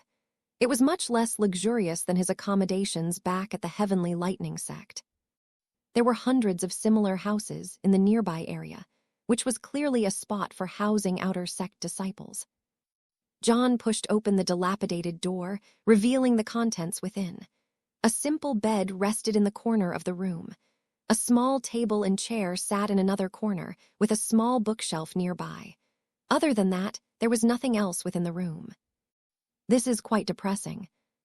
John strode into the house and explored its interior momentarily. The bookshelf held some low-level cultivation and battle art scrolls, none of which were of interest to John. After reading the scrolls, he sat down on the simple bed and stayed there. I'm sure there will be some people coming for me soon for questioning. Now that word should be spreading that I have returned to the sect. In that case, I'll just rest and cultivate in the meantime. For the next several hours, John rested. His trip had been quite an arduous one, filled with combat and excessive traveling. Even for a cultivator, traveling such distances took its toll, and so this moment of respite was more than welcomed. The daylight faded as night began to creep in. John opened his eyes as his door was opened. A lone figure stood there, staring at him from its entrance. "Come with me now," a commanding voice barked out, giving no room for objection. The voice was deep and aged, clearly the voice of an elder. Expecting as much, John stood up and walked outside. The elder stood there with a face of displeasure and disgust, as if he was looking at a worthless thing. Without a word, the elder turned on his heels and began to walk away from the cottage. John followed closely behind in silence, as the two of them walked deeper into the sect. Dim lanterns lit the streets of the sect, giving it a dark, ominous vibe. After walking for quite some time, the elder turned down a street leading away from the main road they were on. An opened gate framed the entrance of the street, and a signboard hung above it. John paused for a moment to read the sign. Punishment Hall. Punishment Hall, huh? Must be something like the enforcement hall back in my sect, only much more to the point with its nomming. Keep up, the elder barked out, angry that John had paused for a single moment. John quickly caught back up with the elder as they walked down the dark and narrow road. The road was lined by tall, gnarled trees, blocking most of the moonlight that cascaded down on the sect. At the end of the mile-long road, a series of buildings dotted the base of a mountain. The buildings ranged in size, from small houses to hundreds of yards tall. The elder strode towards one of the largest buildings. John followed closely behind, and the two quickly entered the building. The interior was brightly lit, and the main entrance of the building was quite expansive. However, it was mostly empty, making it feel a bit lifeless. The elder strode to one of the side halls and stopped at the very first door. He opened it and motioned for John to enter. Get in now, the elder commanded. John did as instructed and quickly entered the room. The door slammed shut behind him, but John's eyes were staring ahead of himself. In front of him, a group of 10 elders were gathered, each seated on an ornate chair which formed a semicircle. The elders all looked towards John as he arrived. Step forward, one of the elders commanded. John followed the instructions once more, his face calm and relaxed. He stood in the middle of the semicircle as the eyes of all 10 elders stared at him closely. The elder who had spoken before spoke out once more. The execution trial of John Heron will now begin. Chapter 321, Execution Trial. The execution trial will now begin. Those words seemed to linger in the air, giving seriousness to the situation. John frowned as he heard this, but was not too shocked. It was one of the possibilities that he had accounted for when coming to the Bloodfiend sect, and now he had to find a way to worm out of it. Otherwise, he would have to crush the talisman the sect leader gave him, thus ending the mission early. John suddenly felt the divine senses of 10 meridian-forging elders press down on him, closely inspecting him. He remained as calm as possible while the inspection took place, and after some time, the senses faded away. You appear to be unharmed, almost as if you fled the battlefield before battle even started. One of the elders suddenly spoke up. You will tell us what happened, the leading elder instructed, and do not think to lie to us, or your punishment will be far worse. John's face remained calm, but internally he was scoffing at the elder who had just spoken. Such feeble intimidation tactics, although I suppose it would most likely work on almost any other disciple. However, John understood the severity of the situation, at least from the perspective of the Bloodfiend sect. They had sent out over a dozen disciples, as well as 2 elders of the sect on the slave hunting mission. From that group, only one had returned, and the rest had been seemingly wiped out. What happened to the squadron you were with? Another elder asked. John looked at that elder, his face completely calm, as if he didn't consider this an execution trial at all. His attitude slightly shocked the elders, as they had been expecting him to be panicked and fearful. Such trials almost always ended with the death of the accused. We were ambushed by the Heavenly Lightning Sect, John replied, getting straight to the point. The Heavenly Lightning Sect? It's as we suspected then, one of the elders mused out loud. What happened during this ambush, and why were you the only one able to leave alive? John paused for a moment, getting his story straight before he began to speak to the elders before him. We had already captured the slaves of the first target village and were en route to the second village. All of a sudden, a squadron from the Heavenly Lightning Sect showed up and attacked us without warning. John began to explain. What color robes were they wearing? An elder interrupted him. Black and red, John succinctly answered. Black and red, the war hall. The elder spat out his words with a curled mouth, as if he was disgusted just saying the name.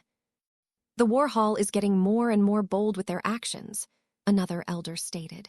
The lead elder raised his hand, silencing the other elders. Go on, the lead elder instructed John. As I was saying, we were ambushed. The squadron from the Heavenly Lightning Sect had 12 disciples and 1 elder at the peak of the Meridian Forging Realm. When they attacked. Are you lying to us? One of the elders suddenly burst out with a raised voice. If what you say is true, then how is it possible that your squadron got wiped out? With their combined power, the 2 elders in your squadron should have been able to fight evenly against their Meridian Forging elder. Not only that, but you had 16 disciples, while they only had 12. How is it possible that you not only lost the battle, but were wiped out to a single man? The elders all focused on John intently, looking for any signs that he was lying. I'm not lying, John replied with a calm voice. When the battle took place, Elder Phiro and Elder Weller attacked the Heavenly Lightning Sect elder, while us disciples clashed with theirs. The battle was going in our favor, until a disciple from the Heavenly Lightning Sect started to fight Elder Weller, John explained. He wanted the details to be as true as possible, to expose as little lies as possible. The Blood Fiend sect already knew about his true identity and abilities, so hiding information about it was futile. John's plan was to embarrass the Blood Fiend sect and the elders, so that the blame did not fall on him, but the sect itself. This disciple, who only had a cultivation at the late core formation ream, fought evenly with Elder Weller and finally managed to kill him, John explained. Do you take us for fools? One of the elders suddenly erupted out in an angry voice. You expect us to believe that a disciple fought an elder while being that much lower in cultivation. Another elder chimed up, his voice calmer. Wait a minute, another elder spoke up. Do you not remember the reports from the sect leader? His words caused the elders in the room to stop and think for a moment, at which point all their eyes lit up at the thought of a possibility. What did this boy look like? The lead elder asked. He had long black hair, a powerful body, and incredible lightning powers, far more powerful than I've seen any other disciple of that sect use, John replied. It does match the descriptions we were given, one of the elders mused. The others fell silent, several of them having gloomy looks on their faces. If he is already fighting against Meridian Forging elders, then his progress is much faster than we expected. We must inform sect leader Alfiend about this, one of the elders spoke out. John remained silent, but internally he was smiling mockingly. It seems as if my fame has already spread amongst the elders of the Blood Fiend sect. The elders discussed this matter between themselves for some time, before they once again focused on John. Continue, the lead elder instructed. As I was saying, this boy, after killing Elder Weller, aided the Heavenly Lightning Sect elder in slaughtering Elder Phiro. After that, they killed the rest of us disciples, leaving only me left standing, John explained. And how is it possible that they left you alive? An elder asked, not believing John's words. Why didn't they just kill you with the rest? Because, John replied with a smile, they couldn't find me. They couldn't find you. How is that possible? An elder asked in a questioning tone. I had been fighting with several of their disciples and was pushed to the edge of death. However, I managed to turn the tides and killed one of their disciples. In the chaos of battle, they lost track of me, which is when the heavenly lightning sect elder and that other boy started slaughtering our disciples. Seeing this, and knowing that fighting was sure death, I concealed myself, John explained. Concealed yourself? Explain, an elder asked for clarification. As if expecting this, John suddenly withdrew his aura into himself, not letting a single shred of it escape. This was his concealment arts that John had learned on his own and honed further by training with the vice sect leader. When he employed it, he was almost unnoticeable. The elders in the room all raised their eyebrows in surprise and began to scan John with their divine sense. Although they could see him, their divine senses washed right over him. Unless they were paying incredibly close attention, it was easy to pass over him without noticing. After a brief inspection, the elders pulled back their divine senses and began to discuss the matter amongst themselves. John stood there silently, waiting for them to address him once more. After several minutes, they turned back towards John. What you have told us makes sense and is valuable information for the sect. However, you still abandoned your squadron and did not fight to the death alongside them. According to the sect laws, such a thing is punishable by death. What do you have to say to this? The lead elder spoke out to John. John frowned as he heard this, and his next words stunned the elders into silence. Fuck the sect laws. Chapter 322. Angered Elder John knew no matter what story he told, or how good his excuse was that he survived while the rest of his squadron died, the elders of the sect would seek to execute him to set an example of him. From his questioning of the boy he assumed the identity of, John had discovered that he was quite average in every regard. His cultivation was not terrible for his age, as not every first year had reached the late core formation realm. However, it wasn't incredible either, as there were youths at the peak of the core formation realm already. However, the boy was looked down upon, because his entire life had been one big failure after the next. Every time he would try to achieve something, he would fail miserably, often bringing those around him down with him. After some time, this reputation had spread throughout the sect, and all had started to consider him a failure of the sect. As such, the elders had no problem using John's assumed identity to set an example for the rest of the sect. After his execution, they would just say he abandoned battle like a coward, and this was what happened to cowards. No matter what explanations John gave, he could already tell the elders had their minds set on this outcome. The only reason they had brought him here in the first place was to gather intel before the execution. As such, John knew he would have to change their minds in another way. What did you say? Several of the elders erupted immediately with fiery rage. John's words had not only insulted the sect, but them as well. As I said, fuck the sect laws, John repeated himself, enunciating every syllable carefully. Even the elders who had remained calm the first time he said it felt their anger grow quickly. John smirked as he saw this, and quickly spoke out before any of the elders could. See, this is what I mean. The Blood Fiend sect claims strength is the most important thing, yet hides behind things like laws and rules when it suits them. If anything, it should be you elders who get executed for what happened at the borderlands, John said to the group. You dare speak to us like that? An elder erupted in rage. I dare, John replied with a firm voice. Whose fault is it that my squadron was wiped out on the borderlands? It surely wasn't me, a first-year disciple. Not only did you send a weak squadron to the Heavenly Lightning sect lands and expect it to do anything, the elders you sent were so weak that they were beaten by a disciple of that sect.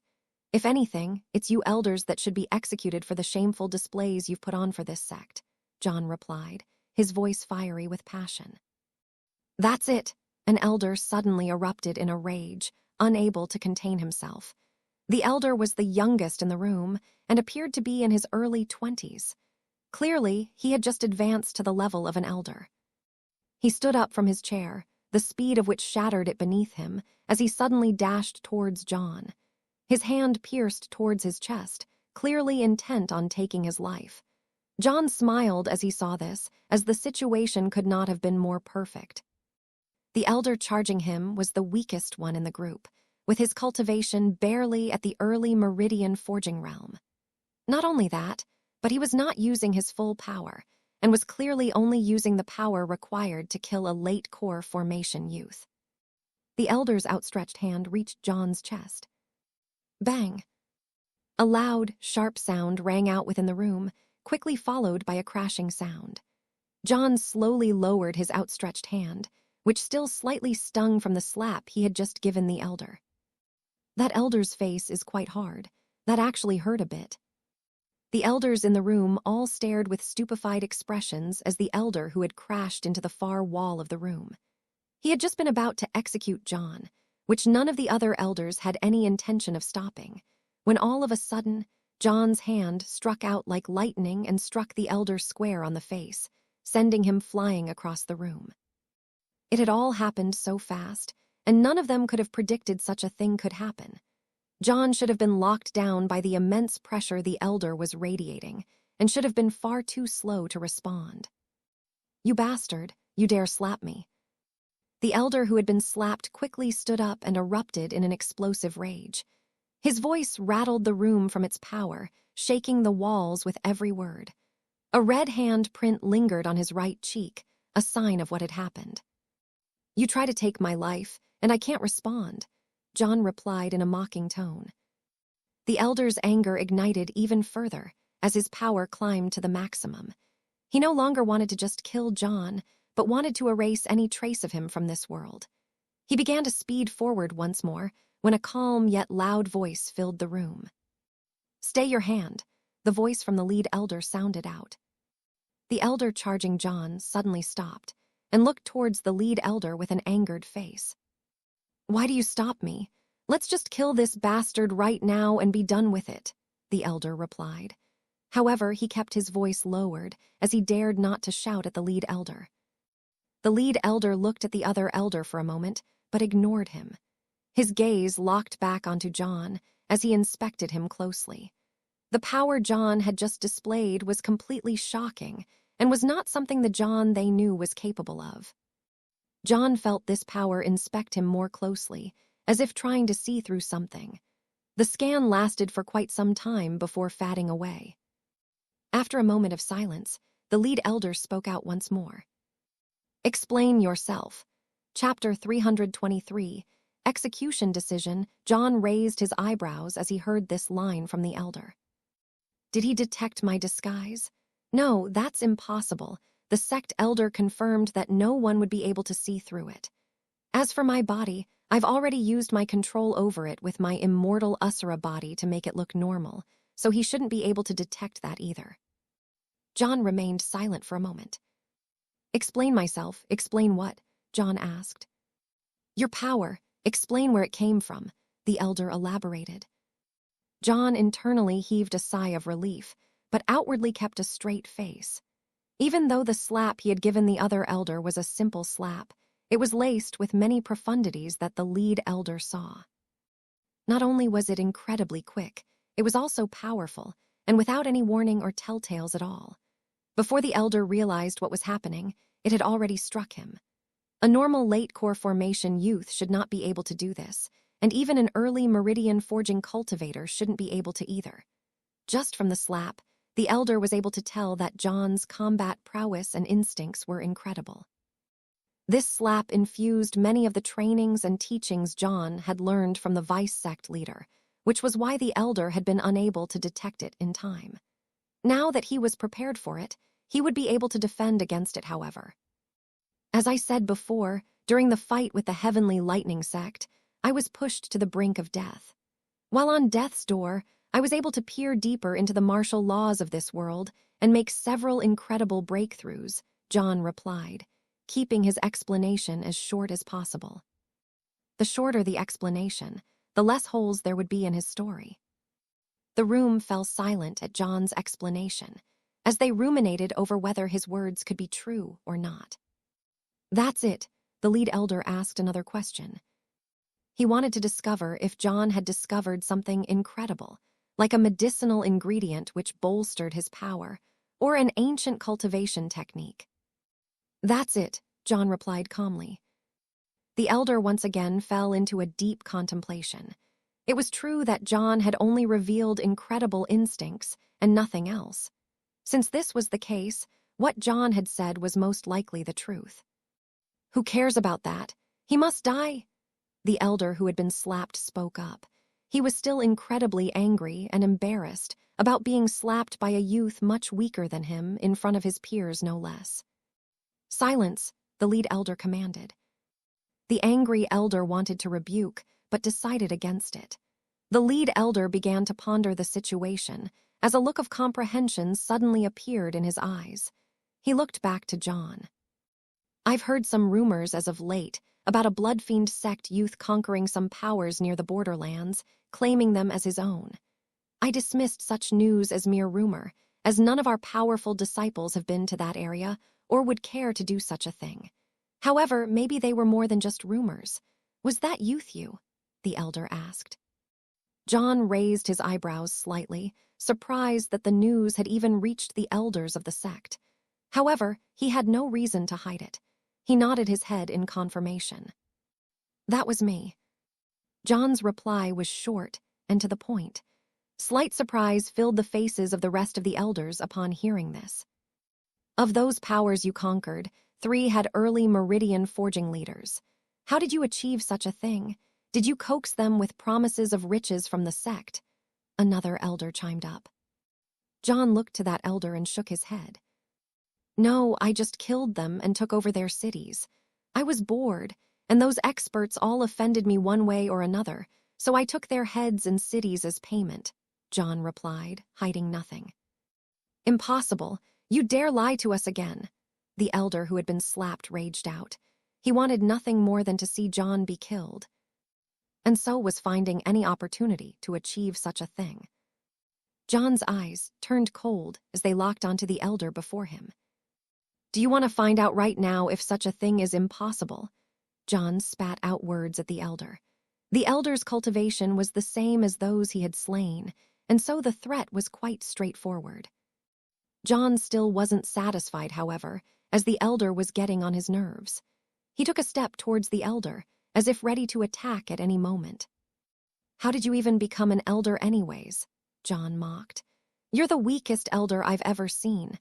I should kill you right now to do our glorious blood-fiend sect a favor." The eyes of all the elders in the room widened slightly in surprise at John's brash comments, but none of them rebuked him. It was true that the elder John had slapped was incredibly weak, and was only promoted to the rank of elder due to some connections he had in the sect. However, none of the elders treated him with much respect, as they knew he didn't deserve the position. The slapped elder took a step backwards as he looked into John's eyes. Based on the look John was giving him, he knew his threats were true. There wasn't a single falsity in his eyes. He had hoped to use this opportunity to get a bit of respect from his fellow elders, but his brash decisions seemed to have only worsened his situation. After a moment of hesitation, the elder harumphed and strode out of the room, clear that the situation was far out of his control by now. Staying would only serve to further embarrass himself, and so he decided to remove himself from the situation entirely. The other elders watched him leave, but made no efforts to stop him. The door slammed hard behind him as he left the room, leaving John and the other 9 elders left in the room. Silence filled the room for some time, before the lead elder spoke up once more. "I've made my decision. You are not to be executed. Leave and return to your lodgings," the elder instructed. Slight surprise washed over John's face as he heard this. He had been expecting to put a lot more effort into changing their minds, but all it took was a simple slap and a little bit of defiance. He nodded his head and left the room, as no matter the reasons, his goal had been accomplished. The 9 elders watched John leave the room, as the proceedings for the execution trial had ended. Chapter 324, Marshall Stadium.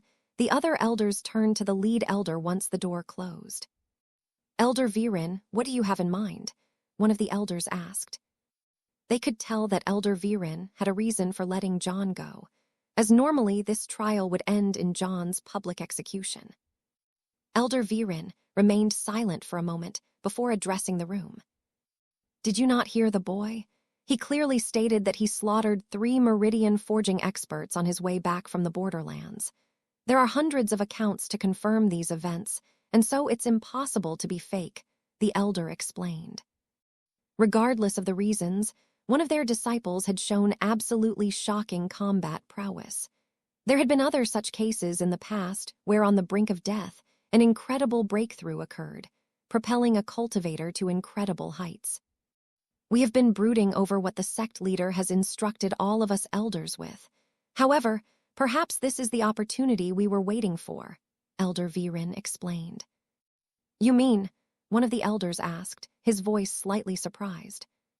I do. However, it will be up to sect leader Alfiend if he will be a suitable candidate, Elder Viren replied. This execution trial is now over. For now, all of you better keep what has transpired here a secret, at least until sect leader Alfiend makes his decision.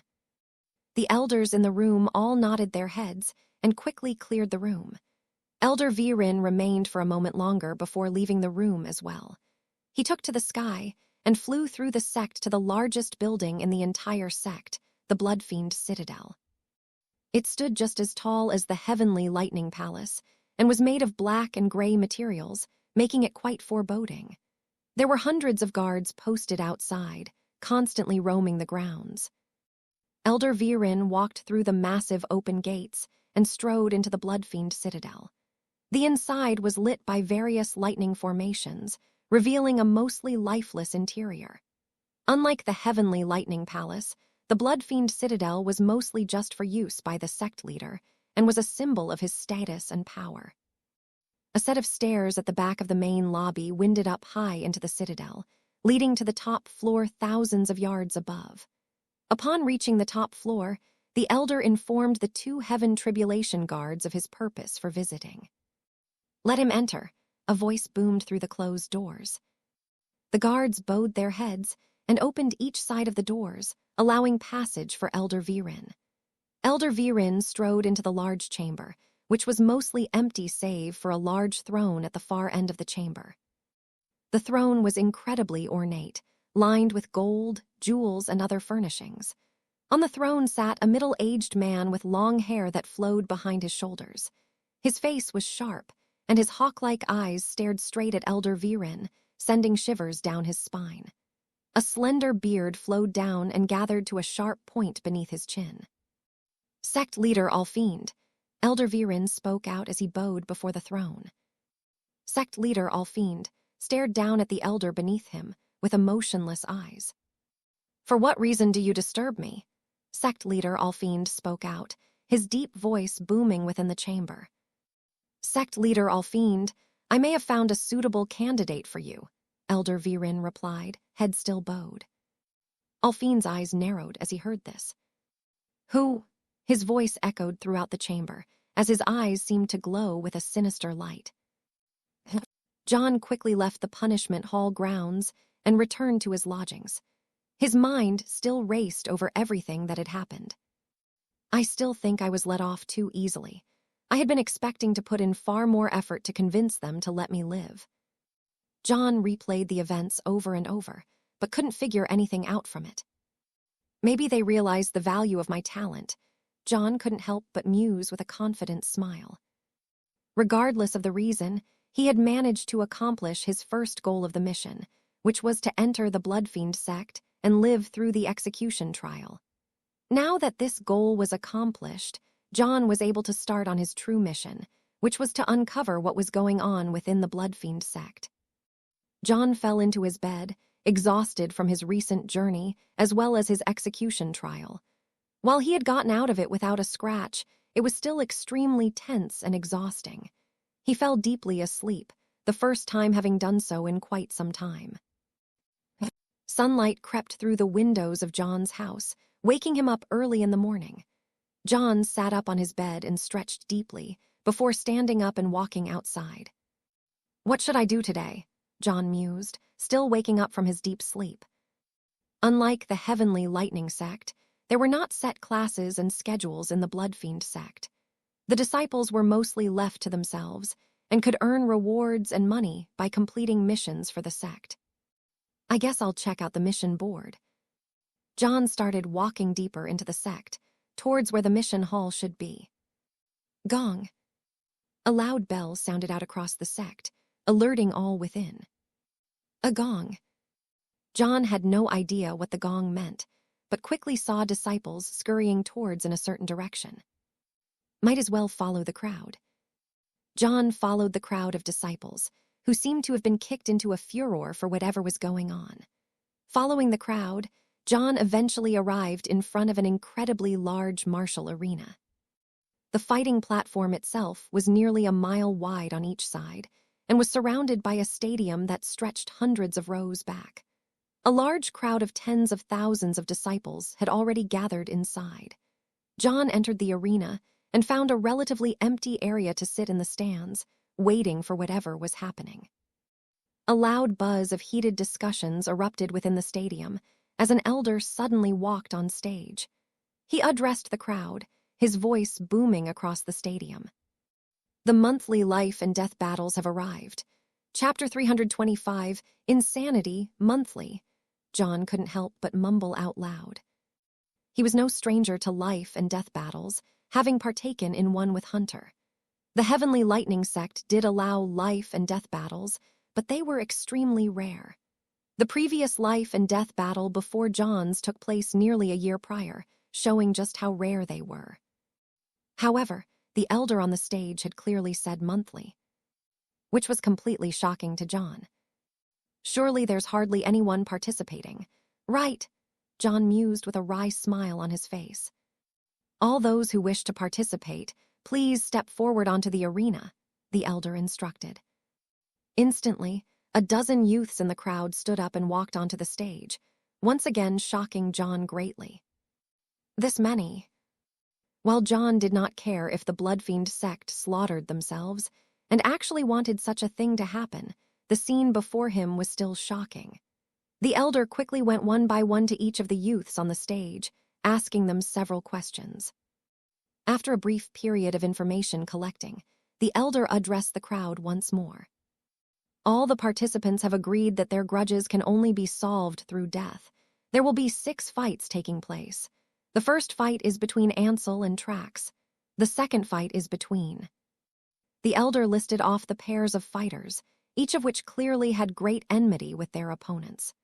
John couldn't help but stare at this scene with a blank look on his face, as the elder did nothing to try to ease the tensions between the groups, and instead seemed to look forward to the fight to come. The 10 other fighters stepped off the fighting platform, leaving only the 2 youths of the first group and the elder. The youths were both first-year youths, and both had cultivations at the middle core formation realm. Each stared at the other with hate-filled eyes, a sign of their great enmity. This fight will only end when one or both of you dies. Begin. His commencement echoed throughout the entire stadium, which erupted in a thunderous uproar of cheers and excitement. The entire stadium seemed to be whipped up into a wild frenzy of bloodlust, shocking John once again. Kill that fucker, Trax. Rip his head off. An impassioned shout boomed out from next to John. Trax, kill that bastard Ansel. Make him suffer first, though. Another shout boomed out, conflicting with that of the first. The 2 who had shouted these lines looked towards each other with fiery eyes, as if they were about to start fighting each other at a moment's notice. Thousands of similar lines echoed throughout the entire stadium, drowning it in a nearly deafening cacophony. John sat there in stunned silence, unsure of how to take in the scene before him. It was unlike anything he had ever seen before. However, he had to admit that even he felt himself being wrapped up in the frenzied atmosphere. Life in the Bloodfiend sect seems quite brutal, so this must be a rare treat for those not fighting to sit back and enjoy. John's eyes turned from those in the stadium to the martial arena below. Boom. The first exchanges between Ansel and Trax collided in mid-air, washing the stadium with a loud boom as the chi attacks exploded. Boom. Boom. Boom. Dozens and dozens of attacks were exchanged over the next several minutes, as the 2 youths fought with their lives on the line. Perhaps it's things like this that make the Bloodfiend sect so fearsome. Their disciples are truly thrown into the pits of death, and only the strong survive. No wonder they were the most fearsome group within the entire wastelands and ancient city, John mused as he watched the fight closely. Chi. A sharp, blood-red sword light suddenly pierced through Ansel's shoulder, its speed and power too overwhelming for him to block. Blood spurted out of the wounds, as his arm was nearly severed from his body. Hylia. The crowd erupted in thunderous cheers at the sight of blood. As if further fueled by the thunderous applause, Trax followed up with several more overwhelming attacks. Crippled from his previous exchange, Ansel fought back with his full might, but was unable to stem the tide. Chi. Trax dashed by Ansel, his sword slashing out like a blur. A moment of silence descended over the arena before a thin red line appeared on Ansel's neck. His head fell to the ground below as blood spurted out of his neck. Ansel's body dropped to the floor, now completely lifeless. Both Trax and the crowd erupted into an absolute frenzy at the conclusion of the first battle. The stadium's frenzied bloodlust only seemed to be ignited further, and several fistfights broke out within the stadium itself. Some attendants rushed onto the martial platform and quickly cleaned up the mess of Ansel's blood and corpse before the elder stepped up onto the stage once more. The next fight will commence. Hela, Averia, step up onto the arena, the elder instructed loudly. Two girls hopped onto the stage and walked to the middle near the elder. Both were second-year disciples and had cultivations at the peak of the core formation realm. They were both fairly attractive, and both had many suitors staring lovingly from the stadium surrounding the martial platform. The frenzied cries from the stadium boomed out even louder than the previous fight. Hela, kill that bitch, a loud shout washed over John. Fuck you, an impassioned cry echoed out from the other side of John. Averia will slaughter Hela mercilessly. What did you say? The one who had shouted first turned his head and yelled out. You heard me. In fact, why don't I follow in Averia's footsteps and beat you down right now? The second yelled back. That's it, the first youth yelled, and sped towards the other. The second youth did the same, and they collided against each other directly in front of John. They began to fight each other with their fists. You're blocking my view, John spoke out as he suddenly stood up. Bang! A loud sound boomed out, and both youths cried in pain as a kick from John launched them down the stadium towards the lower seats. They crashed into several youths below them, causing those youths to be angered. The misunderstanding caused an even bigger fist fight to break out, as now dozens of youths were fighting each other with their fists. Although the fights were not to the death, they were still quite brutal, as noses were broken and eyes were blackened. John sat back down and looked back towards the martial arena as the fight between the two girls took place. Both were quite talented and displayed numerous abilities that John had not seen a bloodfiend sect disciple use yet. Hela specialized in a whip, while Averia used 2 daggers. Their fight was quite impressive, and John watched intently, unknowingly getting caught up in the frenzied atmosphere. Gah! A pained cry erupted from Hela, as one of Averia's daggers pierced into her abdomen. Hela stumbled backwards and tried to stem the bleeding, but Averia utilized a strange movement art, which allowed her to get behind Hela without her noticing. Die, you bitch. Let's see you steal my man now. Averia's hate-filled words echoed throughout the stadium, as her other dagger pierced into Hela's abdomen once more, shredding her internal organs. Hela's eyes widened in pain, and a pained cry once again escaped her lips. To add insult to injury, Averia sliced her dagger over the front of Hela's robes, cutting them in half. Hela's bare body was exposed to the crowd, humiliation now accompanying her near death. Hela's face turned into one of pure despair, while the crowd erupted into a further frenzy at the sight before them. Averia withdrew her daggers and took a step backwards, as she watched the life slowly leave Hela's body.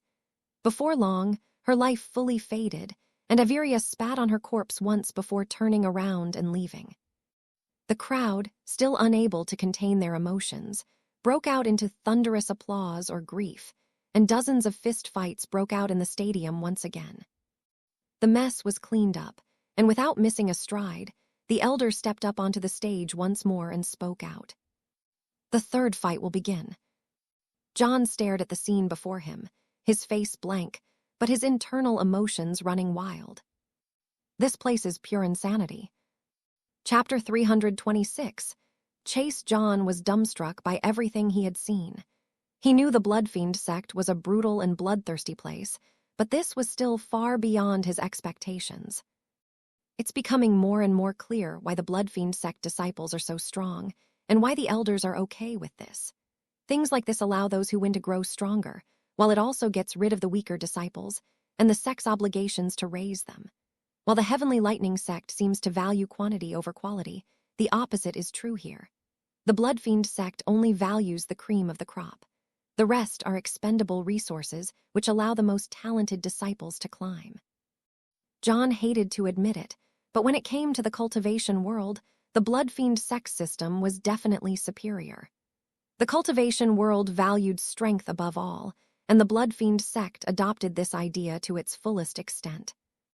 The next fight started, snapping John out of his thoughts. It was between a boy and a girl, both which were late core formation first years. Loud cheers erupted from the crowd as expected, causing John to swivel his head towards the out of pure curiosity. His gaze swept across the stadium near him, seeking to learn as much about the sect's culture as possible. Ahem. A curious sight entered John's vision, catching his attention. 100 yards away from any of the other disciples, a lone youth sat. It was a boy who sat in isolation. He didn't cheer with the rest of the crowd and only watched the battles with a stoic expression. In fact, it seemed as if he didn't enjoy the battles at all. The youth had short blonde hair and a youthful, almost childlike face. There was a strange aura around him, so minuscule as to almost be imperceptible. However, the aura caught John's attention, as it was both familiar and completely foreign at the same time. Additionally, there was no bloodlust or sinister aura emanating from the boy, unlike everyone else in the stadium.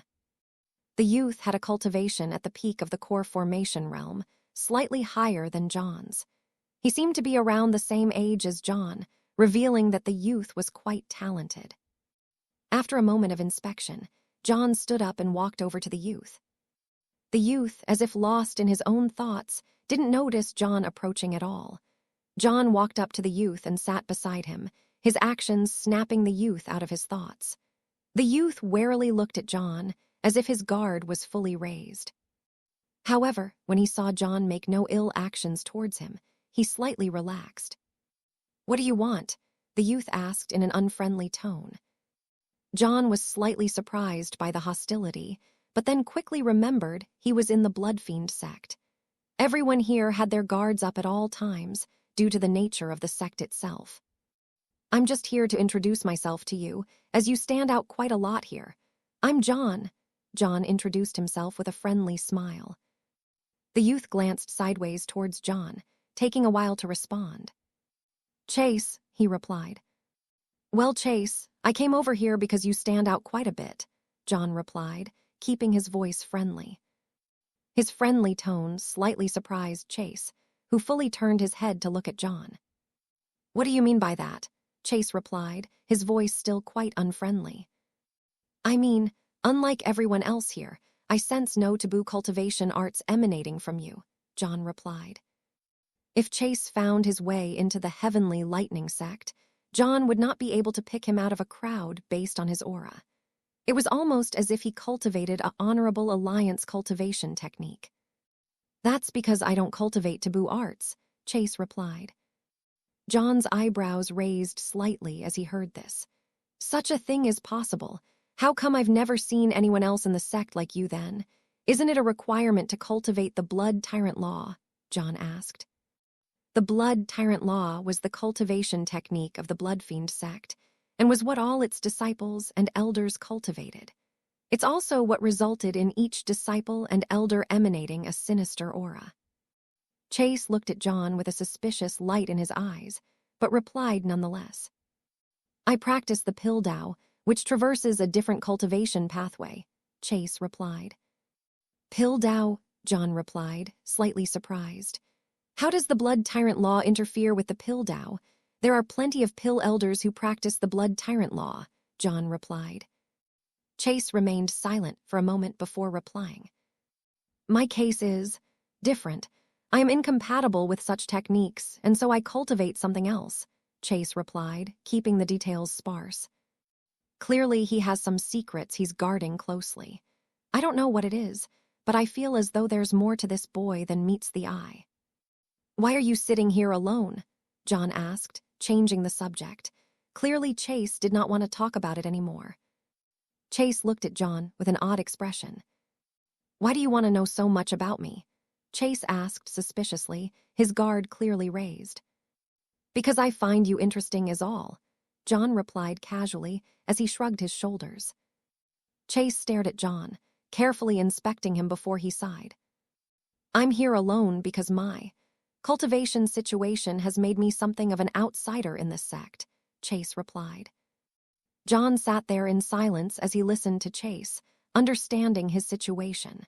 Being different, especially in a place like the Bloodfiend sect, was clearly a way to become an easy target for other disciples to bully. John could only imagine the types of harassment Chase went through. Hausa. A thunderous uproar erupted within the stadium, as yet another match came to its conclusion. Both John and Chase looked down to the martial arena below, which was being cleaned up and prepared for the next fight. What do you think of these fights? John asked curiously. He had seen Chase watch them, but seemingly in disgust instead of enjoyment. They're boring, Chase replied, getting straight to the point. Then why are you here? You don't have to be here, right? John asked. Chase remained silent and didn't answer John's question. John dropped the subject and looked back towards the arena below. The second-to-last fight had just begun. The two of them watched the fight carry out for a while before John turned to Chase once more. You said you cultivate the pill Tao, right? What alchemy rank are you? John asked curiously. There were many ranks to the pill Tao, starting at pill pupil, then pill adept, pill baron, pill king, pill emperor, and so on.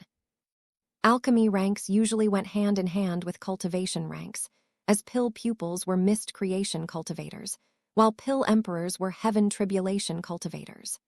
The reason for this was that pills at each rank required not only a certain level of expertise, but also a certain level of chi in order to make pills at that rank. However, being the appropriate cultivation did not guarantee being at that respective alchemy rank. There were some heaven tribulation pill experts who never became pill emperors, no matter how hard they tried. Some were stranded at the pill king rank or below, their talent too low to push them forward. Chase's eyes lit up as he heard John's question. Pill king, Chase replied. His tone seemed to lighten and become more friendly once John discussed alchemy. Pill king, John exclaimed. How is that possible? You're only in the core formation realm, and pill king is for meridian forging pill experts. Shouldn't pill baron be the highest you can be? John asked. No, Chase replied. Alchemy requires two things, alchemy knowledge and alchemy talent. Talent is determined by how powerful your chi is and how well you can use it to create pills. If one's talent and knowledge is high enough, they can jump alchemy ranks, although it's extremely rare, Chase explained. He seemed to become a bit excited, like a child talking about their favorite toy, as if talking about alchemy was his favorite thing. John sat there in silence as he listened to Chase prattle on and on about alchemy. Although he had only asked one question, Chase began to branch off onto unrelated alchemy topics. He's quite childlike. I wonder how a person like him became part of the Bloodfiend sect. John turned his eyes back to the fighting arena below him, while Chase continued to talk about alchemy and the pill Tao. John did not stop him, as he was learning quite a bit about the pill Tao from Chase. Not only that, but Chase's withdrawn and guarded nature vanished, and excitement took its place as he talked to John about alchemy. John's opinion of Chase began to rise at the same time, as it seemed his guarded nature was merely a defensive tactic used to stay unnoticed. Do you cultivate the pill Tao? Chase asked. No, John replied. Chase was slightly saddened upon hearing this, but the answer was to be expected. The Pill Dao was looked down upon within the Bloodfiend sect, as most cultivation techniques used blood instead. Unlike in the Heavenly Lightning sect where pill experts were vaunted high in status, they enjoyed much lower statuses here. Boom. The last fight finally ended, as an incredibly powerful attack obliterated one of the fighters. The crowd cheered loudly at the sight, as the monthly life and death battles finally came to an end. The elder walked back on stage and addressed the crowd. That concludes this month's life and death battle. Wait, a loud shout erupted from the stadium. The elder frowned at having been interrupted, but remained silent as a youth suddenly hopped on stage. He had a cultivation at the late core formation realm, and all eyes fell on him as he walked towards the elder. John raised his eyebrows as he recognized the youth. He was one of the youths in the group that had greeted him as soon as he entered the sect. The youth turned on his heels and suddenly pointed to a spot in the stadiums. The eyes of all fell on that spot as they looked at the spot at which he was pointing. 2 lone youths sat in that area. The youth on the martial arena shouted out loudly for all the stadium to hear. John Heron, I challenge you to a life and death battle. Chapter 327. First battle within the Bloodfiend sect. The boy's challenge was loud and clear, indicating that he wanted a life or death battle with John. What? He wants to challenge that loser. Why even bother? A Bloodfiend disciple ridiculed. Didn't you hear? John apparently landed a sneak attack on his senior brother and injured him, and so he's trying to get revenge. Another chimed up, giving clarity to the situation. Such a thing happened. I guess this makes sense then. Similar discussions broke out throughout the stadium as all eyes stared at John. Chase, sitting next to John, looked at him with confused eyes. What did you do? Chase asked, unclear of the situation. Who cares? John replied nonchalantly, as if he was uninterested in the whole thing. What? Are you scared? Typical for the sect's biggest failure. The disciple on the stage yelled out in a mocking tone. The other disciples laughed in unison at this insult. John's many failures were known within the sect, and many considered him an omen of bad luck. Many of the people who had gotten close to him had died brutal deaths, and most of the missions he had taken as a disciple ended in miserable failure. As such, most avoided him. What are you going to do? Are you going to fight, or decline and accept the punishment? Chase asked. Punishment? There's a punishment for declining a life and death battle, John asked, slightly surprised. Chase raised his eyebrows, surprised that John did not know this. How do you not know this? Chase asked, but shook his head and began to explain. If someone in the same exact realm challenges you to a life and death battle, you have 2 choices: accept or decline. If you decline a battle against an opponent at the same or lower realm than you are sent to the sect dungeons for a month. Sect dungeons? That doesn't sound too bad, John replied. What are you talking about? Chase rebuked. It's one of the punishments everyone avoids, as it's completely hellish and brutal. Some prefer death to spending a month in the dungeons, as death is also common in that place, Chase replied. John sat there in silence for a moment. It seems I don't know nearly enough about this sect. My interrogation of that boy didn't cover everything. I need to find a book or something about this sect and learn more before my ignorance betrays my false identity. Well, if that's the case, there's only one thing left to do, John replied calmly as he stood up. He pressed off the ground, jumping high into the sky. His body plummeted down to the surface below, slamming into the fighting platform. A loud boom echoed out from his hard landing, and all eyes widened slightly, surprised to see John accept the fight. The disciple on the stage smiled as he saw John accept the fight. He wanted to kill John to avenge his senior brother and gain favor in his eyes. Although John had landed an attack on him, it was only a sneak attack. He did not think John's combat prowess, which was known to be less than average, was something to be afraid of. At least you'll die with some dignity this way, the boy mocked. The elder looked at the 2 youths and looked towards the one who had made the challenge. Next time, declare your challenge at the start, the elder said in an exasperated tone, as if he was annoyed. His words seemed to already declare the boy the winner of the fight, as if he didn't consider John a possibility to win at all. The boy bowed his head slightly. "Apologies, I will, Elder." The elder looked at the two youths for a moment before his voice boomed out loudly. "The final life and death battle for this month, between Esker and John, will now begin." His body flickered, leaving only John and Esker left on the stage. The crowd immediately exploded into an uproar as words of encouragement were yelled to Esker, while words of mockery were thrown at John. "Go on, Esker, kill that useless bastard." "Ha ha ha, today is a good day. We finally get to see this bad luck charm of the sect die. Embarrass him before you kill him. Don't let him off easy." Thousands of similar shouts erupted out, drawing the stadium in deafening shouts.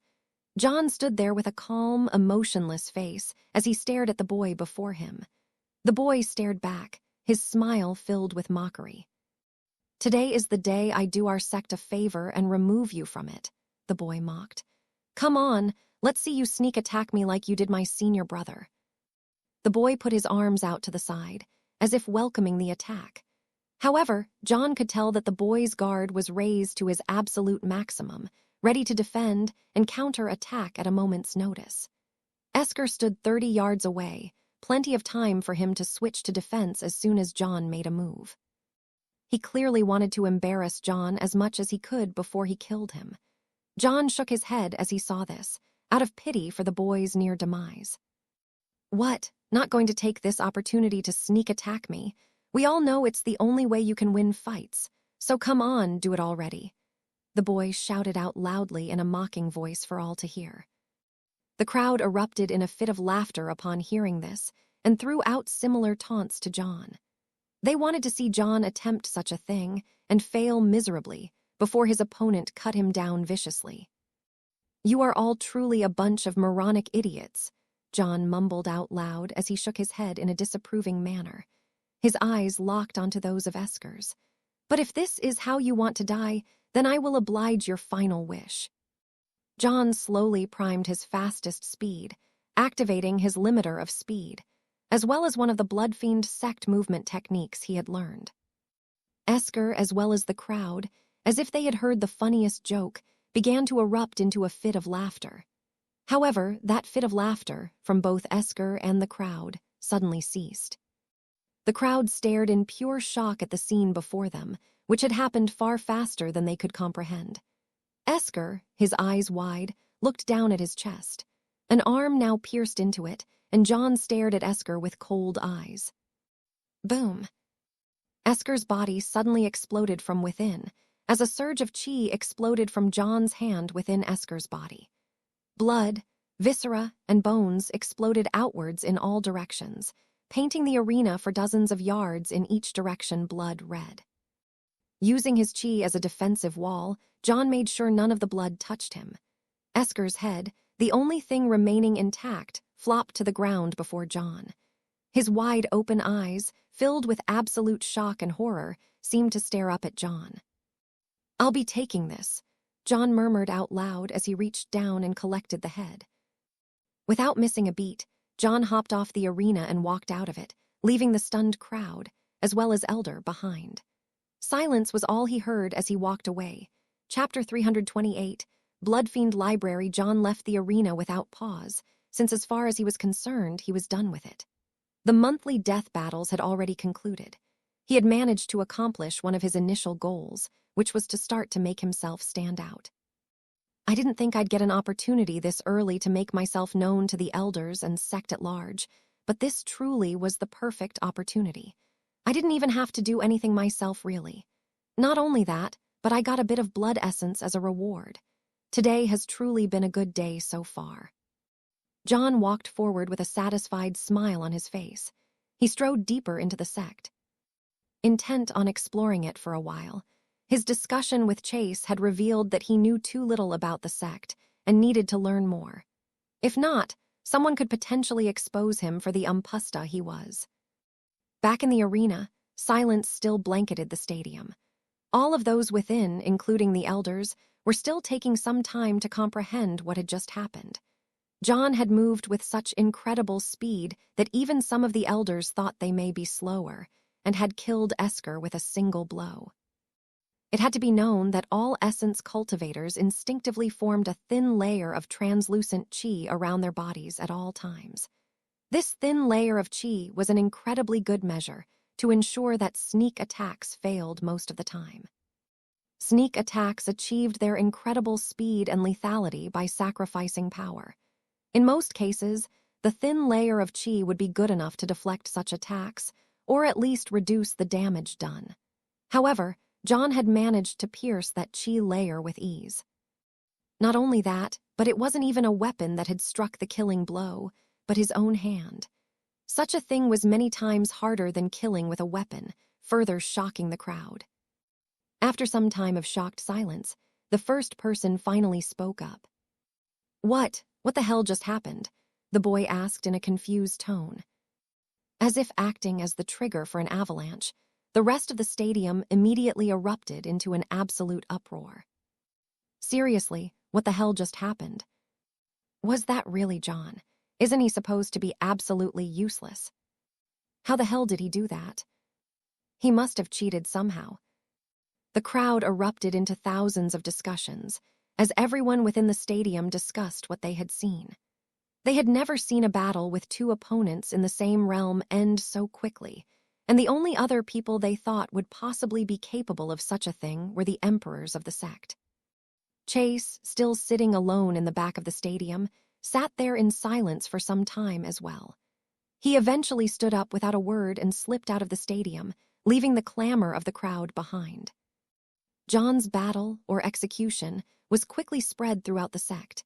There were many prevailing theories of what had occurred, ranging from cheating with a powerful artifact, to Esker just having his guard down too much, to John somehow obtaining the talent and power of an emperor. That bastard! An angered roar erupted from within a closed-off room. Within the room, several disciples gathered around Meridian Forging Disciple, who was lying on a bed. The boy's leg, which had been previously shattered, was now mostly healed. "What are you going to do, Jacob?" one of the disciples asked. Jacob was the boy John had run into when he entered the sect. As a result of John injuring Jacob, Esker had tried to get revenge for him. Jacob considered Esker to be like a little brother, and so the news of his passing filled him with unbridled rage. "I'm going to strip him of all his flesh in front of the entire sect, and make it so that he wished he was never born," Jacob replied angrily through gritted teeth. Unconcerned about the discussions about him, John ventured further into the sect. He passed by hundreds of grand yet foreboding buildings, including a pill hall, a weapon hall, a formation hall, and more, but none were what he was looking for. His vision glanced over the next building in line, and his eyes lit up. The building was a black pagoda, hundreds of yards tall and 200 yards wide. Glass windows, detailed with ornate designs, covered most of the building's exterior walls. Above the large, open gate at the base of the pagoda read two words: "Blood Fund Library." "Perfect, this is what I've been looking for." John had been searching for the library to gather as much information about the sect, taboo cultivation, and anything else he needed to know to keep his identity a secret. John strode into the building, which was incredibly grand. The central portion of the pagoda was completely hollow, which stretched up all the way to the ceiling. A circular staircase at the center of this open space winded up high into the building, all the way to the top. Hundreds of cultivators, most which had their features shrouded by the hoods they wore, walked throughout the library in search of various documents. The staircase led to each floor, which existed on the perimeter of the building. Each floor seemed to have thousands upon thousands of books. John's eyes lit up at the sight of it, as he had always loved to read. There must be at least 100,000 books and scrolls here. Unlike in the Heavenly Lightning sect, there were no attendants here to assist John. He quickly found a large board set up at the entrance of the Blood Fund Library, which contained the locations of all the different categories within the library. John quickly read through the list, trying to find what he wanted. His eyebrows raised as he read some of the topics. Necromancy, blood formations, dual cultivation, soul-binding arts, demon summonings, poison arts. What a list. John shook his head and continued to read, as none of these topics truly interested him. His eyes finally found what he was looking for. Sect Rules and Laws, Floor 2, Section 1, Perfect. He quickly moved to the listed section and found nearly 100 books in the area. So many, I don't have time to read all of these. John walked towards the shelves which contained all the books and glanced at each of them. Most covered incredibly obscure and niche topics and were of no interest to him. His eyes finally lit up upon reading one of the book's covers. General Overview of Important Sect Laws and Traditions. Perfect. John took the book and found a place to sit down. There were several tables and seats near one of the windows, which John sat at. The window overlooked the street below, which was bustling with activity. John sat there for the next 8 hours, reading away at the book. The book covered many topics relating to the important sect rules and traditions, without going into too much detail. After 8 hours, John closed the book and leaned back in his chair. A satisfied smile hung on his face. Now I should know most of the important things I need to know about the sect. My identity should be safe for now, as I doubt most of the disciples know this much information about this sect. Growl. John's stomach growled, snapping him out of his thoughts. I suppose it had been quite some time since I last ate. Let's see if I can find a place to eat around here. John put the book back and quickly left the library. After walking down the street for a few more minutes, the large, grand buildings gave way to a smaller market, of which many of the stalls were selling food.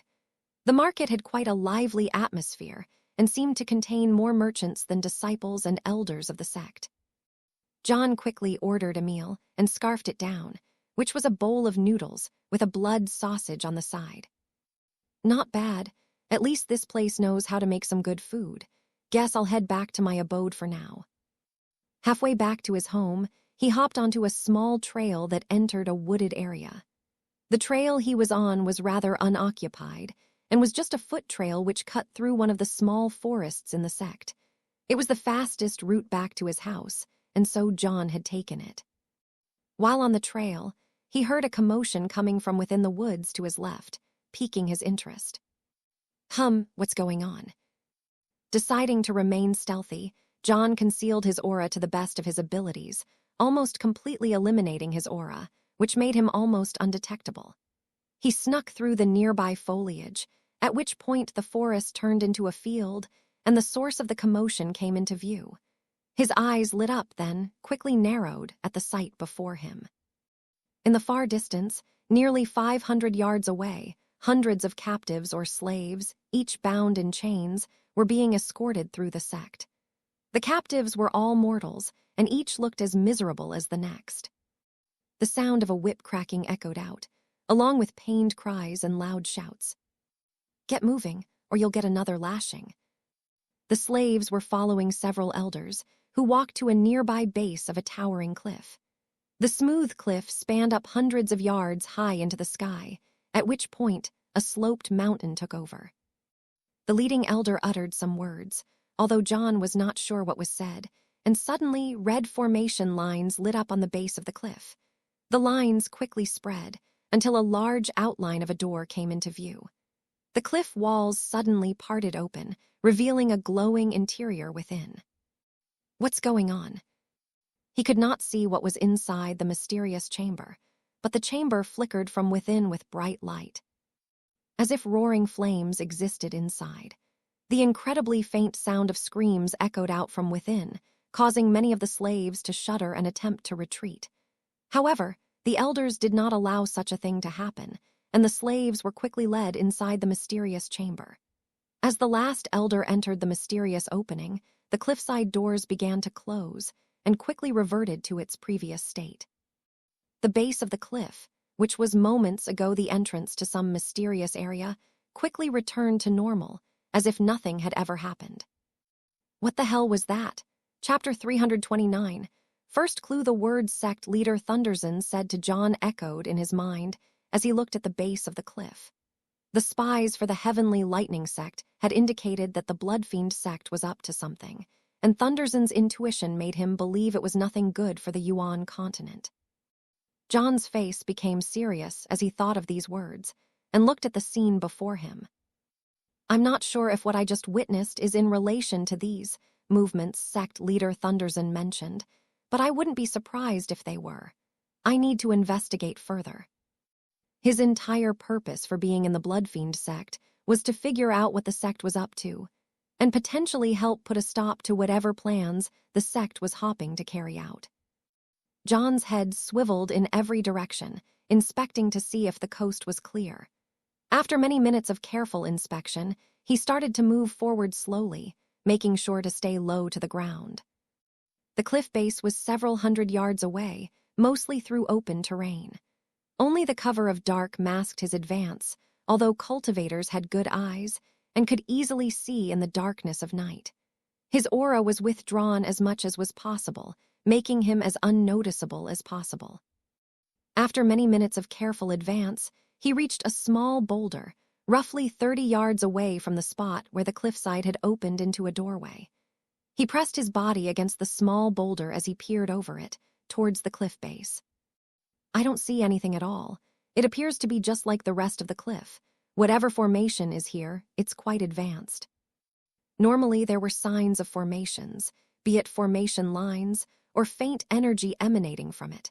However, John was unable to detect anything at all. Clearly, the Bloodfiend sect had gone all out when making this formation. John's divine sense carefully washed over the area of interest, inspecting it as closely as he could. However, he still found nothing of interest. How bizarre. I should take a closer look. John took a step towards the wall, when a muffled boom echoed out. Shit. John instantly dashed back behind the boulder, as the cliff began to part once more, revealing the doorway that had appeared before. John, as slow as he possibly could, peered his head just over the boulder, looking towards the doorway. Light began to flicker out of the doorway as it continued to part, and John could finally see a bit of it with his new position. The doorway led to a large stairwell, which seemed to stretch down for an unknown amount of distance into the earth below. Fire seemed to glow from deep within, which bathed the stairwell in flickering light. The screams which John had heard before now echoed out slightly louder, sending a chill up his spine. The screams were those of pure pain, despair, and desperation. Those cries were soon drowned out by a discussion between two elders who were leaving the stairwell. That's another 253 mortals. Just how many are needed for this thing to work? One of the elders asked in a displeased voice. I'm not sure. You'll have to ask Formation's Master Yeren about the details, but I believe we are about halfway there by now, the other elder replied. Halfway? Just what the hell is Alfiend planning?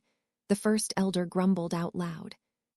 Behind the boulder, John remained as motionless as possible while he listened to the conversation. His ears perked up as he heard more and more of the conversation. Seems like Alfiend is planning something down there. This truly might be what I'm after.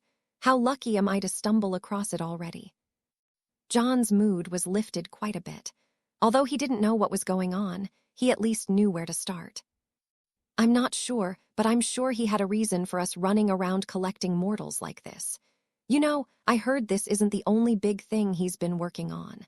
Apparently there's another group working on something even more profound, the second elder said. Another project? I just wished Alfiend would let us know what was going on, instead of being kept in the dark, the first elder grumbled. Ha ha, the second elder laughed while patting the other on the back. Just ascend to the heaven tribulation realm, then all the secrets will be divulged to you, the second elder said with a laughing tone. HMPH, easier said than done. By this time, the two elders had left the doorway, which had automatically parted shut.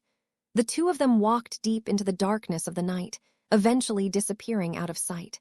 John was just about to walk away when a sound down the road caught his attention. He hid back behind the boulder. How the hell did you forget your spatial ring? A voice boomed out mockingly. I'm not used to taking it off. I still don't know why they force us to remove our rings before we enter the chambers. Do they think we're stupid enough to steal anything down there? The first elder grumbled out, clearly in a foul mood. Just grab your ring and let's go, the second elder said. The two approached the cliffside, which had returned to normal. The first elder pressed his hand up against a certain spot on the wall and uttered a phrase. All blood belongs to the blood fiend. Boom. A muffled sound echoed from within the cliff as the formation lines lit up. The door slowly began to part, and the two elders quickly slipped into the doorway, disappearing down the stairwell within the earth. As they disappeared, John's head peeked out from behind the boulder. His face was quite serious, as he learned that he was only just beginning with his mission. 2 projects? Seems like my time here will be busier than I thought. However, I have already made some good gains regarding intel gathering. Time to leave. Deciding staying any longer was too risky, John slipped back into the darkness of the night. The first clue regarding his mission had been uncovered. Chapter 330, Elder Prax's sunlight filtered through the window shades in the early morning, waking John up. He stretched his body for a moment before standing up. What a day yesterday. First the monthly life and death duels, and then discovering that mysterious place. I wonder if today will be as eventful.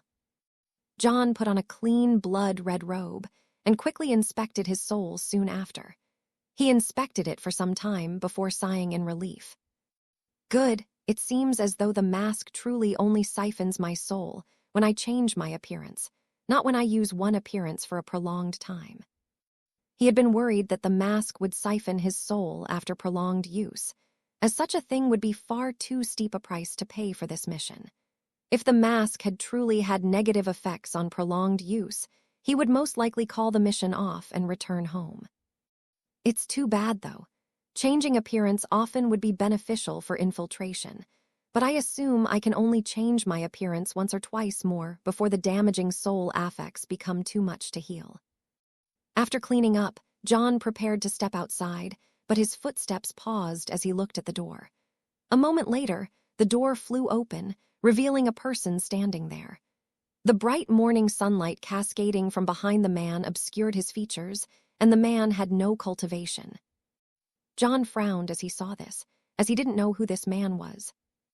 Are you John Heron? The man asked. I am. Who are you? John replied, his guard still raised. It was quite rare to see someone without a cultivation, and there were only 2 explanations. Either the man was wearing a cultivation obscuring artifact, or he was above the heaven tribulation realm. The man suddenly stepped into John's house, his features now revealed. He was an older man, appearing to be in his 60s. He had a clean-shaven face, but quite a mean-looking face. He wore a perpetual scowl on his face, and his nose was pointed and sharp. He wore blood-red robes with 2 wide bands on his arms, signifying his status as an elder of the sect. I am Elder Prax, the man replied to John's question as he looked around the small room. His gaze found nothing of interest, and his attention quickly focused back on John. John felt an incredibly powerful divine sense wash over him, inspecting him closely. John was not sure whether this divine sense belonged to a heaven tribulation elder or higher, but it didn't matter to him at the moment. He wasn't worried about the elder finding out about his secret identity, as none of the previous elders had been able to.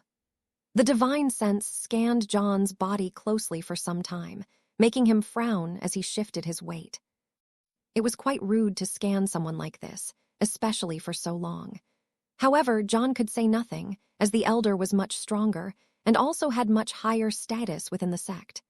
A moment later, the divine sense scan disappeared, and a slight look of approval appeared on the man's previously scowling face. Not bad. I can somewhat understand why you were able to win your duel so quickly, Elder Prax said to John. Thank you for your praise, Elder Prax, John replied. Is there something I can help you with? John was unsure of the reason for this elder's visit and wanted to get to the bottom of it. I hope I wasn't spotted by the mysterious tunnel last night. I don't really want to explain my way out of that one. Elder Prax walked deeper into the room past John and looked around. He inspected the bookshelf, which contained only low-level battle arts and cultivation techniques, before turning around to face John once more. Before today, I have never heard of you. Now I hear you're the talk of the sect, displaying battle prowess far beyond what you were capable of just mere months ago.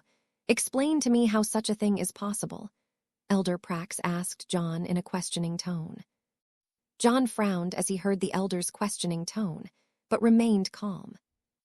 I already explained it to the Punishment Hall elders, John replied. I am not part of the Punishment Hall, nor did I hear anything about that. So I'll ask for the last time. How did you increase your battle prowess this quickly? Elder Prax replied with a voice of displeasure. John was slightly surprised to hear that the Punishment Hall had kept this information a secret, as it really wasn't a big deal. However, he had to stick to the story he had given them, and so told Elder Prax the same thing. As I told the Punishment Hall elders, my battle in the borderlands with the Heavenly Lightning Sect pushes me to the edge of life and death. On that precipice, where my life was hanging by a thread, I had some insights and managed to peer deeper into the martial laws of this world. Those insights greatly increased my combat prowess and allowed me to get out of that situation alive, John replied. Elder Prax remained silent and listened closely while John revealed what had happened, as if he was looking for a hole in John's story. What insights did you have? Elder Prax asked. John was slightly caught off guard by this question, as such things were normally cultivation secrets that others did not dare to ask.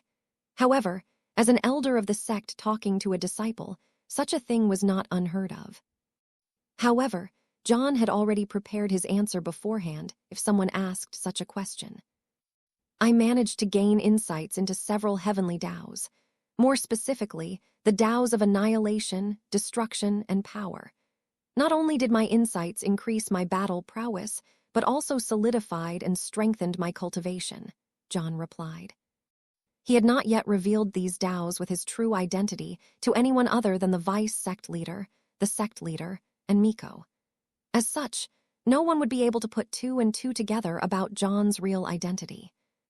Elder Prax raised his eyebrows in slight surprise at John's explanation. 3 Taos at once? That's quite impressive. Many cultivators struggle their entire lives to peer into a single Tao. Show me. What? John asked. You want me to show you my comprehension?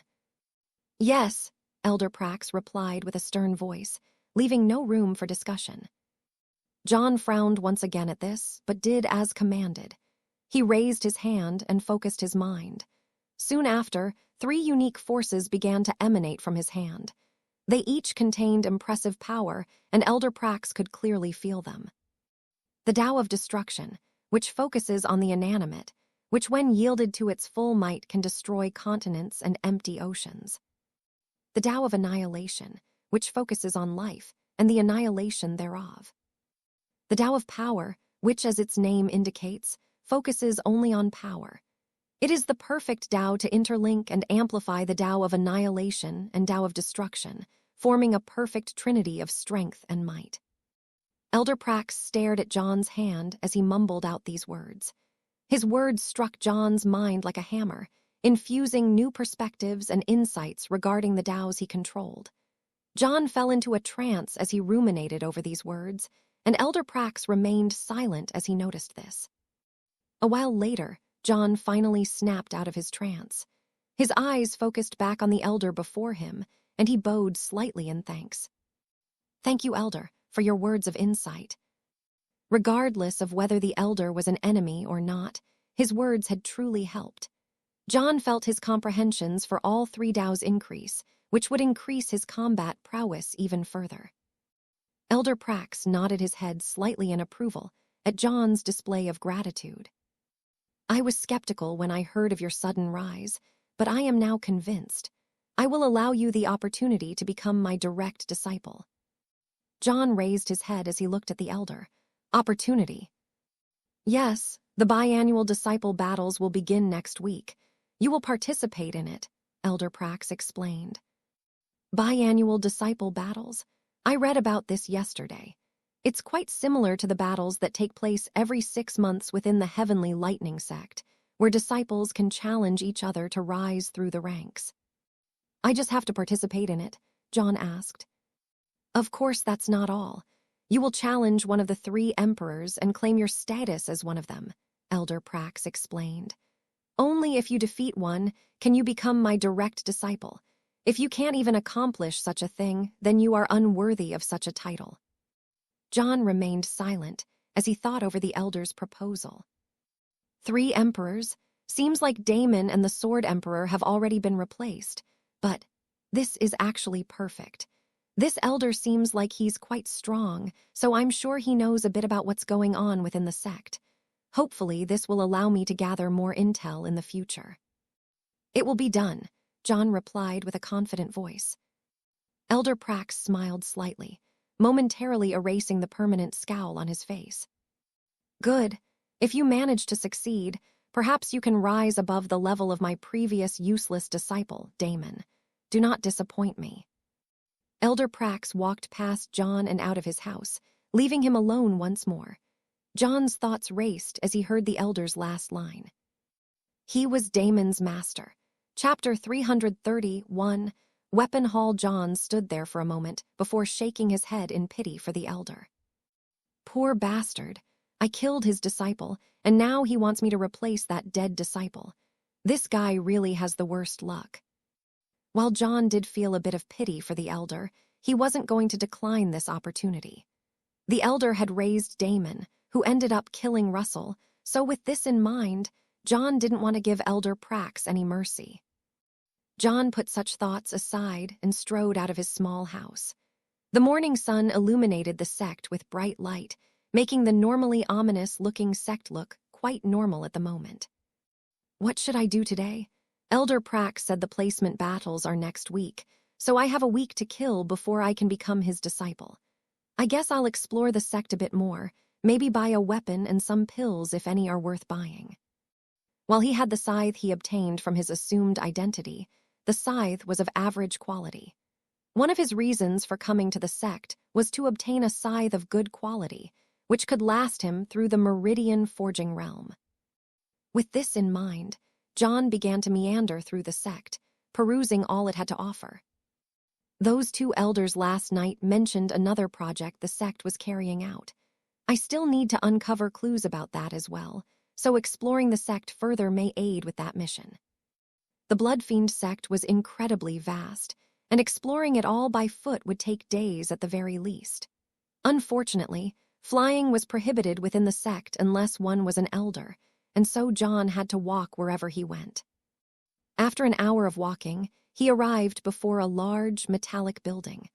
The building was made of some sort of black metal and had various sharp protrusions jutting from it. It was 5 stories tall and hundreds of yards wide and long. A black metallic gate, which was raised open at the moment, protected the front entrance. A steady stream of cultivators, ranging from mist creation to meridian forging, streamed into the building. John also noticed several elders who entered the building, who displayed no cultivation at all, a sight he found quite peculiar. That's the 10th elder I've seen that's displaying no cultivation. There's no way they're all above the heaven tribulation realm, or sect leader Thunderzin would have mentioned such a thing. Are they all using cultivation obscuring artifacts?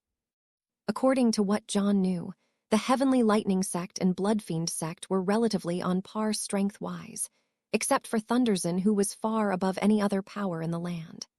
While he was sure there were others, the only elders of the sect that he had met that were above the heaven tribulation realm were the sect leader and vice-sect leader.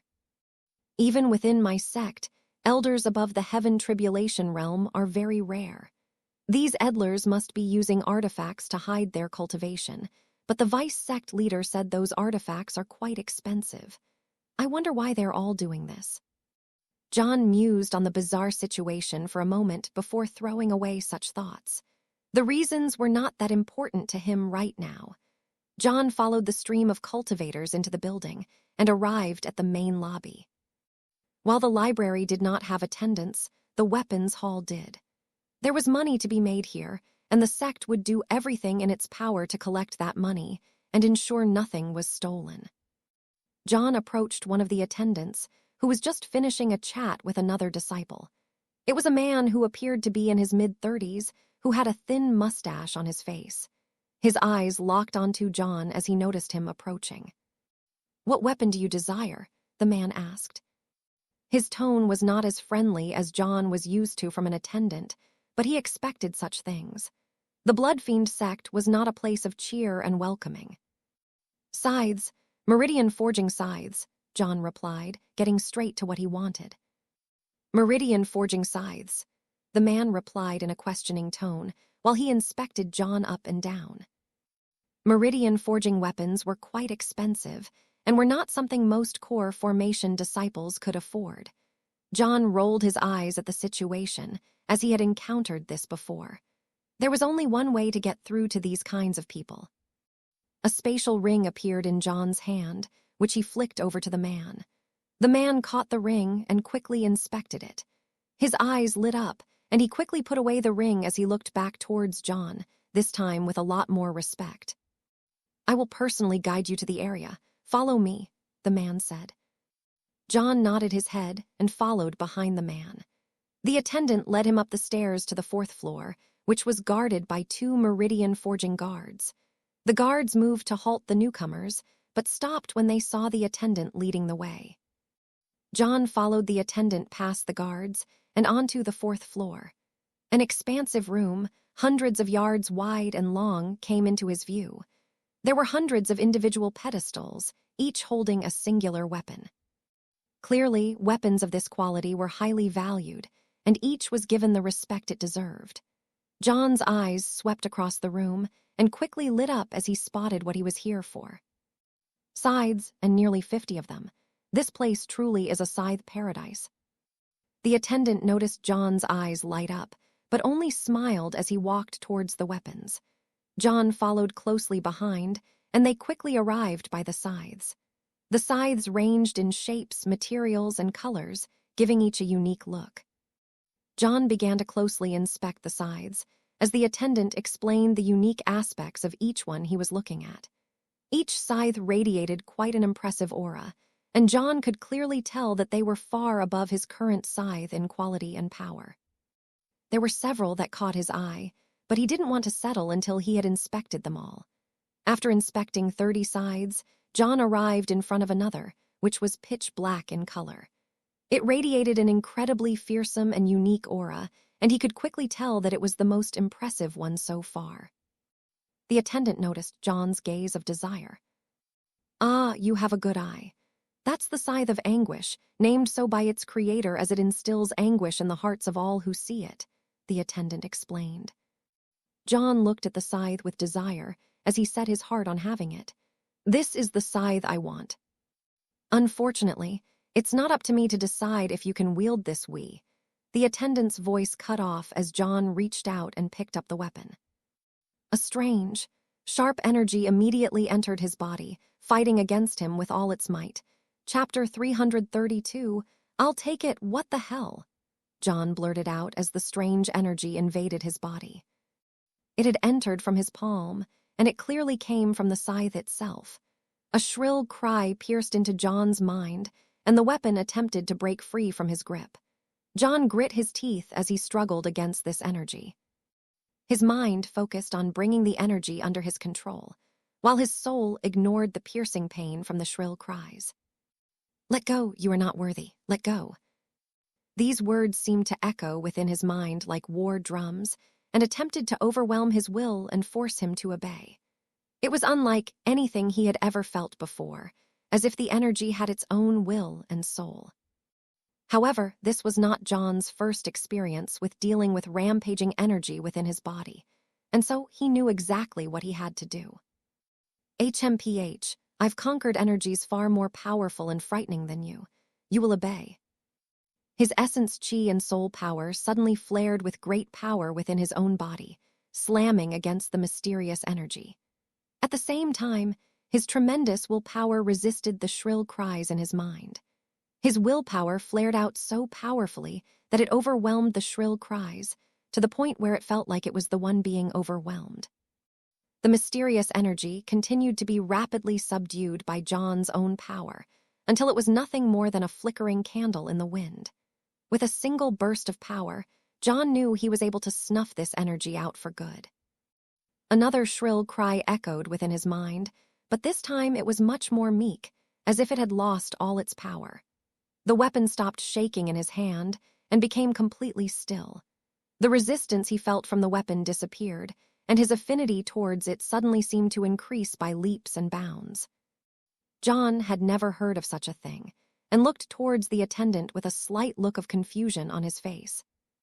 "What just happened?" John asked.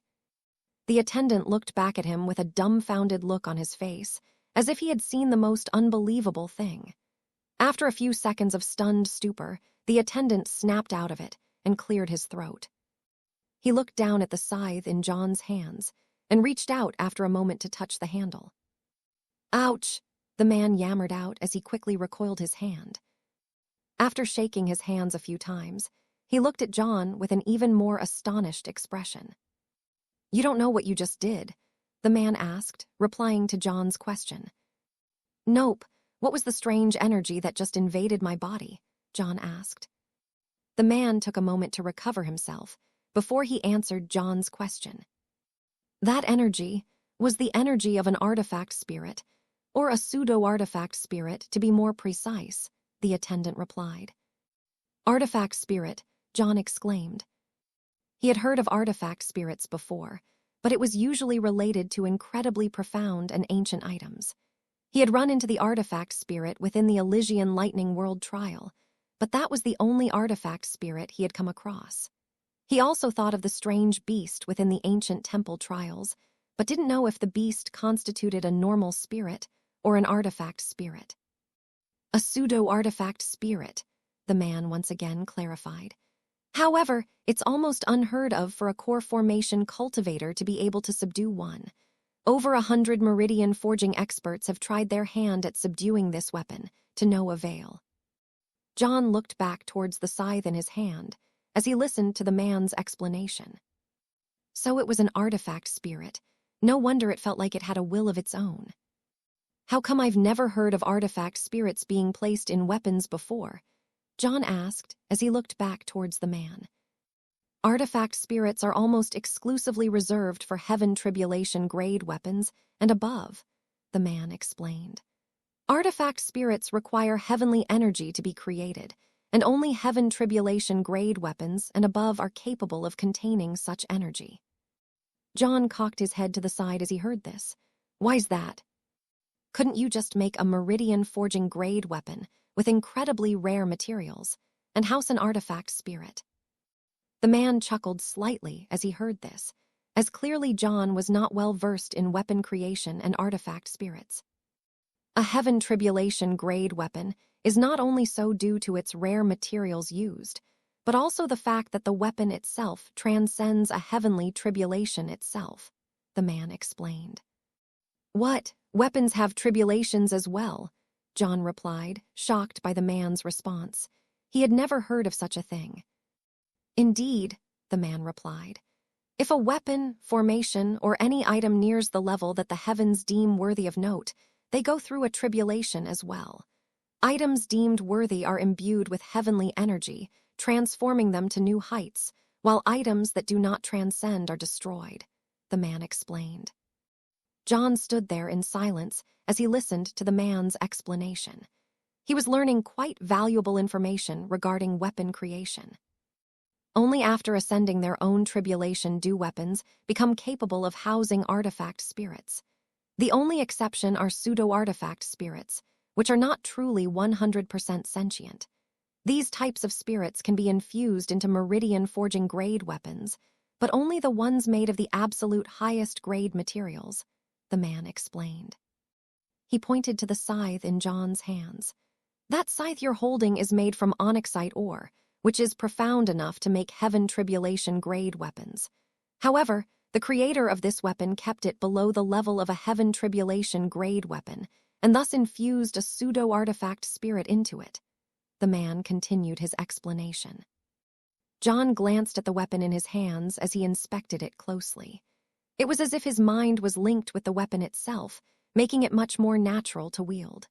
Not only that, but he could tell his chi flow through the weapon was much smoother than any other weapon he had wielded, which would allow for faster and stronger attacks.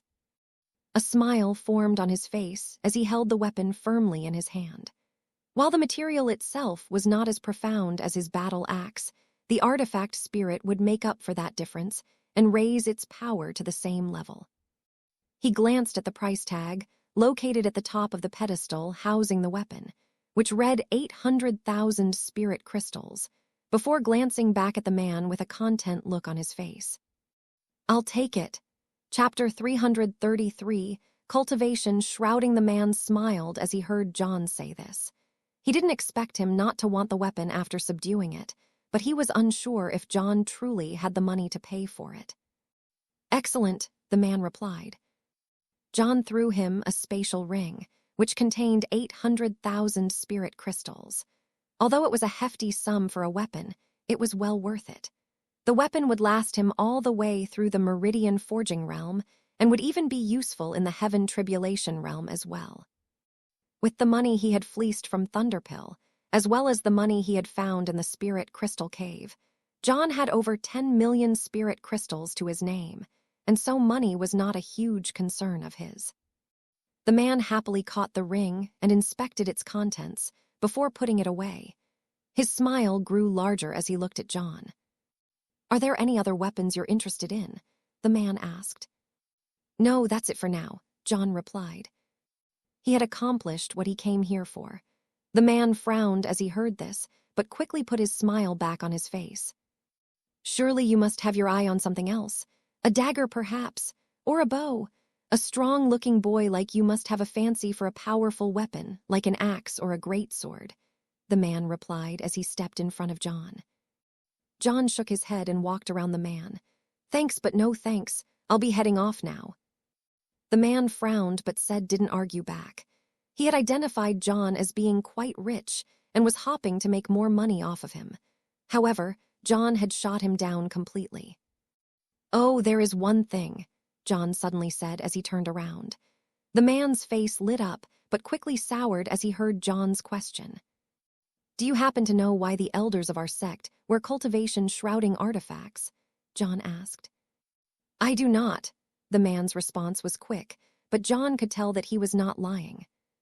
"In that case, I will be off then," John replied as he turned around once more. John shook his head as he walked down the stairs and strode out of the building. I had quite a good impression of that man, but I suppose I am in the Bloodfiend sect after all. As he walked, nearby disciples warily looked at him, as if he were a leper. John ignored the glances, as he knew the disciples were just wary of him. The killing prowess he had displayed had been incredibly shocking, and many of the disciples glancing at him warily had bullied John in the past. As such, they stayed far away and kept their guards up. The sun hung directly above in the sky when John stumbled upon a food market. His stomach growled in protest for a good meal. He entered the food market and perused the various stalls, before choosing one of them and ordering a meal. After getting the meal, John looked for a place to sit and eat when he stumbled upon a familiar face already eating. "Chase," John called out in greeting as he noticed Chase eating a meal alone at a table. Chase glanced up from his meal at the sound of his name, but his guard was relaxed as he saw who it was. John sat down beside him at the table, deciding to eat his meal with new only acquaintance in the sect. "John," Chase greeted with a head nod as John sat down. John sat down and took a bite of his food, which was still steaming hot. After finishing his bite, John looked towards Chase once again, who sat there in awkward silence. "How's your day been so far?" John asked, breaking the silence. "All right," Chase replied with a single word. "Do anything fun today?" John asked another question before taking another bite of food. "Not really," Chase replied before going back to his food. John smiled wryly as he shook his head at Chase's antics. Clearly this boy is quite awkward, or really hates small talk. An idea popped into John's mind, and he took another bite of food before speaking out once more. "How are your alchemy studies going?" John asked. As if roused from a deep sleep, Chase looked straight at John, his face full of excitement. Great, I just started learning about heaven tribulation grade medicinal pills, which I should be able to start making once I reach the Meridian forging realm. Also, I just made a batch of 1,000 poison nullification pills this morning, which were quite exhausting to make. Chase began to babble nonstop about his pill arts, causing John to shake his head slightly. He truly is a pill fanatic. John sat there in silence as he ate his food and listened to Chase prattle on about pills. The one-sided discussion ranged from pills crafting to ingredient theory to things John had no idea what they were. However, he remained silent as he listened to Chase talk, as he had nothing better to do while eating his food. He also gained some useful information about the pill Tao here and there, making the one-sided discussion at least slightly beneficial for himself.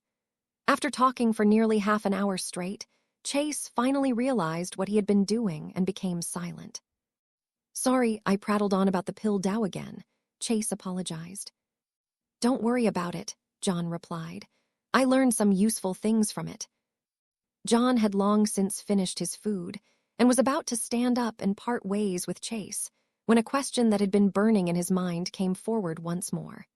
He had asked the man in the weapons hall, as well as a few other people afterwards while walking through the sect, but none of them had the answer. Chase, do you know why the elders of this sect wear cultivation shrouding artifacts? I've inquired quite a bit about it, but couldn't find the answer, John asked. His studies in the Bloodfiend library mentioned nothing of the matter, and so he knew it was not a well-known or widely discussed topic. Chase raised his eyebrows at John's question, as it was quite unexpected. It's not surprising you don't know the answer, as all the elders keep their reasons a secret. But I do happen to know the reason, Chase replied. Oh, what's the reason? John asked. Much like the disciples of the sect, the elders of the sect are constantly fighting against each other for top positions within the sect. These battles can be ones of subterfuge or literal battles, but all are conducted with the intention of raising their own status. As such, those who can afford to shroud their cultivation. If other elders within the sect do not know their true cultivation, they are much less likely to challenge them, Chase explained. Think of it as a self-preservation mechanic. So that's why, John replied as he listened to Chase's explanation. He did not know that the elders were also constantly battling for higher positions like the disciples, but such a thing would be a very good reason to hide one's true strength. Where do they get all the cultivation shrouding artifacts, though? John asked. I thought they're quite rare and expensive. They are, Chase replied. However, due to the high demand within our sect, there is a dedicated artifact crafting hall, the Artificer Hall, which specializes in creating such things. However, even with the dedicated hall, they are still quite expensive, Chase explained. Oh, that makes sense, John replied absent-mindedly. He was already thinking of how to put this information to good use regarding his true mission within the sect. Chapter 334, Artificer Hall. After hearing this information from Chase, John's mind drifted back towards his mission. My biggest hurdle for sneaking through the sect was my cultivation, which clearly identifies me as a disciple. However, if I could get my hands on one of those artifacts, I would be able to assume the status of an elder. I can only do so about twice before the burden on my soul from the mask becomes too great, but that should be more than enough. He had thought about all sorts of ideas regarding the mysterious area he found, as well as how to get inside unnoticed. However, none of his ideas had a good chance of working out, and would only serve in his capture and the ending of his mission prematurely. If I assume the status of an elder who uses a cultivation shrouding artifact, I have a good chance of getting into that chamber without anyone finding out. I guess the next thing to do is visit this artifact hall. John stood up from his seat and smiled towards Chase. Thanks for the conversation. I'll see you around. Chase nodded his head as he watched John stand up and leave. John quickly worked his way through the Bloodfiend sect and arrived in front of the Artificer Hall a short while later. He stood there, slightly awestruck at the size of the building. He had seen this building from the far distance as he walked through the sect previously, but assumed it was something else. The building stood roughly 500 yards tall, but its width and length were incredible. The building was 2 miles long and wide on each side, making it the largest building by base size in the entire sect. A unique aura emanated from within the building, as if something powerful lingered within. Not only that, but John felt the chi in the air lessen, as if it was being pulled out of the air. After standing there for a moment, John walked forward towards the entrance of the building. Unlike the other trade halls within the sect, there was not a constant stream of cultivators entering and exiting the building. I thought Chase said this hall was incredibly important. I wonder why not many people visit it. John arrived at the front entrance, which was guarded by 2 peak meridian forging experts. They stopped John with loud, commanding voices. "Pay the tribute to enter, or leave the premises," the guards spoke up in unison. "Tribute?" John asked, as he had never heard of such a thing. "Yes, pay it now or leave," one of the guards replied. "How much is the tribute?" John asked. 20,000 spirit crystals, the guard replied with a stern voice and serious face. 20,000, John exclaimed in shock. "Isn't that a bit much just to enter a building?" "Pay it now or leave," the guard replied, revealing there was no wiggle room. John shook his head as he heard this, and suddenly came to the realization of why there were so little people entering and exiting the building. 20,000 spirit crystals just to enter a building was an incredibly steep price. However, John grit his teeth and took out the sum of money to hand to the guards. "I need to get this artifact, no matter what. I'm sure I can have my sect reimburse me for my expenses after this is all set and done." The guard inspected the spirit crystals John had given him momentarily before he stepped aside, as did the other.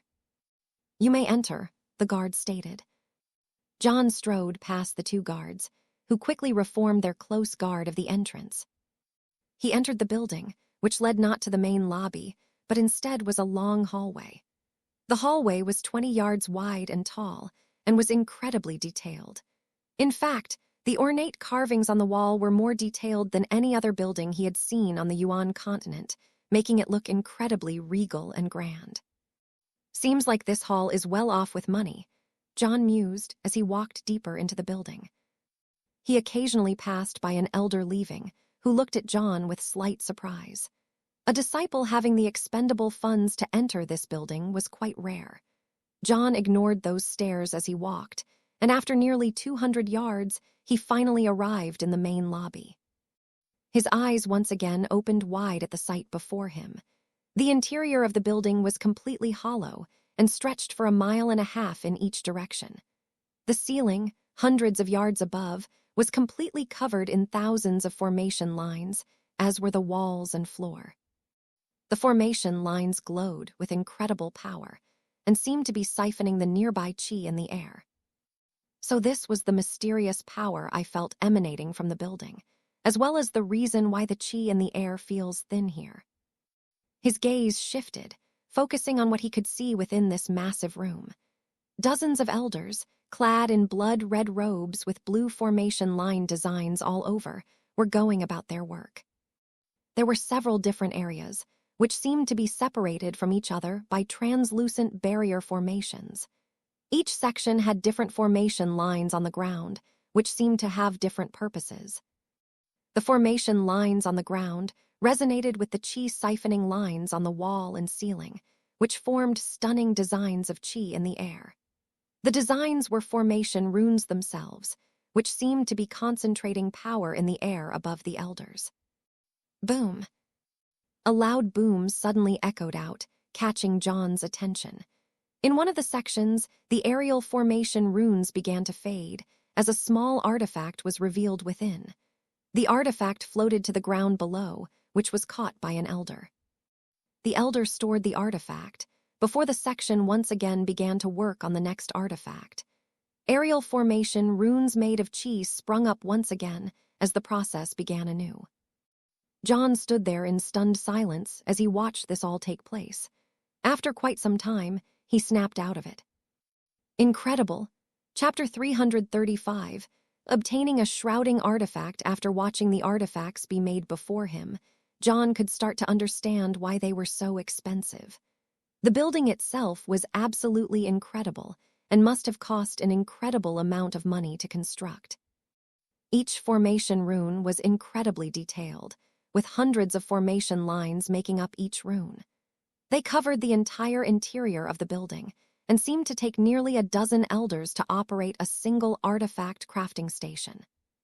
Not only that, but each artifact seemed to take quite some time to craft, further adding to its cost. Pills normally take a few hours to create, and each session creates a handful of pills. However, this process makes a single artifact and takes longer as well. No wonder the artifacts are so expensive. After standing there for quite some time, an elder of the Artificer Hall happened to walk past John. He noticed him standing there and stopped to address him. "What do you need? Are you lost, boy?" the elder asked in a rushed, seemingly in a hurry. His gaze was as if he was suspicious of John being inside, as disciples were rarely seen here. "I'm here for a cultivation shrouding artifact," John replied, getting straight to the point.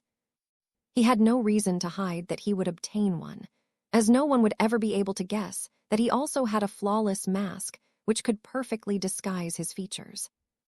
The elder's suspicious glare turned into one of slight anger. "If you're going to waste my time with this nonsense, then just leave the building before I have you thrown out," the elder replied. Cultivation shrouding artifacts were incredibly expensive, and almost none of the disciples could afford one. Even most elders struggled to afford one, which is why the elder thought John was just wasting his time. Either he was joking around or did not know the true cost of the artifacts. Either way, it was a waste of the elder's time. John, expecting such a reaction, had his response already prepared. A spatial ring suddenly appeared in his hand, which he tossed over to the elder. The elder caught the ring and glanced at John suspiciously before he inspected the contents of the ring. Slight surprise appeared on his face as he inspected the pile of spirit crystals, which numbered at 1,000,000.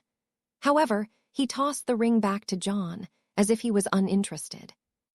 "That's an impressive sum of money for one so young, but it's not enough," the elder replied and turned to leave. "Wait," John called out, causing the elder to stop and turn around to John once more. "How much exactly are cultivation shrouding artifacts?" John asked. "It depends on what grade you want. For artifacts only shrouding against meridian forging cultivators, the price is 1,200,000. For artifacts shrouding against heaven tribulation experts, it's 1,700,000. For artifacts shrouding against Tao transformation experts, it's 2,500,000, the elder replied. John raised his eyebrows as he listened to the elder, as the prices truly were incredibly high. These prices are equivalent to heaven tribulation grade weapons and are even slightly higher for the best grade artifacts. Is the situation for the elders truly so dire that they spend this sum of money just to hide their true power? I suppose the Bloodfiend sect is quite a brutal place, even for the elders, for them to resort to such a thing. John's attention focused back on the elder once again, who was standing there waiting for his reply. He thought about it for a moment before picking one. "I'll take the Tao transformation shrouding artifact," John replied. He had thought of taking a cheaper one, but decided against it. There were clearly Tao transformation elders within the sect, and he couldn't risk being found out by them. The elder opened his mouth to reply, but John threw him another spatial ring before he could say anything. The elder inspected it and raised his eyebrows slightly before putting the ring away. He glanced to John once more, with a new light of respect in his eyes. "Follow me," the elder instructed as he turned around and began to walk deeper into the large room. John followed closely behind, as the two of them weaved between formations deeper into the room. The sounds of runes humming, artifacts being created, and elders' conversion filled his ears as he walked deeper into the room. The translucent formation barriers glowed slightly with power as he walked nearby them.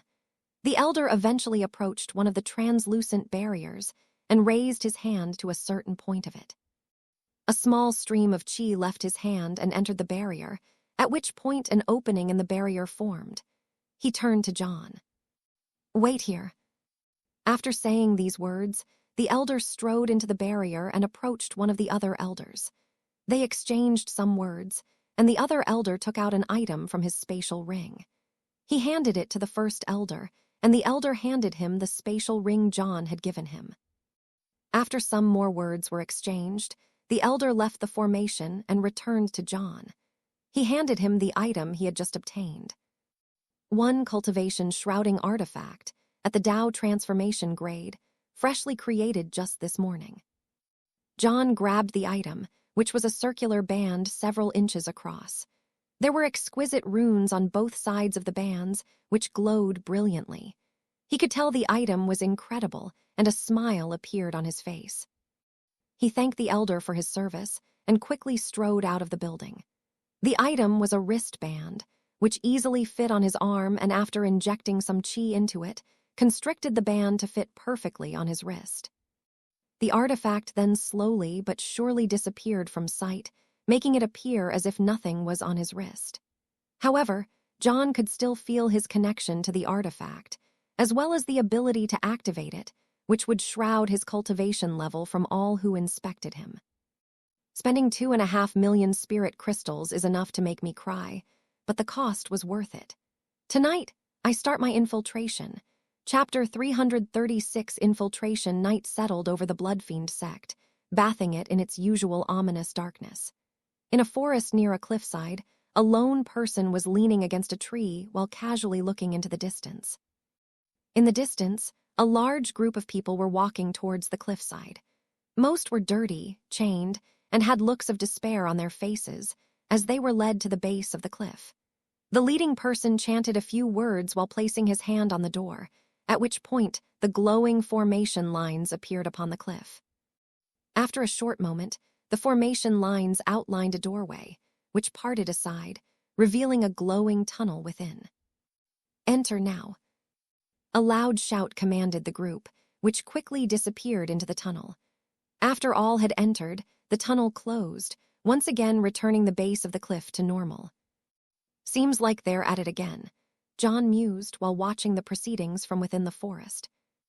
Just like the previous night, another large group of mortals had been escorted into the mysterious tunnel. "I have no idea what they're planning, but that's 400 mortals already gathered in just 2 nights. Just what are they planning that requires that many mortals?" John knew that no matter how much he speculated on the subject, he would most likely never be able to guess the truth. The only way he would uncover the truth was to enter the mysterious place and see whatever was inside with his own eyes. Hours passed by as John continued to lean against one of the trees in the forest. His eyes were closed in a meditative trance, but they slowly opened as sound filled his ears. His eyes turned to the source of the sound, which was the parting of the doorway on the base of the cliff. He made sure the coast was clear other than the 2 elders in the distance before he silently moved closer. The door fully parted, and 2 elders stepped outside. Both had their cultivations shrouded. "Our work is almost complete," one of the elders said to the other. "That it is. Hopefully this is all worth it in the end," the other replied. The 2 exchanged a few more words before they both parted and walked in opposite directions.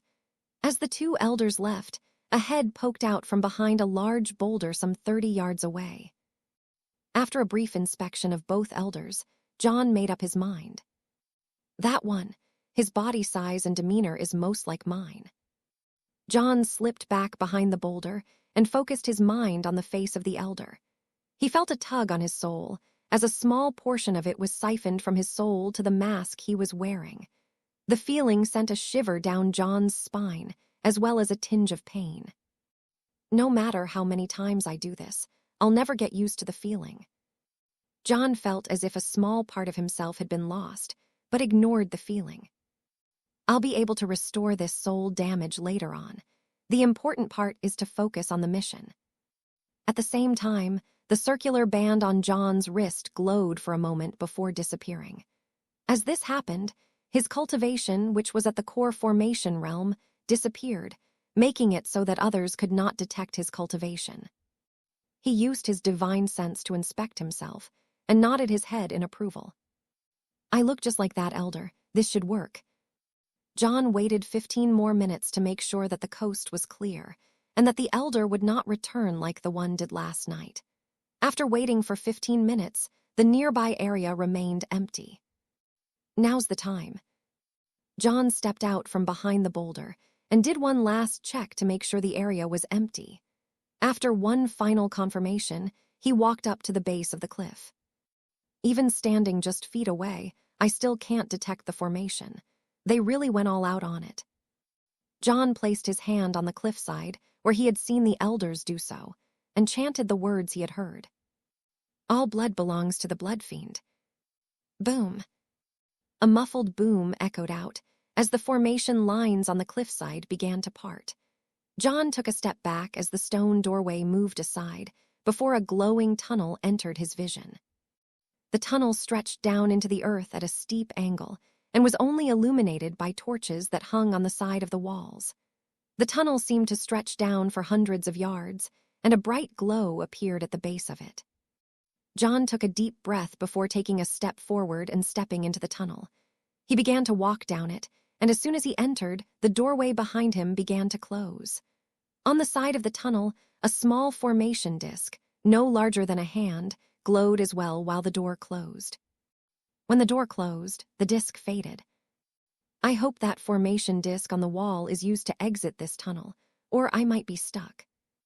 John shook his head at himself for a moment before looking back before him. The only way forward was to descend down the stairwell, and so John did just that.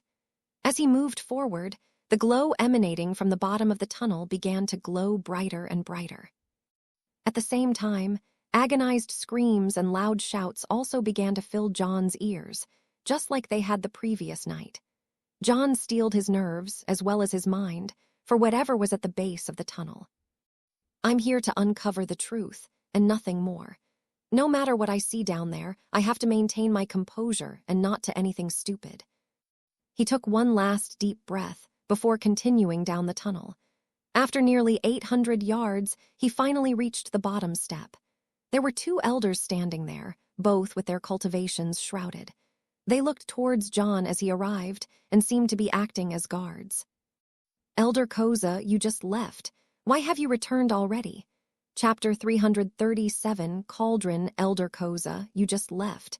Why have you returned already? One of the elders asked in a questioning voice. John felt a powerful divine sense wash over him, inspecting him closely. He ignored the divine sense, as he knew neither his identity or cultivation would be detected. He was just about to reply when the other guard cut him off. We made sure you received your spatial ring when you left, so what reason do you have for returning already? You're not scheduled to work here again until tomorrow, the other guard replied. John's face remained calm, but inside he cursed at the situation. Shit, I was just about to use that spatial ring excuse that the elder yesterday had done, but it seemed they made sure such an issue would not arise again. What should I say? John remained silent for a moment, before he decided to fully embrace the nature of the Blood Fiend sect. My nature is my own. Do I have to report my every action to you? Do you want me to tell you every time when I wipe my ass? John replied, his voice slightly angered. I left something inside and I plan to retrieve it, John replied. The Blood Fiend sect was a ruthless place, and John decided to channel some of that ruthlessness into his response. Both elders were slightly taken aback at John's reply before the first elder spoke up. It seems like someone is in a foul mood today. No matter, we have more important matters to care about. Enter and retrieve what you left inside. Just don't let it happen again, the elder replied. He had already fully inspected John and found no irregularities with him. John nodded his head and began to walk forward when the first elder barked at him to stop. John stopped and looked at the elder with a frown. What do you want? John asked. The elder too frowned, not exactly liking the tone that John was using. However, both of the elders were relatively even in status, and so neither could do anything to the other. The elder pointed to one of the tables to his side, which contained a box filled with spatial rings. "Your spatial ring," he instructed. "Oh," John replied. "In my rush, I forgot." He walked over and took off his spatial ring and placed it into the box. All spatial rings contained defensive mechanisms to ensure that they were not tampered with, and so John was sure that the elders would try no funny business with his ring. "Good thing I moved most of my stuff to my palace realm already." "You may enter," the elder instructed as he saw John place his ring into the box. John nodded his head and began to walk forward, towards the glowing light that grew brighter and brighter in his vision. Whatever they're planning here, the security is pretty tight. They don't even let their own elders bring their own spatial rings in. While thinking about this, he soon reached the end of the tunnel. An incredibly large chamber entered his vision, which glowed brightly with fiery light. The chamber was a mile long on each side, as well as half a mile tall. His eyes swiveled in all directions as he took in the sight before him. In the very center of the chamber, a massive cauldron, hundreds of yards wide and tall, rested. It stood on 3 legs and was maroon in color. Tens of thousands of red formation runes were etched into the side of it, making it by far the most impressive cauldron John had ever seen in his life. The cauldron was filled nearly 3/4 of the way to the top with a liquid which sloshed around. The liquid seemed to be refined and compressed by the formation lines on the cauldron, slowly but surely purifying it. Circling around the cauldron on the ground, a massive blood-red formation glowed and thrummed, as if it had a life of its own. It seemed to provide even more power to the cauldron, and John could tell something incredibly profound was happening inside. Beneath the cauldron, a massive fire raged, bathing the bottom of the cauldron in incredible flames. The flames illuminated the room brightly, as well as the tunnel behind him. On the outskirts of the cauldron, thousands of mortals stood there, divided into dozens of groups. Each group was guarded by dozens of elders, making sure that each group was kept in order. The mortals all had looks of pure fear and despair on their faces. Half of them stared at the ground beneath them in hopelessness, while the other half stared up in the air, their fearful eyes locked onto something. John followed where they were looking, and his heartbeat began to rise. Descending from the roof of the chamber high above, thousands upon thousands of metallic hooks were suspended in the air. The hooks descended in pairs, each pair spaced only a foot apart from each other. From each of these pairs of hooks, a mortal hung, each hook piercing directly through each shoulder. John clenched his fists tightly as he witnessed this scene. Thousands of mortals hung from the hooks, looks of anguish, pain, and despair on their faces. Anguished cries left their mouths, echoing loudly throughout the large chamber. Most of the anguished mortals still lived, but some seemed to have died already as their limp bodies hung there lifelessly. From those still living, the blood from the hook wounds freely flowed out and fell down into the cauldron below. At the same time, a suction force seemed to emanate from the cauldron below, as if a hungry maw was consuming all the blood it could. Slowly but surely, the blood of the mortals was drawn out to the cauldron below, making it appear as if blood was raining down from the sky. John's eyes widened wide as he finally realized what the liquid was. The cauldron, hundreds of yards wide and tall and almost fully filled, was filled with the blood of humans. Chapter 338, Chamber of Anguish. John's heart beat loudly within his chest from the burning rage he felt at the moment. While he was not a saint, he wasn't a monster who would kill innocents either. The amount of blood within the cauldron was staggering, and must have taken tens of thousands of human sacrifices to reach this level, if not more. His hands were clenched tightly as he looked at the scene before him and listened to the wails of pain coming from those being sacrificed. John closed his eyes and calmed himself before slowly opening them once more. His face had once again returned to its former calm. I can't do anything about this right now. However, every single thing I learn about this sect increases my desire to destroy it. I will destroy it and all those within it. After regaining his composure, John started walking around the large chamber. He looked for any and all clues regarding what this process was, or how to potentially stop it in the future. However, no clues were evident, and all he could see was the occasional pile of corpses thrown in far corners of the chamber, from those who had already been sacrificed. After doing a full circle around the chamber, John had still not found any sort of information regarding what was going on. His eyes locked onto the cauldron in the center of the room, as well as the formation runes etched onto its surface. The formation runes glowed with incredible power, signifying that they were doing something to the blood within the cauldron. A thought appeared in his mind as he looked at the formation runes. If I could somehow destroy some of those runes, I'm sure it would stop whatever is going on, at least for some time. After thinking about this plan, John shook his head at himself. That's not good enough. If I destroy some of the runes, I'm sure they will just replace them in short notice. While it might affect whatever is going on a bit, I'm sure the amount of damage I could cause would not be enough to destroy whatever this is. Not only that, but if I tamper with the cauldron, I'm sure there would be a massive investigation of what went on, and the fact that I assumed the identity of that elder would be discovered.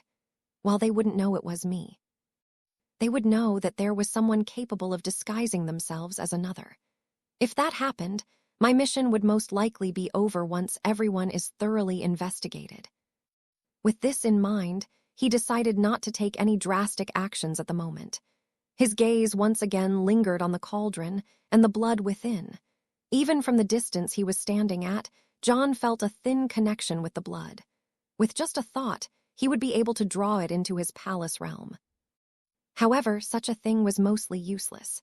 The blood was too low in quality for him to use for his Immortal Asura body, as it was the blood of mortals. Ever since he had ascended to the chi condensation realm, John had discovered that only blood from cultivators at his realm or at a higher realm would be able to boost his body cultivation. The blood of mortals, despite being in such a large quantity, would not be able to help him at all.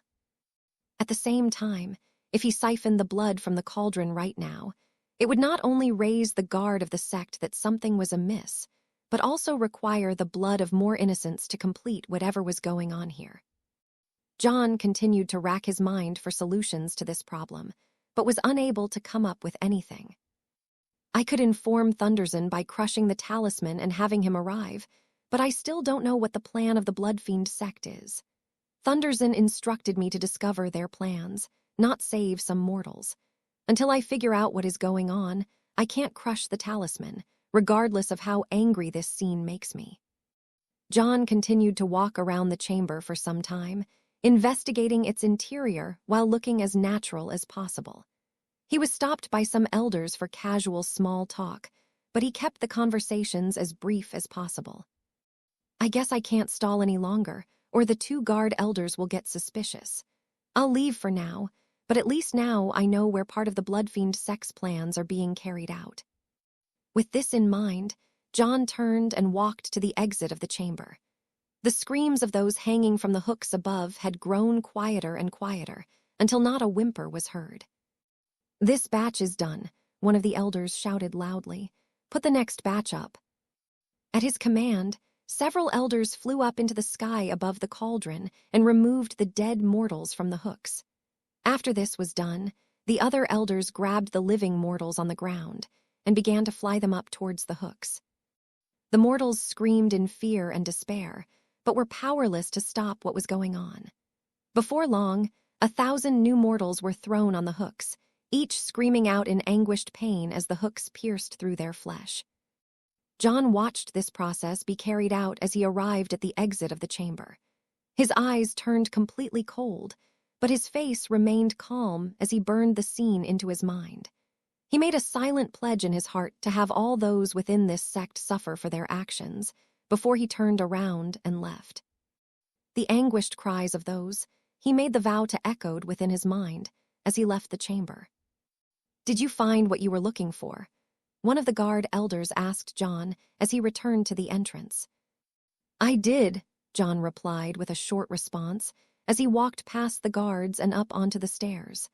He grabbed his spatial ring from the box as he passed by it before leaving the way he had entered. At the top of the stairs, he placed his hand on the formation disc, and a boom was heard. The stone wall in front of him began to part, allowing him to leave. John quickly slipped out and sped into the distance, blending into the darkness of the night. Chapter 339. Ancestral guards. John laid down in his bed, staring at the ceiling above. His mind was repeating everything he had seen in that chamber, unable to forget what he had seen. He had no problem with cultivators doing such things to each other, as such was the way of the cultivation world. When one stepped on the cultivation pathway, they were doing so with the knowledge that strength was the only truth in the world, and without it, their fates were not their own. However, mortals were different. They valued the simple life and did not tread the cultivation pathway. It was an unwritten rule of the cultivation world that mortals were off limits. However, John could see that those rules were as flimsy as wet paper and were only followed by the honorable alliance. He kept racking his mind for solutions to what he had witnessed, but could only come up with one idea. The only way I can see that issue solved is through sect leader Thunderson's help. As I am right now, I am far too weak to do anything about it. Bang! John's fist slammed on the wooden frame of the bed, shaking it slightly. No matter how strong I get, it's never enough. Until I stand at the very peak of the cultivation world, I will always be weak. Although he needed no such motivation, as his motivation to stand at the peak of cultivation was already at the utmost, this still lit a fire under John once again. The only thing I can do next is become Elder Prax's direct disciple. Once that is done, maybe I can get his trust enough for him to divulge some secrets of what's going on. Only then can I contact the sect leader. With this in mind, John ignored the immediate issue and focused on cultivation until the morning. In the middle of a vast mountain range, a mountain was carved flat at the top, and a great pyramid pierced up hundreds of yards into the sky, catching the attention of all those nearby. The pyramid was surrounded by 5 great statues, each facing outwards, as if guarding the pyramid itself. On the pathway up to that mountain, several caravans were traversing the perilous road. Each caravan, painted with the insignia of a phoenix, was being pulled by a mist creation beast. Boisterous conversation and laughter could be heard from within the caravans, as those within happily conversed with one another. "Garv, how much longer until we reach the ancestral building?" A shout boomed out from within the caravan. The driver, sitting at the front of the caravan and steering the beast, looked over his shoulder as he shouted out in reply. "We're almost there, just a few more minutes." "You hear that?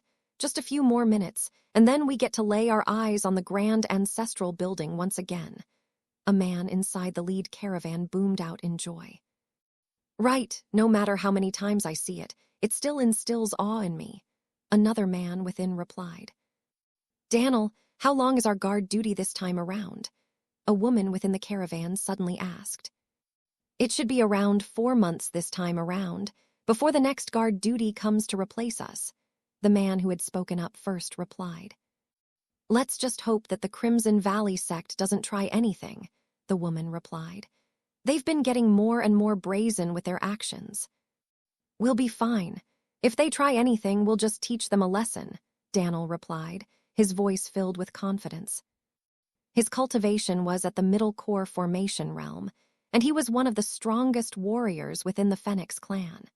With him in charge of guarding duty for this rotation, those within the caravans felt a great sense of ease. "Where he?" The driver's voice boomed out for a short moment, but quickly cut off. "Garv, did you say something?" Daniel asked, but received no reply. "Garv," he called out again, but still nothing. "What's going on?" the woman asked. "Not sure, let's get out and check it out," Daniel replied. He stood up and walked to the caravan door and opened it with heightened caution. The open door revealed no danger in sight, and so Daniel hopped out and surveyed the area. He noticed Garv sitting in the driver's seat, not moving at all and staring forward. He followed Garve's gaze, and his head swiveled towards the ancestral building. "This," Daniel's voice sounded out as his gaze turned heavy. "Crimson Valley sect, what is the meaning of this?" His voice boomed out with anger and rage, startling those within the caravans. The several dozen guards from the caravans quickly hopped out. Their gazes turned heavy and angered as well as they noticed what Daniel was looking at. In the distance, directly in front of the ancestral building, a dozen or so Crimson Valley sect elders stood with looks of amusement on their faces. Next to them, dozens of pikes jutted out from the ground, each containing a body completely impaled through. The bodies all wore robes etched with Phoenix insignias, revealing them to be the previous Fenix clan guards. "What's the meaning of this?" One of the Crimson Valley sect elders chimed up in an amused tone. "We're just cleaning out the trash of these lands." "What did you say?" An angered shout boomed out from within the Fenix clan's group. "You will die for this." Another shout echoed out, completely angered. The bodies on the pikes were their fellow clan members. Some brothers, some sisters, some friends, and some parents. However, all of them were dead and had been killed in a completely brutal manner. "I don't care for your reasoning. You will all die here," Dend boomed out in anger. He had already inspected the cultivations of the elders of the Crimson Valley sect, and the highest was at the early core formation realm. It would be trivial to eliminate them, permanently. "Is that so?" the elder replied with an amused smile on his face. "Then come." Dend instantly pushed off the ground and dashed towards the Crimson Valley sect elders. He was followed up by all the other Funux clan members, who wanted nothing more than to rip out the throats of their enemy. The Crimson Valley sect elders stood there unflinchingly, with smiles on each of their faces. A sense of danger crawled up Den's spine, but it was too late to do anything about it. Boom. A loud boom echoed out, as the ground before the Funux clan was upheaved. The Funux clan members all stopped in surprise at the sudden attack, but quickly realized it was not an attack at all.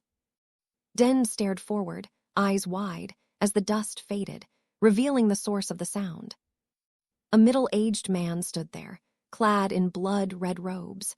However, it was not the same robe design as the Crimson Valley sect, and was something else entirely. He stood there with an indifferent expression as he stared at the Funux clan guards as if they were beneath notice. Din stood there in stunned silence, while a panicked cry sounded out from behind him. "Meridian forging." The mysterious man stood there for a moment before his figure blurred.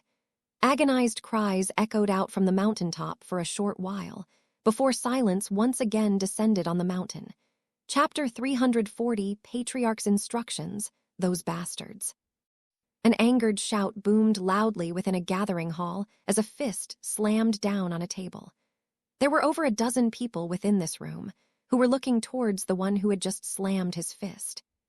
Clan leader Cud still had an angered look on his face as he slowly unclenched his fist.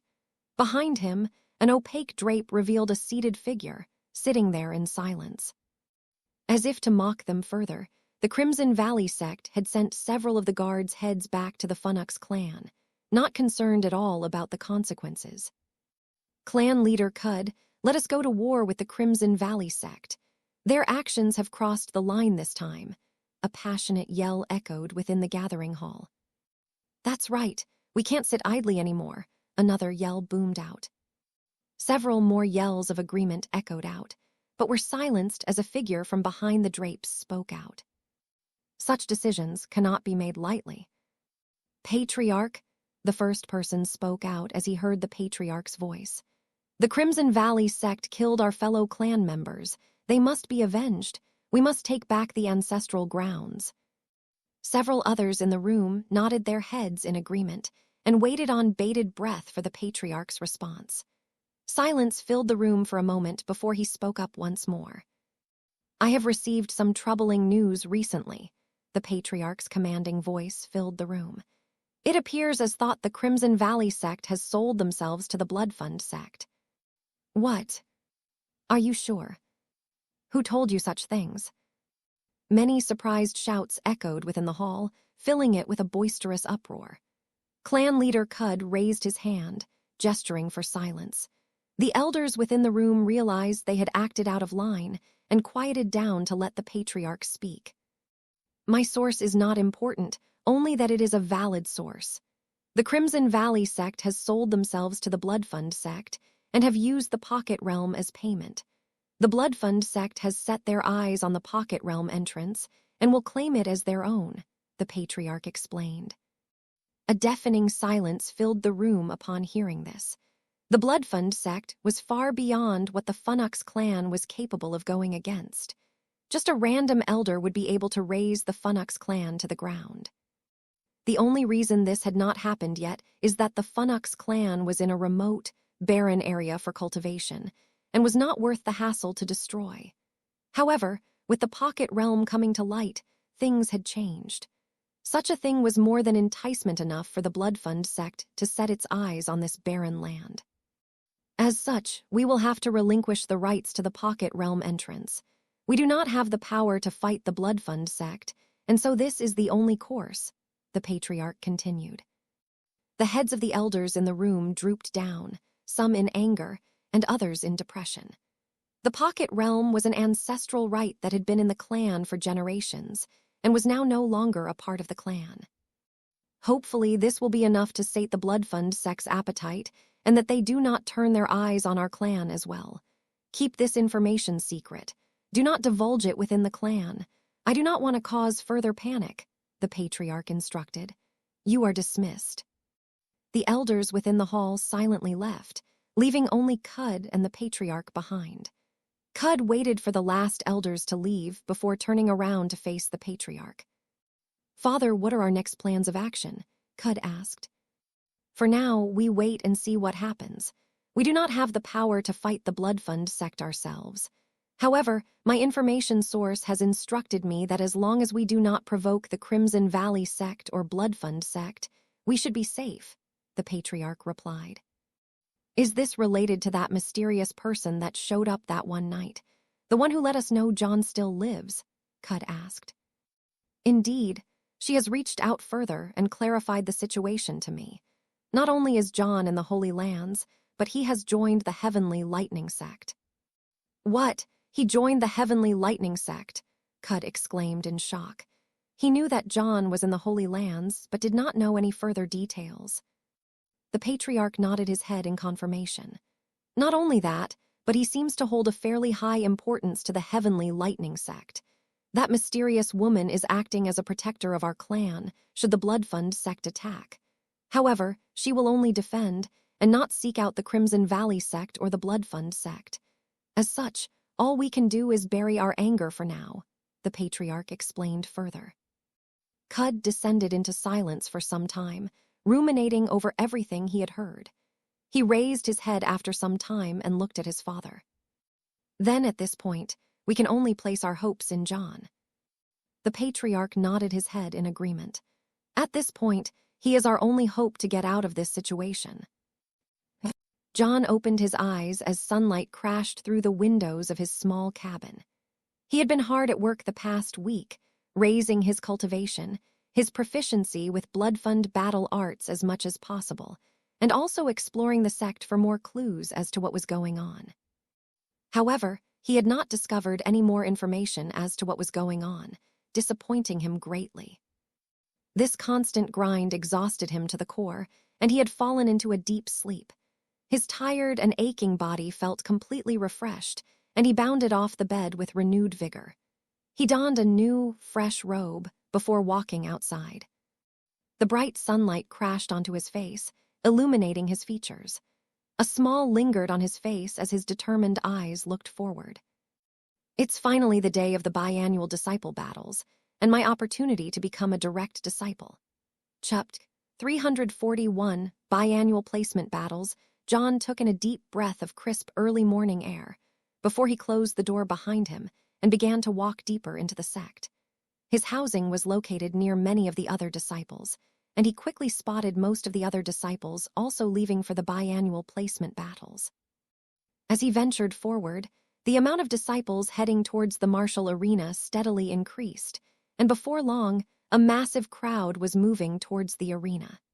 Countless discussions amongst disciples broke out, as an air of excitement and anticipation filled the crowd. John heard many boasts from various disciples, as they detailed to their peers of how they would triumph and rise in status. Other discussions were about predictions on which disciples would rise through the ranks, and if there would be any shake-up at the very top. "You think there will be a change in direct disciples, or the three emperors?" one excited youth asked as John passed by. "Maybe for some of the direct disciples, but there's no way any of the three emperors are defeated," another youth replied. As John pushed his way through the crowd, many discussions broke out about him as those nearby noticed him. "Hey, it's John. You think he'll have another surprise victory today?" "No way. I heard a rumor that the only reason he was able to kill Esker was that he used a bizarre soul art, which distracted Esker for a moment. This was the only reason he was able to kill him," a nearby youth replied as he glanced sideways at John. "That's right. As long as you stay on your guard and raise your soul defense to the maximum, it shouldn't work a second time. Esker was just caught off guard and wasn't expecting it. Such a trick won't work twice," another youth mocked. John scoffed internally as he heard these discussions, but ignored them as they were beneath him to react to. His only goal today was to kill an emperor and claim their spot to become a direct disciple of Elder Prax. Everything else was inconsequential. Although there were many discussions that mocked John, most of the disciples in the crowd still parted aside as he walked, not wanting to offend him. Regardless of how he had killed Esker, he still displayed frightening killing potential in that battle, and most outer disciples and even some inner disciples did not want to offend him.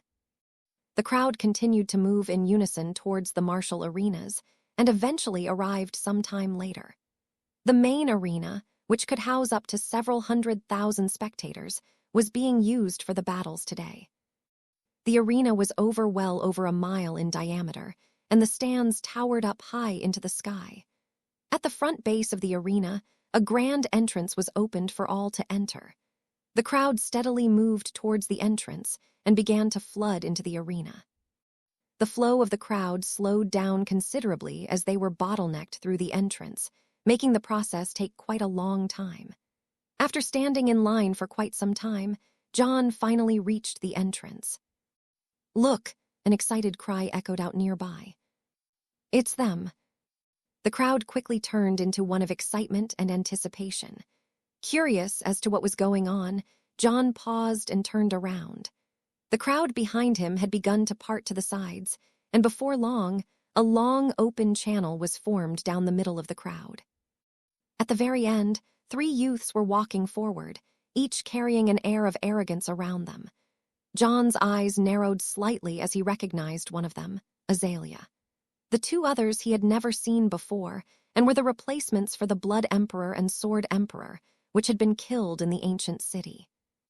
One of them was a rather tall boy, with short black hair, a rugged face for his age, and a powerful, muscular body.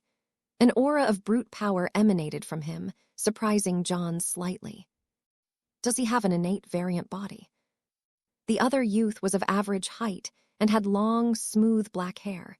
His face was incredibly handsome, and all the nearby girls looked at him with infatuation. He had a look of smug arrogance on his face, as if such infatuation was only natural. A dense blood aura emanated from him, similar to Damon. "It's the three emperors." "It's actually them. We hardly ever see them." "That's Thrax. I hear he had an innate variant body, and used his incredible strength to become an emperor." "That's Alex, who replaced Damon. Apparently his blood talent is just as high as Damon's was. Maybe it's even higher."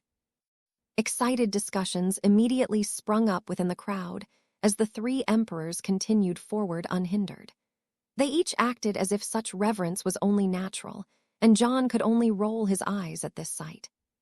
How can Azalea act so arrogant after she fled with her tail tucked between her legs? John mumbled as he shook his head at the sight. The crowd had now fully parted for the three emperors, leaving only John standing at the end of the channel, looking at the three of them. He glanced at Azalea one last time before he turned around, intending to head into the arena.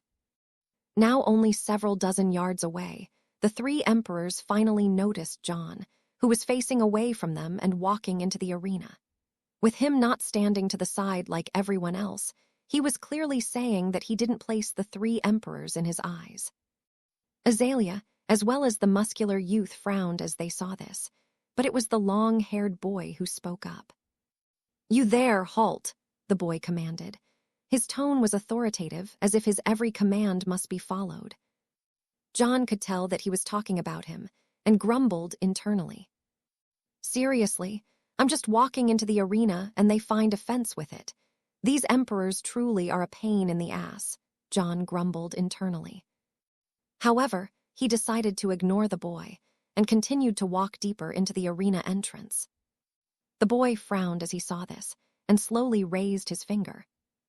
When he was almost within the arena, John's instincts flared and he quickly moved his head to the side. Immediately after, an incredibly sharp chi attack flew by. Boom! The chi attack landed on the wall behind John and pierced several feet into it before coming to a stop. Clearly, the attack had been with the intention of killing John. Surprise appeared on the boy's face as John dodged his attack, while looks of interest appeared on Azalea's and the muscular boy's face. John paused his footsteps and looked backwards towards the boy. His face was completely calm and relaxed, as if the attack wasn't even worth noting. "I was going to choose the big guy, but I guess I'll be choosing you instead," John calmly said to the boy. Without missing a step, he turned around again and entered the arena, leaving the 3 emperors, as well as the completely stunned crowd, behind. Chapter 342, Rules and Registration. After a moment of silence, the crowd erupted into an uproar of conversation. What did he just say? Did he say he's actually going to challenge Alex? No way, he must be joking. Otherwise, that would just be signing his own death wish. Even if he isn't going to challenge Alex, he's as good as dead now. There's no way Alex will let him off the hook for what he just did. John got one lucky victory, and now he thinks he's on the same level as the 3 emperors. What an idiot. The crowd buzzed with conversation, while 3 emperors stood there for a moment. Thrax was smiling with an amused smile at Alex, as if mocking him. Azalea was looking at John's figure, which disappeared into the arena. For some reason, she felt John to be familiar, although she couldn't put her finger on why. She had never seen or talked with John's identity, and so couldn't place why she felt the familiarity. Alex, who had been completely ignored by John, was frowning in displeasure. He brushed aside Thrax's jeers and began to walk towards the arena entrance. The other 2 emperors followed as well, and the 3 of them disappeared from the crowd's view. The crowd quickly followed behind, and a steady stream of disciples, elders, and various other sect members entered the grand arena. The biannual placement battles were quite the spectacle, and drew a huge crowd every time it was carried out. Upon entering the arena, John swiveled his head in all directions, taking in the grand sight. So many already? There must be 100,000 people in the stands already, with more streaming in every second. This event seems to be far more popular than the monthly life and death battles. John walked up the stands and found an empty spot towards the top of the stadium. The arena grounds were divided into 7 martial platforms, with 6 smaller platforms surrounding the largest one in the middle of them all. Each of the smaller platforms were several hundred yards across, while the largest was close to 1,000 yards across. The stadium stands circled around all the fighting platforms, stretching back dozens and dozens of rows. At maximum capacity, it would most likely be able to hold several 100,000 people easily. From his seat high above, he was able to easily see all 6 martial arenas, as well as the bustling crowd below. He sat there in silence for the next hour while the crowd continued to stream in. A hand suddenly rested on his shoulder, catching his attention. "Hey there," a familiar voice sounded out. John turned his head towards the voice and smiled in greeting. "Hey there, Chase." Chase sat down next to John and turned his eyes to glance down at the bustling scene below. "Are you going to participate in these battles?" Chase asked while looking forward. John glanced at Chase before looking down to the arenas below once more. "Yep." "Why am I not surprised?" Chase replied. "How far do you intend on going?" John opened his mouth to answer, but a loud shout, backed by a powerful cultivation, suddenly filled the arena, silencing all those within. "Silence," the voice commanded, and the crowd quickly quieted down. A middle-aged man with a thin mustache walked onto the middle fighting platform, his cultivation shrouded as expected. John had never seen this elder before, but he could tell that he was incredibly powerful. "I will now explain the rules, at which point the biannual placement battles will begin," the elder addressed the crowd. "Those wishing to do battle and raise their status within the sect can only challenge the tier above them. So outer disciples can only challenge inner disciples can only challenge core disciples, and so on." John listened closely to the instructions, as he wanted to be sure on how to approach the battles today. There was no room for failure. If the challenger wins their battle, they will replace the person they challenged. If they lose, then they will remain at their current discipleship level. When challenging, one can directly challenge a specific individual or request an opponent at random. We will begin the battles starting with outer disciples. Once all the outer disciple versus inner disciple battles are complete, we will move to the inner disciple versus core disciple battles, and so on. Registration for the battles will take place at the tables you see before you, the elder explained. John glanced to where the elder was gesturing and noticed a group of 20 tables on the perimeter of the arena grounds just before the stands started. Each table had an elder sitting at it, ready to register whoever wanted to battle. As for the battles themselves, there are no rules, other than one's own strength must be used. All outer disciples wishing to participate, step forward and register now. As the elder said this, an excited uproar swept through the crowd, as hundreds and hundreds of outer disciples stood up and moved forward to participate. Each was seeking to raise their status to inner disciples and flourish further within the Bloodfiend sect. While they knew the battles were dangerous and could result in their deaths, each moved forward with determined passion, thinking only of elevating their status and wealth. Before long, over 1,000 outer disciples had stood up and walked to the registration tables, surprising John slightly. "So many battles, how long is this going to take? Are we going to be here for days?" John asked Chase. Chase shook his head. "No, I'm sure you know there is quite a disparity in power between disciple levels. Most of these battles should take less than a minute to end. At the same time, 7 battles will take place at the same time. It shouldn't take more than half a day for these battles to end and the next round start," Chase replied. John nodded his head in agreement at Chase's assessment. Without saying another word, he stood up and began to walk down the stands to the arena grounds below. The registration portion of all the participants took quite some time, but eventually all those who desired to participate were enrolled. John had requested a random opponent for his battle, as he didn't know the names of any inner disciples, nor did he care who he battled. He returned to his seat next to Chase and began to talk with him regarding the battles to come. The elder from before walked onto the main martial platform once more and silenced the crowd. After the crowd was fully silenced, his voice boomed out once more. "All participants are registered. I now announce the start of the biannual placement battles." Chapter 343, Battles Start. The crowd immediately exploded into an uproar of excitement, anticipation, and anxiousness. For some, these battles were just entertainment, a good way to spend the day. For others, these battles were the last opportunity they had to rise within the sect and make a name for themselves. "Who did you challenge?" Chase asked John, curious as to who he decided to challenge. "No idea. I just let them pick one for me at random," John replied. He didn't care who he fought, as long as he fought. His only goal was obtaining the title of emperor. As to how he got there, he did not care about that. "Oh," Chase replied. John's eyes swept through the entire stadium as he made note of who was there. Most of the stadium was filled with disciples, but there were others as well. On one section that seemed to be reserved, only elders sat. The section was quite lavish, with ornate seating instead of the stone stands. The section was a large flat area with wine, food, and other spectacles in it. In that section, John noticed one of the elders staring straight at him. The elder glanced at him for a moment before looking at a nearby elder who seemed to be talking to him. "So Elder Prax is here as well, huh? Makes sense, I suppose."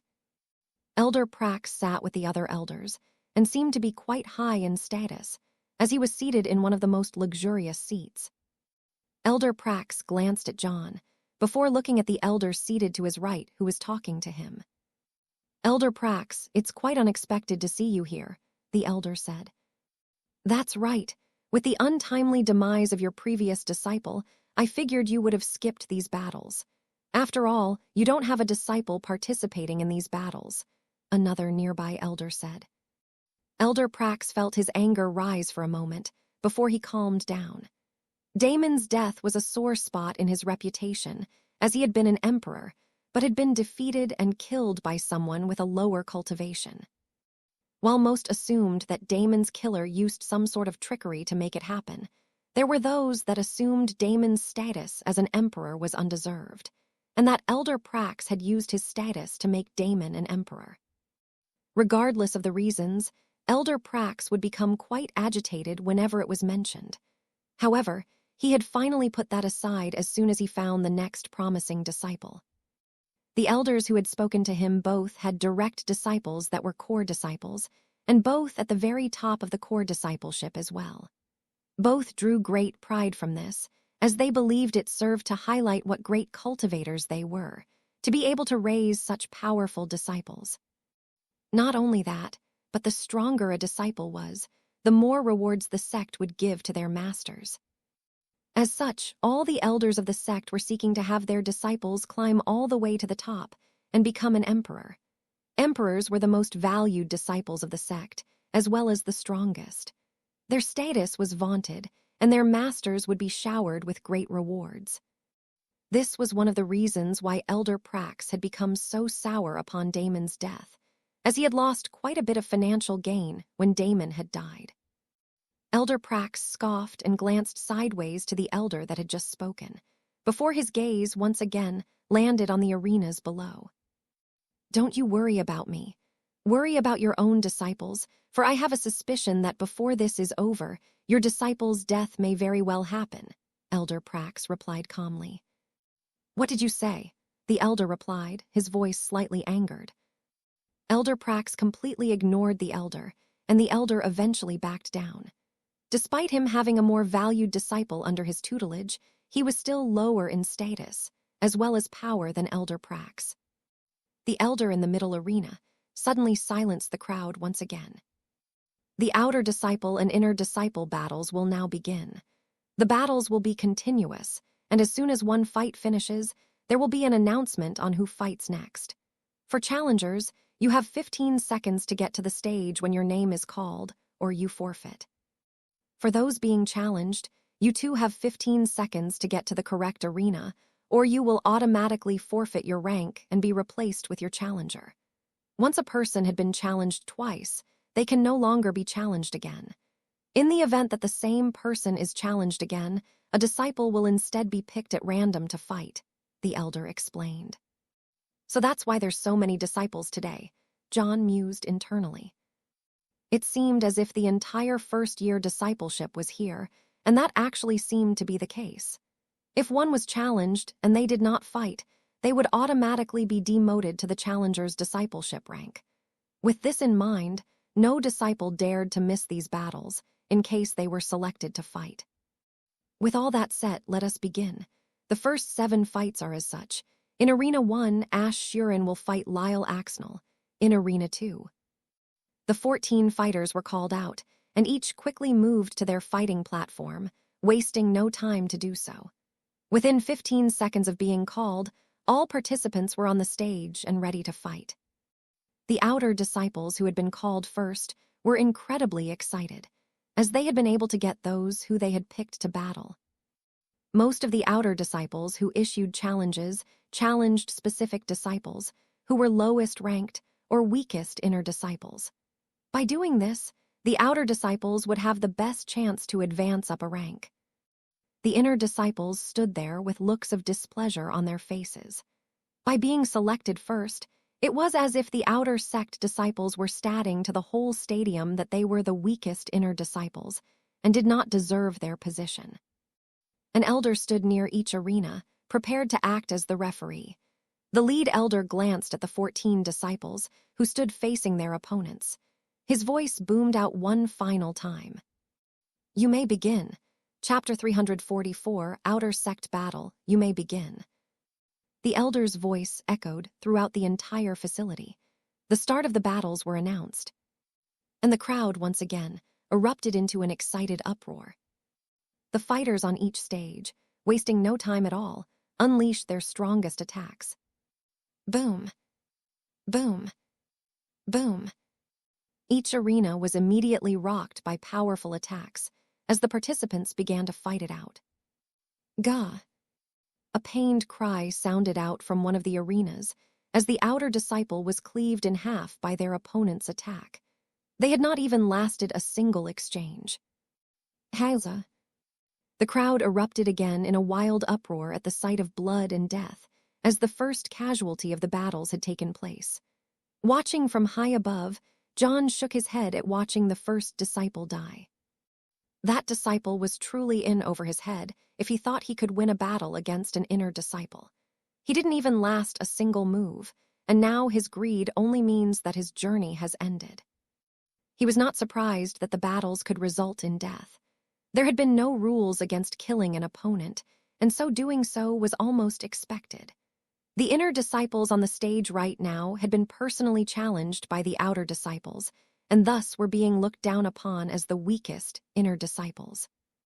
As such, they wanted to win overwhelmingly and prove their worth as true inner disciples. It was as if they were saying that even if they were on the weaker side of inner disciples, they were still far above their pathetic outer disciple challengers. Boom. Boom. Boom. Battle arts of all colors continued to fly out on the arenas below, as the other battles continued to rage on. "Ethan Kryl and Zunder Zoil, make your way to stage 1 now." A booming voice echoed within the stadium, so loud that it drowned out the powerful battle art explosions below. The first battle had ended, and the replacements were being called up with no delay. The 2 new participants immediately jumped down from the stadium stands to the arena below, making sure to make it to the arena in time. Both did, and their fight started almost immediately. John looked at the scene and nodded his head in approval. They truly are pretty good at making sure there is no downtime. I guess these initial battles really shouldn't take more than half a day. "Yep," Chase replied. "Everyone here, other than the outer and inner disciples, are looking forward to the core disciple battles and above, and so they want to keep things moving to get there as fast as possible." John nodded his head and turned his eyes back down to the arenas below. Gah! Another outer disciple screamed out in pain as his body was violently thrown off the fighting platform to the grounds below. Many bones stuck out of his flesh in several areas, and a look of agonized pain racked his face. However, he had been lucky, as he had been eliminated by knockout instead of death. While his recovery would take some time, it was still better than dying. Almost immediately after, 2 new disciples were named to move to the platform on which the previous battle had just concluded. Like this, battles continued to rage out for the next half-day, as a constant stream of battles took place. The inner disciples won their battles in overwhelming numbers, winning at a rate of 9 out of 10 battles. However, occasionally there would be an outer disciple that was able to defeat the inner disciple, surprising the crowd. Thunderous applause would greet each of these challengers, as most of them cut down their inner disciple counterparts to make a statement to all. Those outer disciples all strode back to the stadium stands with looks of elation and pride on their faces, as their fortunes had immediately changed for the better. The sun, which had just risen at the start of the battles, was now setting over the other side of the mountains, bathing the arenas in shadows. Lightning formations immediately lit up, bathing the arenas in bright light once more. After 12 hours of battle, almost all the participants of the first stage had battled it out. There had been nearly 1,000 battles, and the battles had resulted in over 600 deaths. Such an amount of deaths was surprising to John, as even a single death in the Heavenly Lightning sect was a big deal, let alone 600 in a single afternoon. However, the sect only seemed to be driven even crazier by the sight, cheering for more and more blood. At this moment, John frowned. That's pretty much everyone from what I can remember. Either I'm dead last to fight, or they didn't properly register me for the bat. John's thoughts were cut off by a loud announcement once again. And for the last battle of the outer sect group, the fighters will be Axel Gomick versus John Heron. John raised his eyebrows slightly at the announcement. I guess I truly was picked last. Oh well, it doesn't matter. Such a thing would normally be considered extremely bad luck, as he would only be assigned an inner disciple opponent who had not been chosen yet. This far into the battles, only the disciples at the very top remained to be opponents, which all sought to avoid. To John, however, such a problem was trivial. He stood up and, wasting no time at all, jumped off the stadium stands. His body propelled through the air for 500 yards before it came crashing down to his fighting platform below. Boom! His hard landing echoed all throughout the facility, and another boom sounded out before him immediately after. A smiling boy stared straight at him, as if John was a dead man. John stared right back, unimpressed. You may begin, the elder's voice immediately sounded out, signaling the start of the fight. Chapter 345, Overwhelming Attack, You Got Shit Luck Kid, Axel mocked John. He had seen John's fight with Esker, and knew John had strong sneak attack abilities. However, as long as he kept his guard raised, such tactics would not work against him. Not only that, but while Esker was also an inner disciple, he was much weaker than Axel, who was one of the 5 strongest inner disciples. Kill his Axel, a loud shout came from the crowd. Get revenge for Esker. Kill this arrogant bastard. Many similar shouts immediately drowned out the stadium, slightly surprising John once again. Just how unpopular was the person who I assumed this identity of, to get such a reaction? John found the issue slightly amusing, but put such thoughts aside as he looked towards the boy before him. It was true that he was definitely stronger than Esker, but his strength was still far beneath John's notice. John smirked as he stared at the boy. You think the only thing I'm good at is sneak attacks? John asked in an amused tone. The Blood Fiend sect disciples had gotten quite the wrong impression of his skills. He had not attacked Esker like that due to it being his strength, but due to him not wanting to waste any more time on a useless battle. Am I wrong? Axel mocked back. Your strength is laughable, and without sneak attacks, you are as good as dead. But like I said, they won't work on me, so you're already as good as dead anyways. Axel took out his weapon, which was a long spear with barbed tips on the side. It was quite a gruesome-looking weapon. His aura also flared out as he prepared for the battle. John smiled and shook his head at the boy's incredibly stupid assessment. His blood-red scythe appeared in his hands, and he casually raised it above his head while looking straight at Axel. In that case, block this weak attack for me, John mocked. Axel was about to reply with another mocking insult when his expression suddenly froze. John's scythe had suddenly exploded with a horrifyingly powerful aura as a battle art was channeled into it. Before Axel could say or do anything, John slashed his scythe forward with a single casual motion. The motion appeared incredibly casual, but was completed incredibly quickly. In fact, it was too fast for most in the crowd to see, as his attack already pierced towards Axel. Crimson blade slash. Red light immediately lit up the fighting platform, as a massively powerful red scythe image slashed directly towards Axel. It reached him almost instantly, and Axel just barely managed to raise his weapon in time to block it. Boom!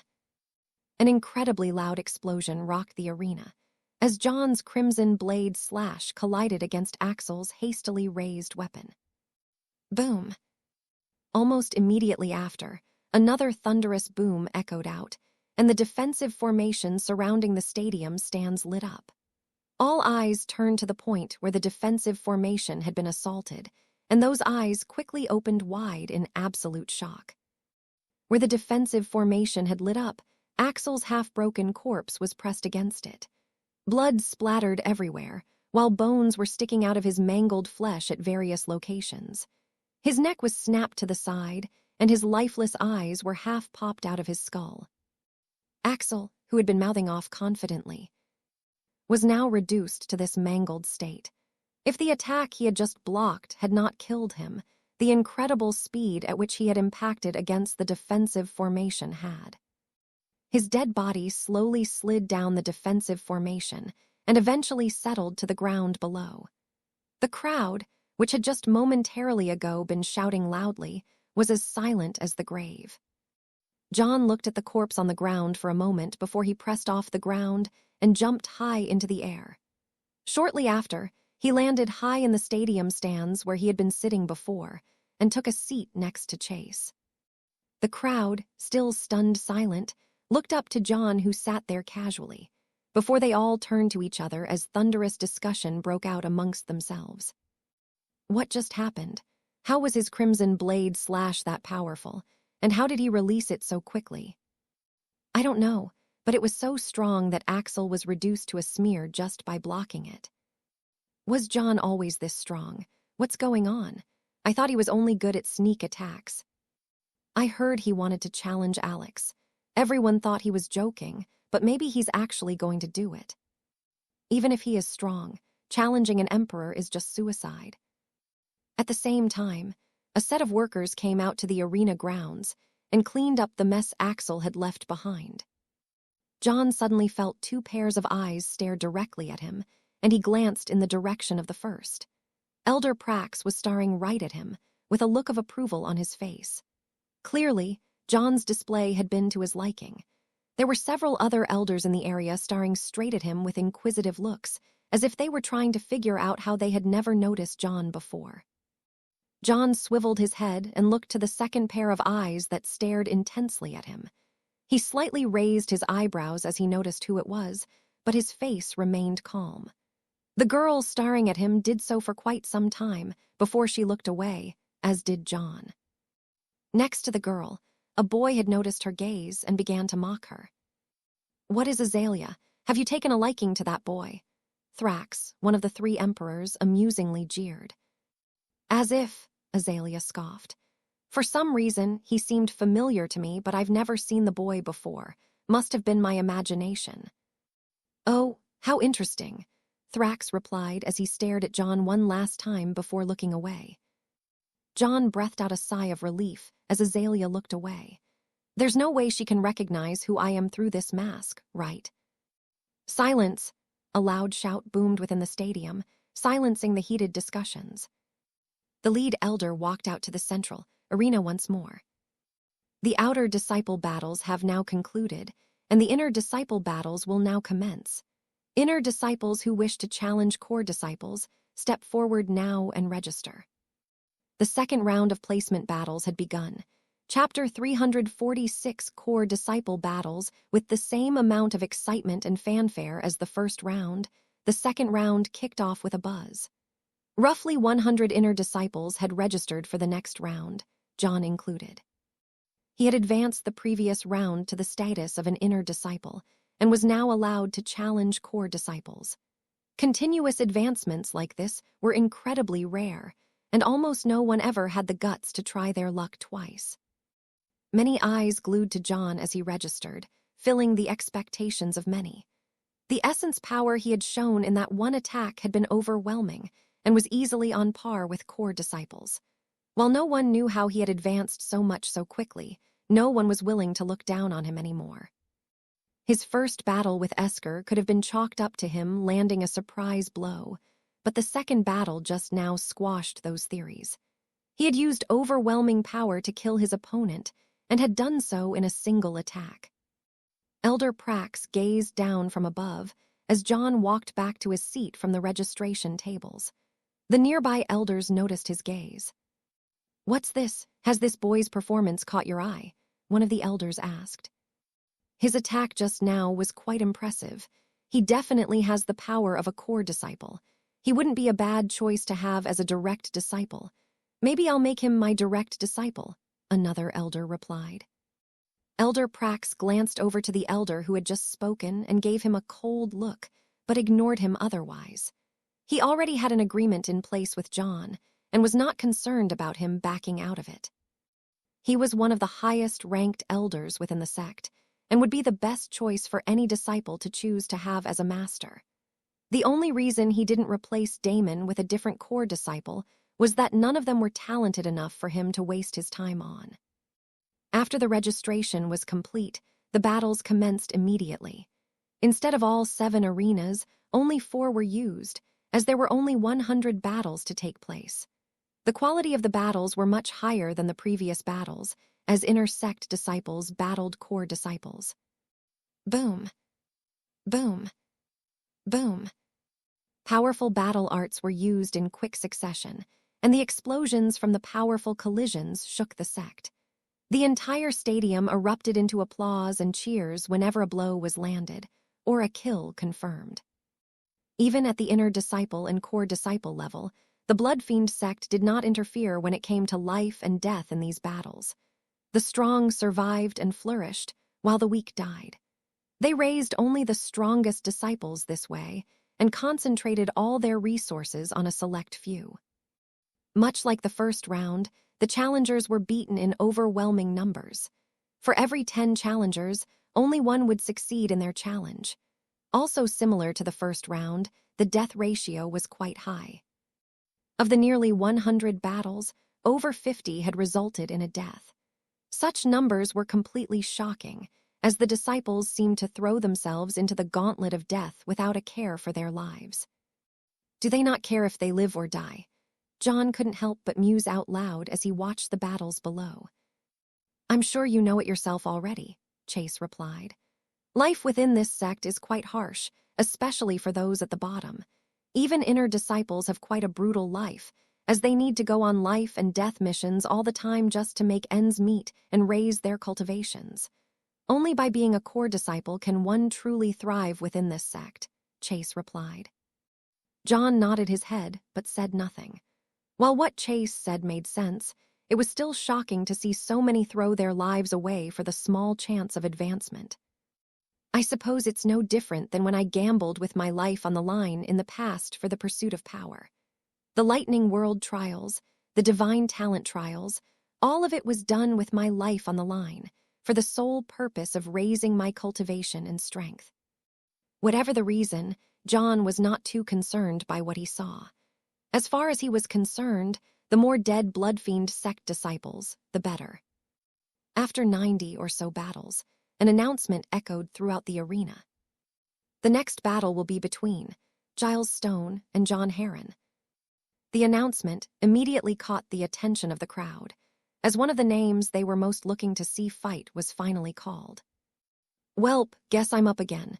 I'll be back soon, John said to Chase as he patted him on the back in a friendly manner.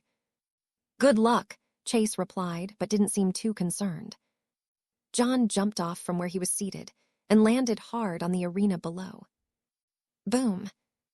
Another boom echoed out right after, as his opponent landed on the arena next to him. It was a boy his age, who had long blonde hair and a fairly attractive face. His body was pretty slender, but his aura flared out powerfully, revealing that he was no pushover. It's Giles. He's one of the strongest core formation disciples. Right, he hasn't ever been defeated in battle yet. John has drawn an incredibly difficult opponent this time. I don't know. Giles is strong, but would he be able to kill Axel like John did in a single attack? Heated discussions broke out as they began discussing their predictions of the battle to come.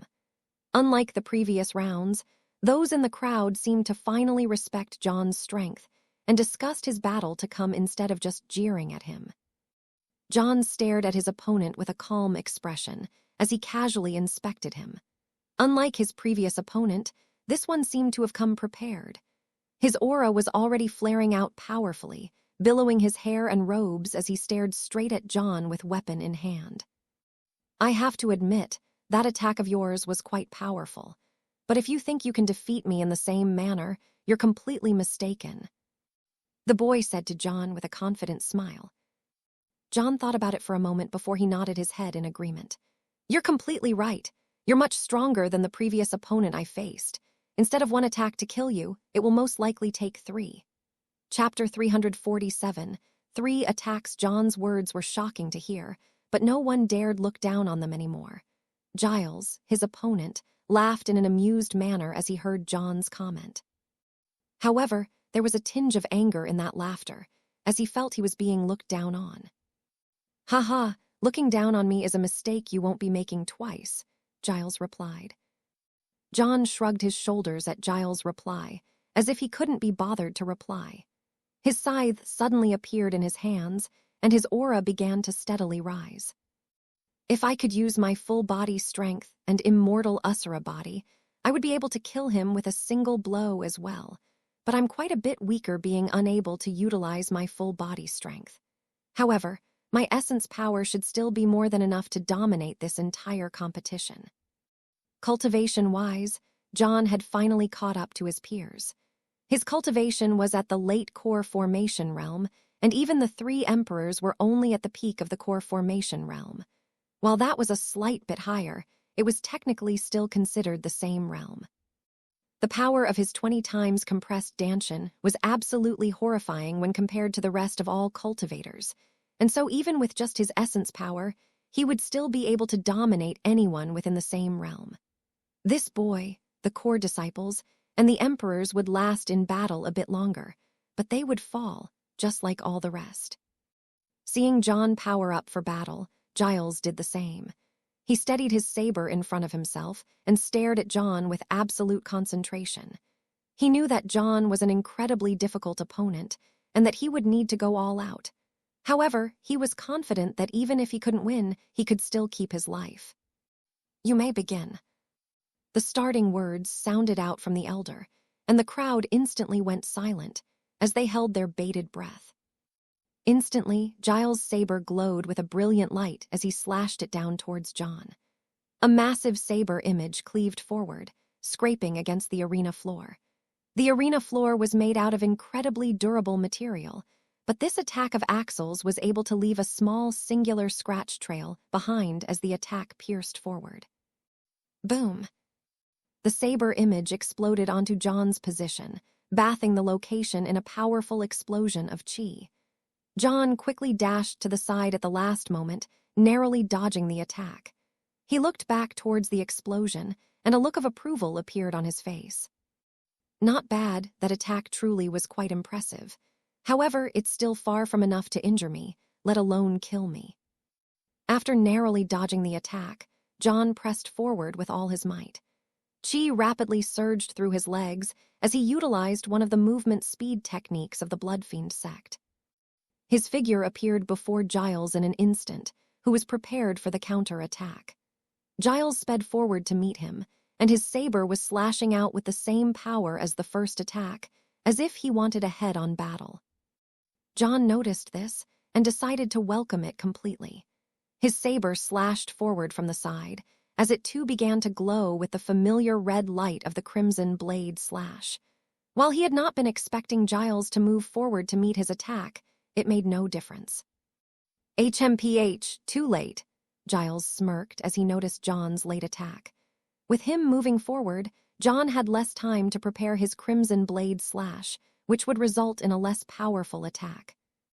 Saber and scythe slashed out and collided with absolute power. Boom! An incredibly powerful boom echoed throughout the entire stadium as weapons and battle arts collided. Giles, unable to withstand the power of the collision, suddenly flew backwards across the arena while his eyes were wide open in shock. While he had not been injured in that last exchange, he had completely lost out on power, despite forcing John to unleash his attack early. "Impossible," Giles muttered in shock while stabilizing his body and slowing down his momentum. With the ability to fly, knockouts in these battles were quite rare. Cultivators could stabilize their momentum much quicker than before, as Giles had just done. Before he could press forward once again, John appeared in front of Giles like a blur. His speed was almost unreal, and even the crowd of disciples had trouble keeping up with it. Only the elders, as well as the 3 emperors, could fully track his movements. He appeared directly above a Giles in the air, several feet above, and his scythe was already slashing down with incredible power. Crimson blade slash. A second crimson blade slash, far more powerful than the first, cleaved directly towards Giles. Giles grit his teeth and slashed his saber out with full force to meet the attack, as he knew he could not dodge in time. Peng! Weapons and battle arts collided once again, and an incredible force entered Giles' arms from the collision. He felt as if his arms were about to break from resisting the incredible power, and his knees nearly buckled beneath him, but he managed to hold on and fully resist the attack. However, it had taken his absolute full power to resist that attack, which left him open for a moment while his body and chi recovered from such excessive use. Taking advantage of this momentary state of recovery, which lasted less than a tenth of a second, John utilized his movement technique once more to appear behind Giles. He had only used part of his full strength in that last exchange, and so was not suffering from the same recovery period as Giles. It's over. These words echoed in Giles's mind as his eyes opened wide. John had just been before him, but disappeared in an instant. His movement was so fast that it had appeared like a blur to Giles, but the source of the voice came from directly behind him. Giles spun as fast as he could, but his eyes once again widened in shock and fear, as the cold steel of John's scythe was already at his neck. Chi! John's scythe arced out beautifully, and a brilliant red shower of blood rained down as Giles' head was severed cleanly from his body. Fear was still etched on his face as it plopped down to the crowd below. The jubilant crowd, all cheering at the sight of his death, and John walking towards his head was the last thing he saw before darkness took over. Chapter 348, Emperor Battles. John stared at the body for a moment before moving forward and collecting Giles' head in his spatial realm. The Bloodfiend sect openly practiced taboo cultivation arts, and so John had no reason to hide anything here. After collecting the head, John jumped off the stage and walked towards his seat high up in the stadium. All eyes turned to look at him as he passed them by, as John was the hottest topic of discussion as of late. He did it again, and this time with only 3 attacks. How did he get so strong so fast? Did he find an amazing ancient item or something? Regardless of the reason, his fortunes have definitely changed. He's now a core disciple and can look down on the rest of us. Shit, I used to pick on him all the time. I hope he forgot about it. John ignored all these discussions as he walked by and returned to his seat next to Chase. Chase looked at John closely, as if he was seeing John in a new light. Congratulations, you're now a core disciple, Chase said to John with a small smile on his face. Thanks, John replied. His battles were not over, but he didn't feel the need to bring that up at the moment. After the commotion of John's battle died down, the remaining battles were carried out. While they were exciting, none were as exciting as John's battle, which had ended in just 3 attacks. The battles eventually concluded, and the results were similar to the previous round. Only a handful of inner disciples had been successful in their challenges, while the majority had either lost or been killed. So far, over 700 disciples had been killed, and the arenas were beginning to be tinged red with blood, despite being cleaned after every battle. Every kill only seemed to further excite the crowd, making the sect appear incredibly barbaric and wild. The final battle of the core disciple round finally concluded, marking the end of the round. The lead elder once again stepped up on the stage and addressed the crowd. The core disciple battles have been finished, and the round concluded. There only remains one final round, the Emperor Battles. Mentioning the Emperors sent a wave of excited commotion through the crowd, as these were the battles that the crowd had been waiting for all day. Unlike the previous rounds, there will be no need for registrations. Any core disciple wishing to challenge an Emperor needs only to step on this central arena and issue their challenge. With that said, the challenges may begin. Unlike the Heavenly Lightning sect, there was no distinction between core disciples and direct disciples. In the Bloodfiend sect, they were one and the same. The crowd instantly descended into silence, as everyone waited for someone to step onto the stage. It wasn't all that unusual for no challenges to be issued, as everyone knew the might of the three emperors was above everyone else. John glanced to a certain part of the stadium and saw Elder Prax looking straight at him. Boom! A boom echoed out in the central fighting arena, drawing the attention of all. A lone figure was seen standing there, as he loudly declared for all the arena to hear. Azalea, I challenge you to battle. His voice echoed out throughout the entire arena. The crowd instantly broke out into thunderous discussion at the newcomer's challenge. That's Leon. He's actually challenging Azalea. That's not too surprising. He's one of the strongest core disciples and has been talking about challenging her. I guess that makes sense. She apparently suffered an embarrassing defeat in the ancient city, which made many question whether she is worthy of the title or not. High up in the stadium stands, Azalea frowned as she looked down at the arena below. The challenger had singled her out first, clearly indicating that he thought she was the weakest. Ever since losing the battle within the ancient city, she could tell that those around her looked at her with much less respect than before. After a moment of sitting there, Azalea stood up and casually walked to the arena below, as all eyes followed her. She arrived before her opponent and looked at him with indifferent eyes. I suppose I should thank you, Azalea spoke out to Leon. Oh, Leon replied, and why is that? Because, when I slaughter you in front of this entire crowd, they will be reminded once again of why I am an emperor, Azalea replied calmly. She was going to use this battle to once again cement her status as an emperor, and silence those hushed discussions of if she was worthy of the title or not. Is that so? Leon replied with an amused tone. He was confident in his own power and fully expected to win against her. The lead elder walked off the stage and spoke out for all the crowd to hear. The battle may now begin. Harisa. The crowd instantly erupted into an excited uproar. As the battles they were wanting to witness, most had finally arrived. Leon waved his hand, and a large greatsword suddenly appeared within his grasp.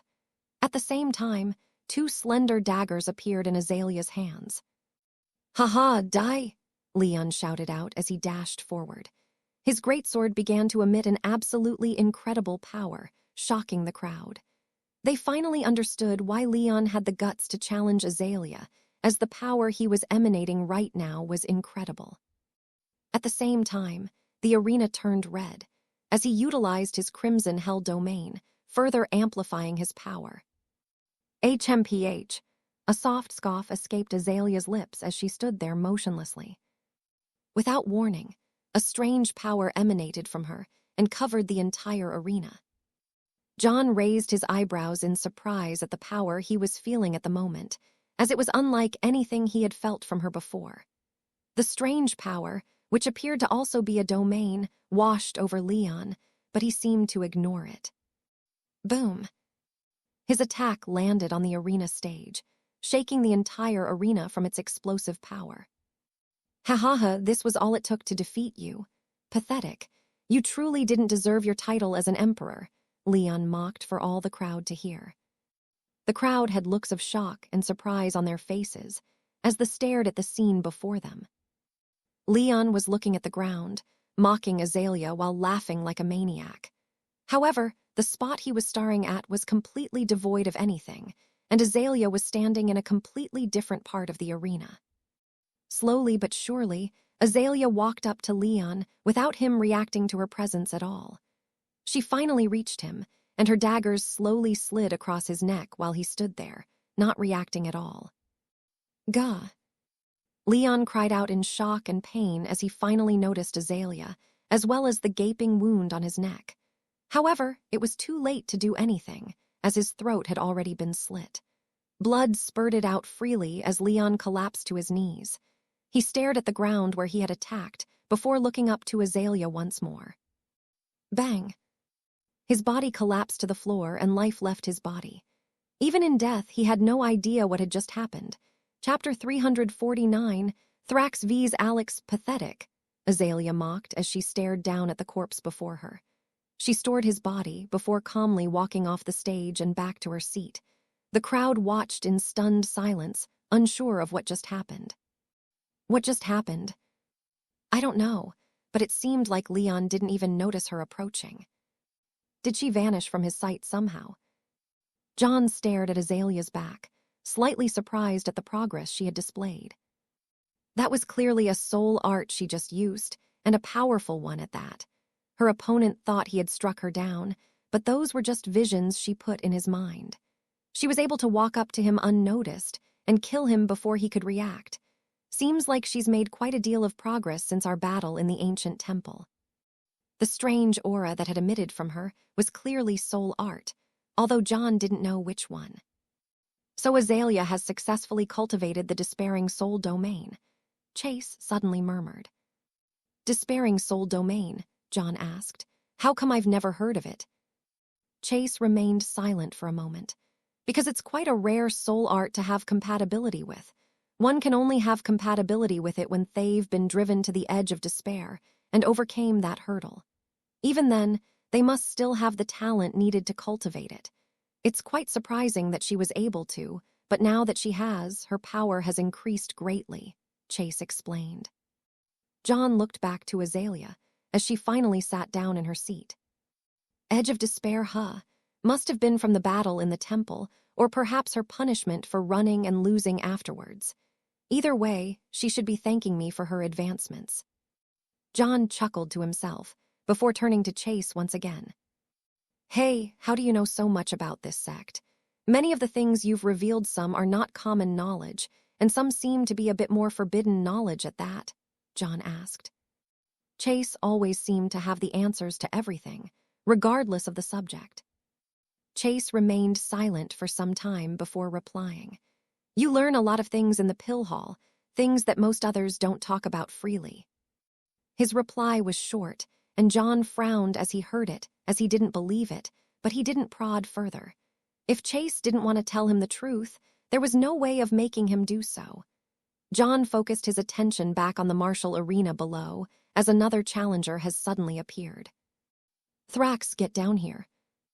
His appearance stirred the silent crowd into a frenzy of discussion once more, as he shouted out towards the three emperors. That's Alex. He's actually challenging Thrax. What's so strange about that? Don't you know?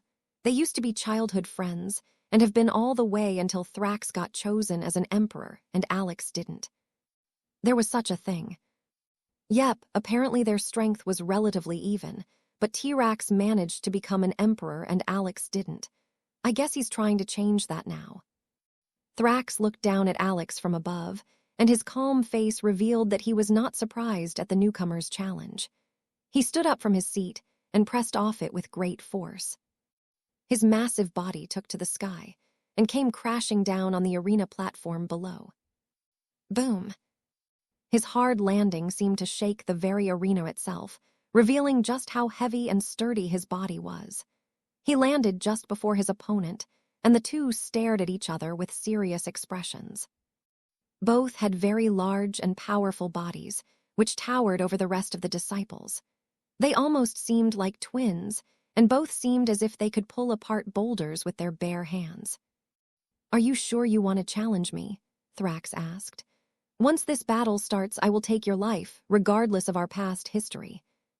I'm sure, Alex replied confidently, while also having a look of slight anger on his face. We were always even in power throughout our entire lives, even up to the point when you were chosen as emperor and I was not.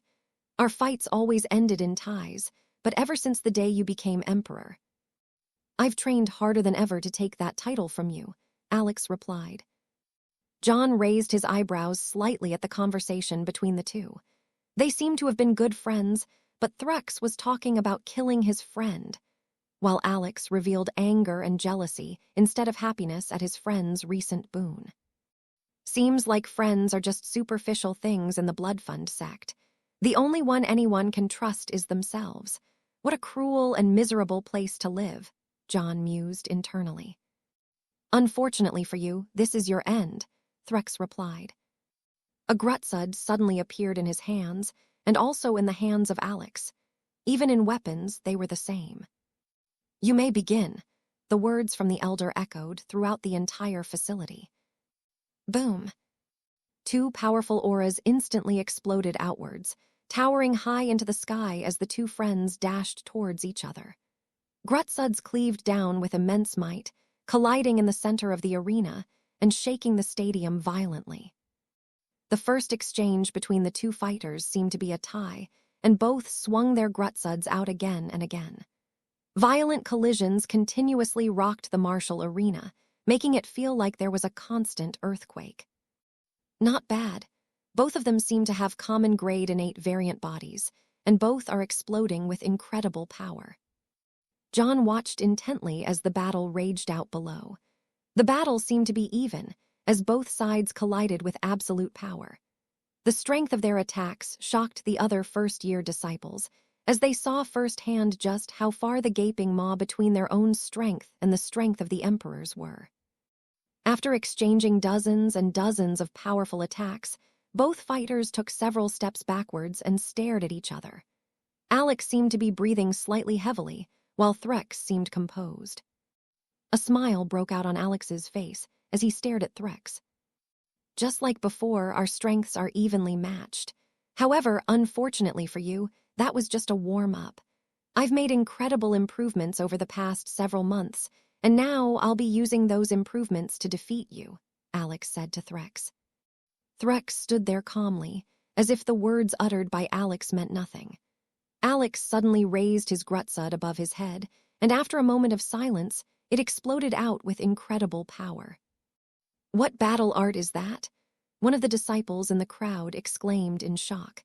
Its power was far beyond anything they had seen in the battle so far. "It's the Bloodrundung Grutsud art," another disciple chimed in. Alex swung his weapon forward, and his Grutsud art cleaved towards Threx with incredible power. Threx stood there calmly, as he slashed his own Grutsud out to meet it. "Bum, Chuptk, 350. Get down here." The two attacks collided, and the arena was bathed in a powerful collision of the two attacks.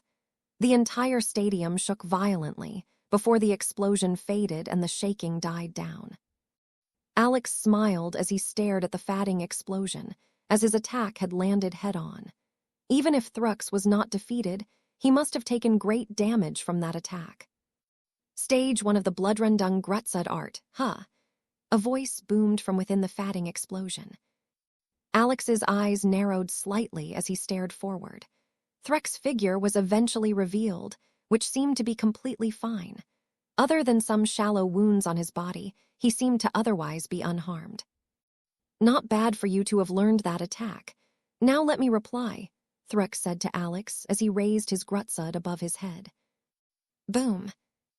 His sword instantly began to radiate an incredible might, much stronger than what Alex had revealed. Alex's eyes widened greatly as he stared at Threx Grutsud, which suddenly cleaved towards him. Bloodrundung Grutsud art, stage 2. Threx sped forward and appeared directly before Alex, as his Grutsud cleaved down. An overwhelmingly powerful battle art, twice as strong as Alex's attack, cleaved towards Alex. Alex's surprised face turned grim as he channeled his battle art once more, and slashed his own Grutsud out to meet it. Grutsuds and battle arts collided, and the collision between the two seemed to drown the entire stadium in its power. The stadium quaked as if it were soon to collapse, but all within ignored the shaking as they had their eyes glued to the battle before them. Alex grit his teeth as he strained with all his might to resist Threx's attack. After a momentary defense, two snapping sounds ran out, and Alex screamed out in pain as both his arms broke from the force of the attack. His Grutsud was knocked out of his grasp as his arms lost all their strength. Threx Grutsud continued downwards unimpeded now, and cleaved directly into Alex's shoulder. Cha! Flesh and bone were rendered apart as Threx Grutsud cleaved down into Alex, only stopping after it had reached his lungs. Alex's eyes, wide open with pain and shock, stared unblinkingly at Threx. He had come into this battle with absolute confidence, as he had trained nearly to the death, and raised his strength to incredible levels.